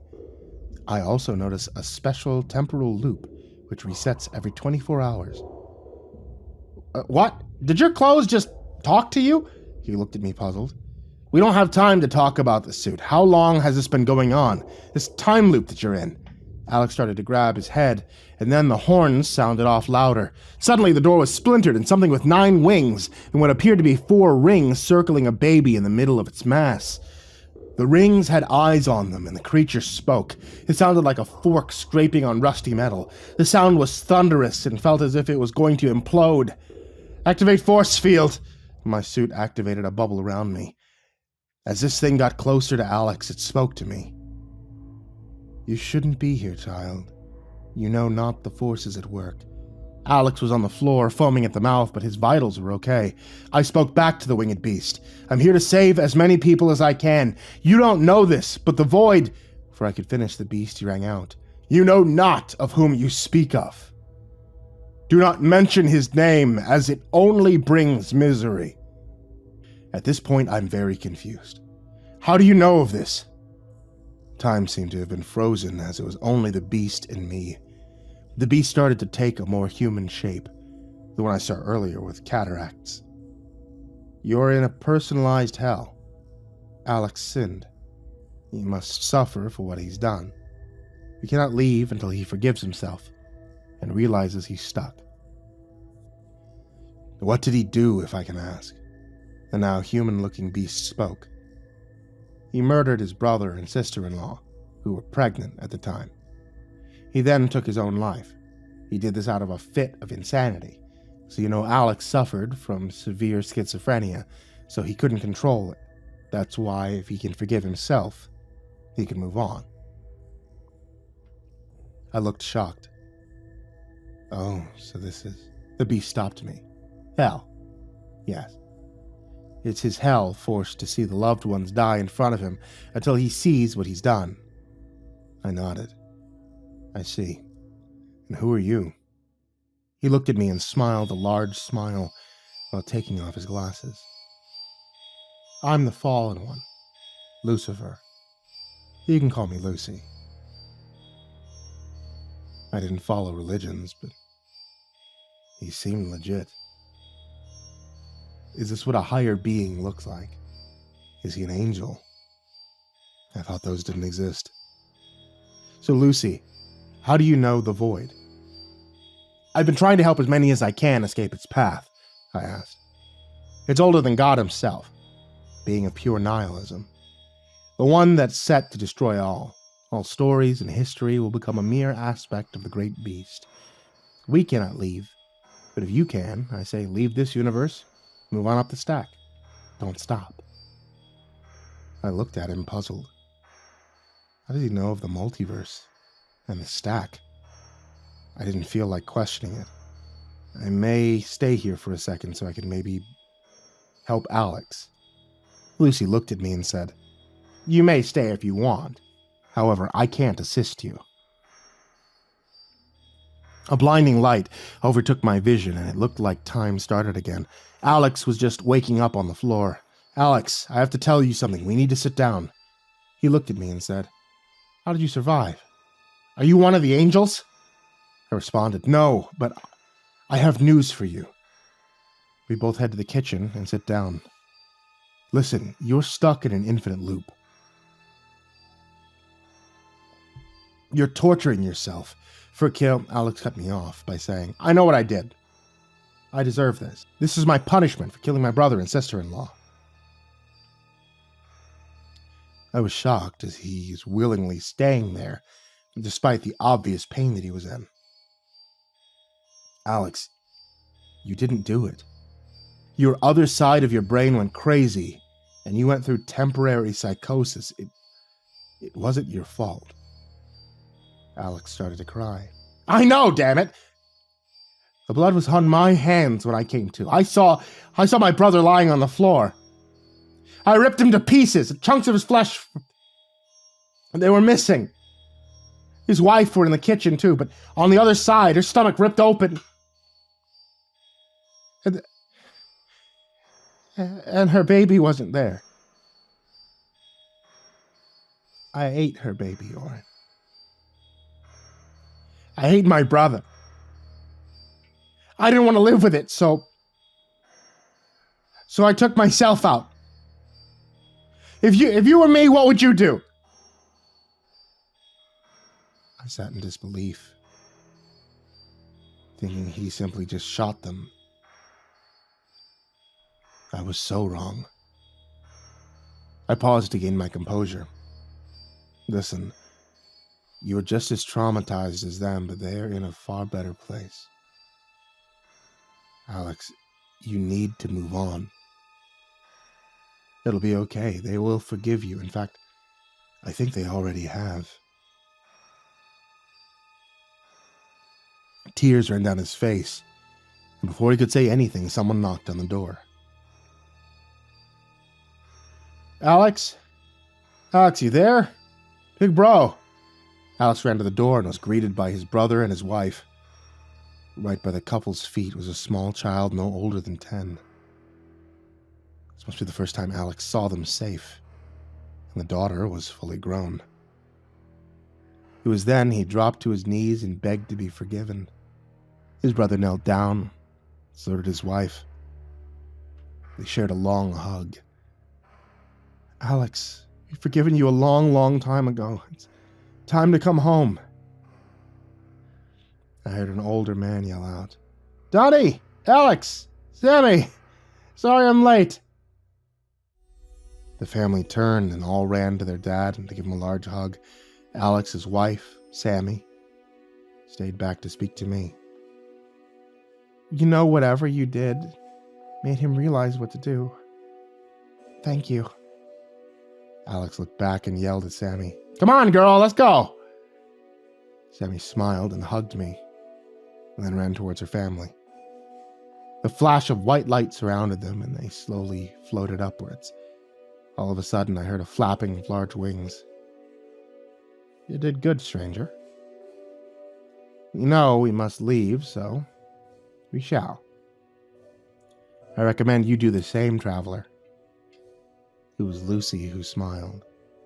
I have to say, you made this old devil cry. Thank you again. And as soon as Lucy was here, he vanished. I started to cry tears of joy when I saw the family ascend. It was a wild ride here, but I have enough fuel to go one more time. Before I left, I could see the world being ripped away like paper in a notebook, all floating upwards. The narrative was solved. Well, I'm sorry it took a while to do this, but I hope you kind of enjoyed this one. It's very calming after seeing nothing but death and destruction. And I have a feeling Alex's story isn't over quite yet. Until next time, stay safe, travelers. Signed, Oren.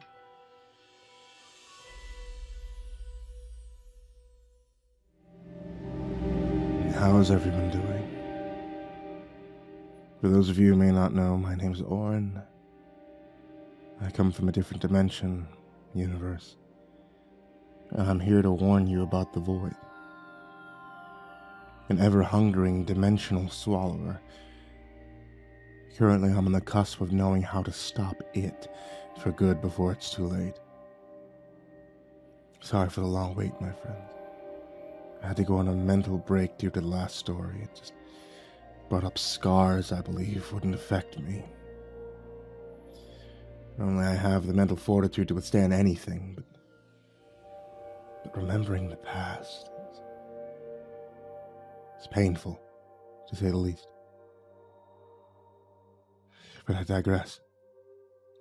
Last night I went through my memory banks to see what I could have missed, and I found a dimension I've been to that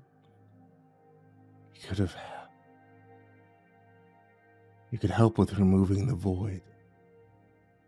However, this event is not for the faint of heart. After what happened with the last visit, I traveled to another place. I must have repressed this dimension entirely. I don't remember any of what happened to me until I found the file.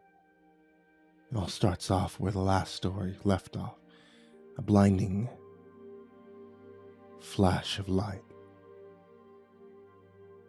As I was moving through the white zone, which I've dubbed Tabula Rasa, I watched a story of a young girl in an orphanage who was being forced to watch as a child was ripped to shreds in front of her. The graphic detail was terrifying. It made me nauseous. The young girl was able to escape the demon, but barely. I couldn't shake the feeling that she just seemed familiar. It's always strange traveling through this zone. I feel like I've been here before, like I made this place, but that can't be. I was born on a planet with parents, friends. Like this was my home. The place I thought to be my home is just something I made up. I refuse this to be the case. It could just be the zone, as it's still largely unknown to me. The one last flash of light, I entered a new dimension, and this one was odd. It looked as if I landed in an old Victorian city with cobbled streets, people walking around in old outfits, which suit automatically matched so that I could blend in. The residents of this place were odd, as in every one of them wore normal Victorian attire, but they all had plague masks. Streets smelled of a mixture of perfume, sewage, rotting flesh. The combination of them all had my stomach churning and dry heaving. It didn't take long for the suit to filter the smells out. I was able to finally function. Looking around, there were many stores, as I must have dropped into a market, and surprisingly no one was looking at me, wondering why I appeared in a flash of light. Everyone there seemed oblivious. They just kept going on with their normal existence. Walking around the shopping center, there was an overabundance of butchers. There was one tailor, one cobbler, 2 bakeries, and 3 churches. I wanted to look further into the stores themselves. The butchers had meat, and they all sold the same kind, just named cattle. Nothing specific, just cattle.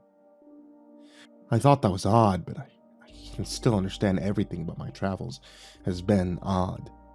Going into the cobbler, they had only leather shoes, and the tailor only sold leather clothing, from jackets to underwear. It was all leather. Maybe whatever plague these people are dealing with, it was transmittable through the skin.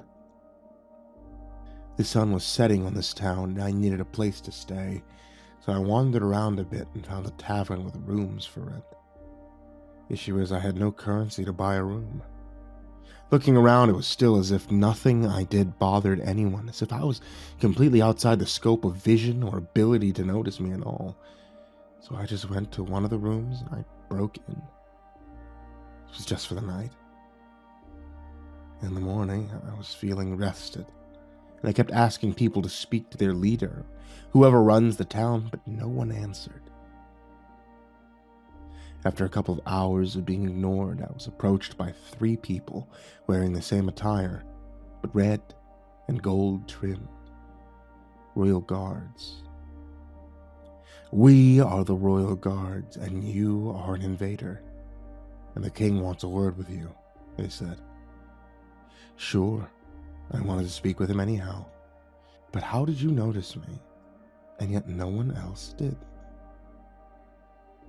They didn't answer, but motioned for me to follow them.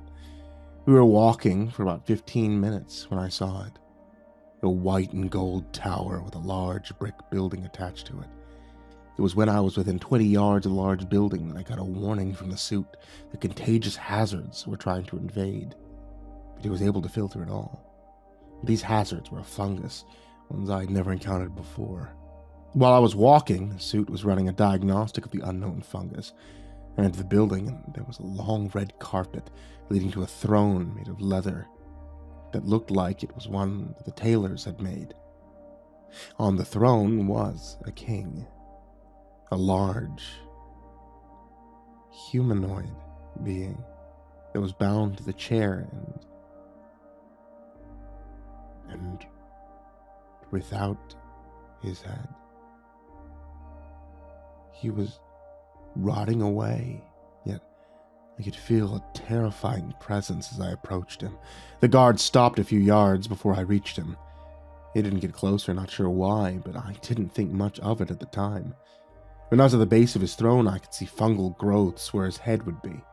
His body was covered with these growths, and it was then that he spoke in a thunderous tone. I could feel his very voice shaking within my soul. "You are an invader in my lands. I have felt your presence since you arrived, and I'm intrigued on how you are immune to my control," the Headless King said.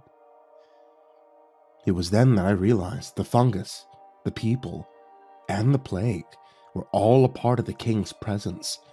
Looking back, the rotting flesh smell was the population, and everyone I met so far had been deceased. I came here to warn you and your people that a great evil is coming. The stars in the sky are vanishing, and the void will swallow you as well. The void has been here, and has no power over my realm. She was banished long ago and refuses to come back. You are invading, so give me a good reason why I shouldn't end you now, replied the king. Within his words, I felt malice and ill will. With his threat, I started to see the walls around me closing in. The headless king seemed to be getting farther away. The suit let me know this wasn't a hallucination, but his power was shaping reality around him passively. The king was stuck to his chair, however, its powers were so great that the very fabric of time and space were bending. I yelled in desperation, but my screams were silenced as I was buried in a mound of fungus. Somehow I must have breathed enough spores in before the suit could filter them out. And subsequently, I had been infected. Shortly after being entombed, I lost consciousness. It was days, maybe weeks later, when I awoke inside a factory behind old, rusty bars. They were normal-looking humans, all stripped naked, living in squalor, some sort of collar around their necks. As they felt my neck, and I had one as well. The place smelled of feces, body odor. Upon closer look, none of the humans here had the fungal infection tied to them. However, they all had a marking on their neck resembling the sign Omega. When I approached one of them to see what was going on, a wave of fear washed over me. Their eyes and tongues had been removed. No one here could talk or see. I wanted to scream, but I couldn't because my vocal cords, they were removed. The suit was repairing the damage that I was dealt, but the fungus was making it hard to keep it working at 100%. As I waited to see what was going on, I heard footsteps approach me. What came into the room was a large creature. It seemed to be a number of people melded together and patched using the same fungus. It had 7 arms, 4 heads, with each eye working and moving. It smelled of decay and fresh blood. It carried a few lashes that came into my cell. It grabbed me and 2 others and ordered us to move. It kept walking down this long hallway, these rusty metal walls. In the background, I could hear saws whirring and meat being chopped up. In an instant, I pieced it all together. This was the slaughterhouse. And we were the cattle. I wanted to fight back, but I felt if I tried, I'd be killed on the spot. So I bided my time for an opening. We finally got into a room where another one of these abominations opened the door and let us in. It then tied our hands together. In the room was a metal grate with holes for drainage, and above the grate was a single metal hook. The thing grabbed the first person and put them on the hook, impaling them right under their collarbone. They did little to fight as the thing moved closer and proceeded to flay the man alive, carefully removing all of his skin, aside from his head. Anytime the man would move, the thing would hit him on the head, knocking him out. The man stopped moving, as I assumed he was killed in this process. The abomination grabbed a cleaver and ripped into his stomach to remove his organs. I wished his death swift after that, as his body was limp. This thing then proceeded to eat the intestines, slurp them up as if they were noodles of spaghetti. I couldn't bear this anymore, and I cried, knowing that I may die. The abomination then started to make cuts into the husk of a man, and with that removing large portions of muscle, tissue, tossing them into the buckets nearby. And once all of his muscles were removed, he was beheaded and finally removed from the hook. The abomination took the body and tossed it into a chute. Next was the lady in front of me who actually fought, kicking, punching. But to no avail as she was swiftly hooked and knocked out. My suit let me know all repairs were done. Now, this gave me hope, so I took the opportunity to sprint towards the only exit I saw, the body chute. And as I ran by the abomination, I let out a powerful yell. The thing laughed. "You can't escape." It swung one of its arms, hitting me in the spine with a steel hammer. I felt my spine being crushed by it. It then tried to pick me up, but the suit activated a powerful shock, sending this thing to its knees, buying me time to jump through the chute. It felt like I slid down the chute for 30 minutes before I finally fell into a mound of rotting bones and flesh. I stood up from the pile and looked around for an exit. It was then I realized I was in a cave with thousands of dead bodies. Bodies and bones. In the distance I saw a light. I carefully walked across the dead and escaped through a small hole. Outside the hole was the town. It was about a mile away. My suit informed me that it had fixed my spine fully, found resistance to the fungus. With that information, I slowly made my way to the city again. Since the suit's fully integrated with my cells, I was able to get a new disguise without much effort. As I entered the city, I could see it wasn't working, as all the citizens just stared at me. As I approached the gold tower, the citizens became more and more restless. They were all pointing, making awful screeching sounds. I opened the door and the king was there. The headless king yelled out and shook the room. "I am older than time. I have seen the end and the beginning of all things. But I haven't seen you. What are you, traveler, to be immune to my power?" It was then that I was summoned by the abominations. They all attacked me at once, holding me in place and dragging me to the king. As I was forced to kneel in front of him, I could feel it trying to break into my mind. I could hear it speaking to me in languages that I'd never heard. What are you? I have seen all life and all possible things, and yet you have evaded my vision. As he spoke, the words started to twist and turn as natural laws started to break down. The very thing that held me was turned to dust, and the room around me was melting. The headless king on his throne was doing all of this, breaking the base reality with his thoughts. The suit felt the danger and worked a way to resist it. However, his psionic abilities, they were able to affect me still. In a flash, he showed me how the headless king was made. How he was a being of pure decay. The platonic concept of death and decay. As he fought off the void, he left a part of him in it. This thing was able to resist the void, ultimately winning the war. I felt like the headless king couldn't kill me. So he was showing me what I needed to know. And as fast as it came to, the vision left. And all that was left was me and the king. Beside me were twisted abominations fused into the walls and the floors. The headless king told me to leave, to never return. And as I left the tower just outside the door, all of the cattle were being ripped open by the residents. Bones cracking, screams. The blood was everywhere, even the air. The sky was a dark red hue. The creatures, they all saw me. Their masks that they had wore started to open and reveal hidden mouths of razor-sharp teeth that were all stained black and red. They all rushed me, and I crouched into a ball to defend myself. It was then that I saw a blinding white flash. And I was teleported out of the dimension again. Into safety.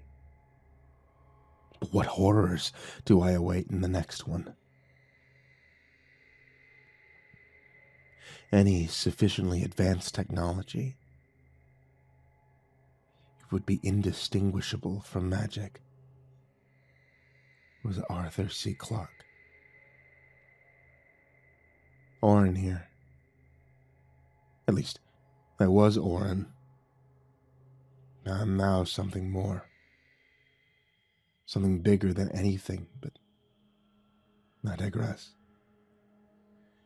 I was Oren, a scientist who had thought ideas and stories. Let's talk about what you perceive as God. The Absolute is a being so large it can only be listed as an absolute infinity. Something completely and entirely unreachable by all means, possibilities. This thing, or God, isn't what you humans have come up with. It isn't just omniscience or omnipotence, but something greater and beyond any definition and rationalization. Let me start with how this all happened. See, since my last story, I've been trying my best to find out how to take out the being who is swallowing the infinite narratives in this dimension. The void is a being made to be the concept of fear, anxiety, depression, hunger. A being so destructive that the narratives that it consumes can no longer exist in any thoughts, completely erased from all history, all events, as if they never existed in the first place. The end of all stories, entirely. This is an issue I set out to resolve, as I didn't want you to suffer the same fate as my people. So as the last story mentioned, a being known as the Headless King seemed to have been able to banish the void permanently. I studied long and hard. I went through all possibilities and impossible scenarios. I spent many sleepless nights in constant fear and anxiety, just trying to figure out how it's possible to remove such a commanding presence. After all, how can you destroy something that sees me and you as a story? Transcendence. I had to transcend beyond the narrative, beyond its narrative. So I began to work on an upgrade to the suit. It can already transcend through the dimensions. What about the higher narratives that existed outside and external to the current measurable and immeasurable cosmology? Now, after my tweaks, I found that I could finally travel upward through the narratives, viewing each one as I pass as words on a page. It wasn't until I got to a white space that I stopped. Now, this zone seemed to be where all the stories were being made. Imagine how terrifying it is to be in an endless room at every angle. This area was bright white and floated in the space. I just kept seeing words appear and disappear from my sight. It was akin to the words bleeding out of the white background, being absorbed back in. Even my thoughts were written on the page. I dubbed this place the Bleeding Edge, as it was beyond the edge of conceptualization and narrative, and it bled this narrative into the multiverse. At the time, I was still on edge as anyone else would be if they had seen their thoughts appear in a physical form in front of them. The mere idea that I was nothing but another word in this place, it sunk me further and further into my depression and my terrified state. As I panicked, I saw all my memories being pieced together in front of me. I had to relive the very first test of the suit, where a woman was compressed into a ball of meat and hair and bone. Or how I could see the man I tried to save from killing himself, only for me to look into my eyes and tear out his muscles one by one, with each snap and tear got audibly louder. I started to sweat and panic more and more. Even though I felt like I was on top, I could still hear the void, I could feel its presence. I could feel my mind rushing as the possibilities of this should be none. I escaped the void's narrative. I know I did. How is it continuing? And it was there that I saw it. The void manifested in me, turning the whole white background into a black one. Words, stories, and existence stopped being written, and it was just me and it. The void walked towards me slowly with a grin on its face. If you forgot, the void takes up the form of a large humanoid with pale white skin. No eyes, no ears, no nose. The void never spoke with his lips, but his mind. This thing enters your mind and hijacks your thoughts, emotions, actions.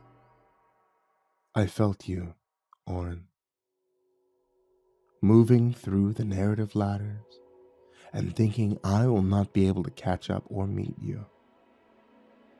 The silly child you are, this is nothing to me. The readers, the author, they're just an appetizer. Now you are the main course.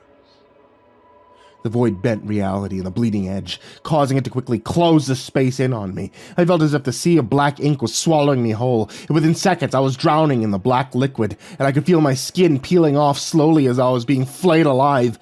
Layer by layer, my skin, muscle, and bone were consumed in the sea of hunger, until I was but a consciousness, floating through the ever-expansive void. Depression has sunk in. I felt like I could never escape. The void had won. When I was at my lowest, I remembered my wife and child, Tikva and Kirin. The warmth of their memory gave me hope. Something I felt was impossible when confronting the void. The hope gave me strength. It gave me an epiphany. Why can I remember everything, but other people cannot? Why can I still think, even though my physical form doesn't exist? It was then that another voice spoke to me, and it sounded like my own. Oren, you're fine. We are absolute. Know your existence and break out of this story. It was then a blinding white light surrounding me, and I was teleported into a different zone. This one was odd, just an infinite library full of books. And I stood in front of the librarian. The librarian was a being of pure principle. It had no physical form, but it was there, and I could feel its presence in my head. You need to know, this is your only book, Oren, as you are its own author. I looked confused, and I lifted the book titled The Absolute. I spoke up and asked, "What is this place? And who are you?" The being laughed and decided to create a physical form. You will learn who you are in the book I gave you. However, I will help guide you until you know your true potential. You are in the Narratio Grandis, a library of all narratives. Everything here is everything that ever will, or was. The hub of possible and impossible. All stories exist here, in these books. I was confused, so I just acted as if I knew what they were talking about. After a short time, the librarian explained how this area cannot be damaged by anyone but two beings.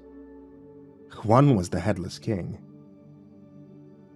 and the other, the absolute. After it was done speaking, the librarian disappeared. I sat down and I began reading the book.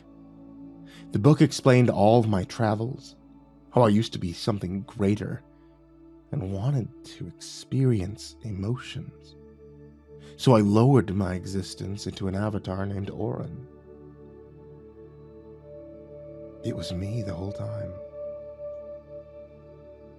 I was the one above the narrative. I was the answer to the void the whole time.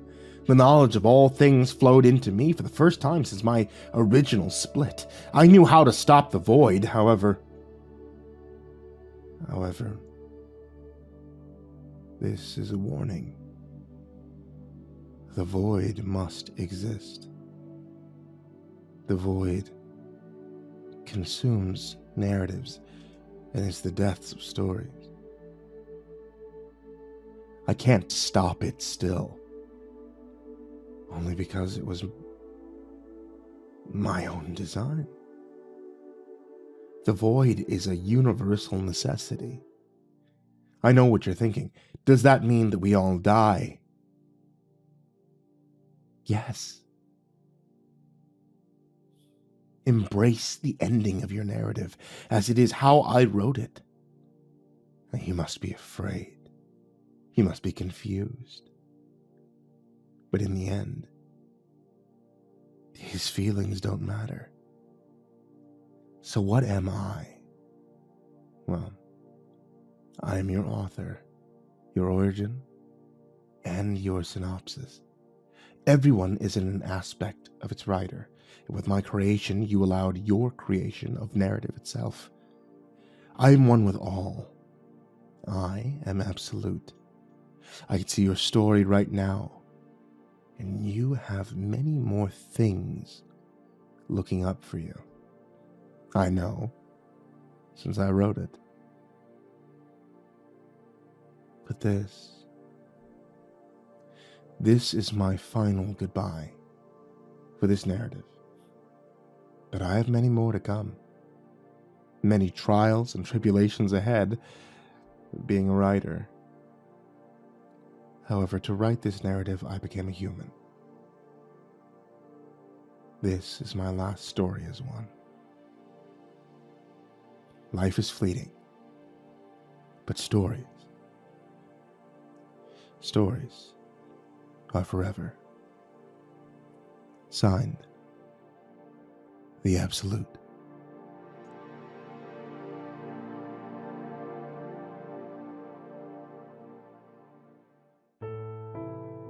Hey there kids, it's me, MrCreepyPasta, and I want to tell you thanks so much for watching tonight's video or listening to tonight's episode of the podcast if you happen to be listening to this as a podcast, or as a YouTube, or however else you managed to have found this story for tonight.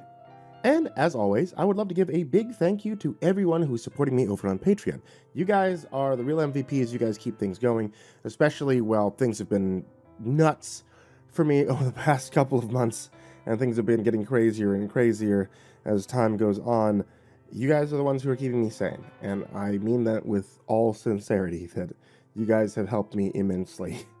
So, in my personal life and my professional life, I want to give a very big thank you to Jordan Alexander Sanchez, Jakob Fenske, Burnett, Kraus, LaQueda, Canizales, MrCreepyPasta, PebisPleaser, Travis, Joseph Calarrudo, BuddhaBee, Dante, Kinkade, Foxhound 803, Mephistopheles, CursepoxPrimarch, Bastion, Beefcake, Cultist, Love You M&M, INSANITYGamerX, Cornejo, Yarghoul, MrCreepyPasta, kearns, himbojerry, SamaHigh, CrusaderChocobo, Atomaurus, Captain Scurvy, Escadine, Braden Morris, Nate Cull, Our Min Sec Time, Angelus, Seclude, That Creepy Chick, Red Shadowcat, Xavier and Cheyenne, 6 Gay Rats in a Trench Coat, Turtleman, Cryolinium, Lord Life's Best, Goring Try Magazine, Mr. Marcus Blitz, Michael Limchok, Jerk Diver 030, Matt Bach, Voice of Sand, Shelly J, Fikamel, Deleted Account, Melted Lake, Tully Sue, William King, Sashi Suzaku, Stricken, Freddy Krueger, Happy Birthday Jason Wilson, Lisa Cottrell, Caspian, Hades Nephew, Hitter Chip, Acid System, Mog, Kiwi the Sloth, Fester's Lampshade, Nico Kaya, The Ginger Bros, Aaron Stormcrow, Daniel Paulson, and Corey Kenshin. To everyone on this list, everyone in the description, and of course anyone who could support even just $1, thank you all so much for making my life significantly easier with this. And if you guys would like to be able to join any of the names that you see here or down there or anything at all, head over to patreon.com/MrCreepyPasta. And with that, I wish you all a very, very pleasant night and sweet dreams.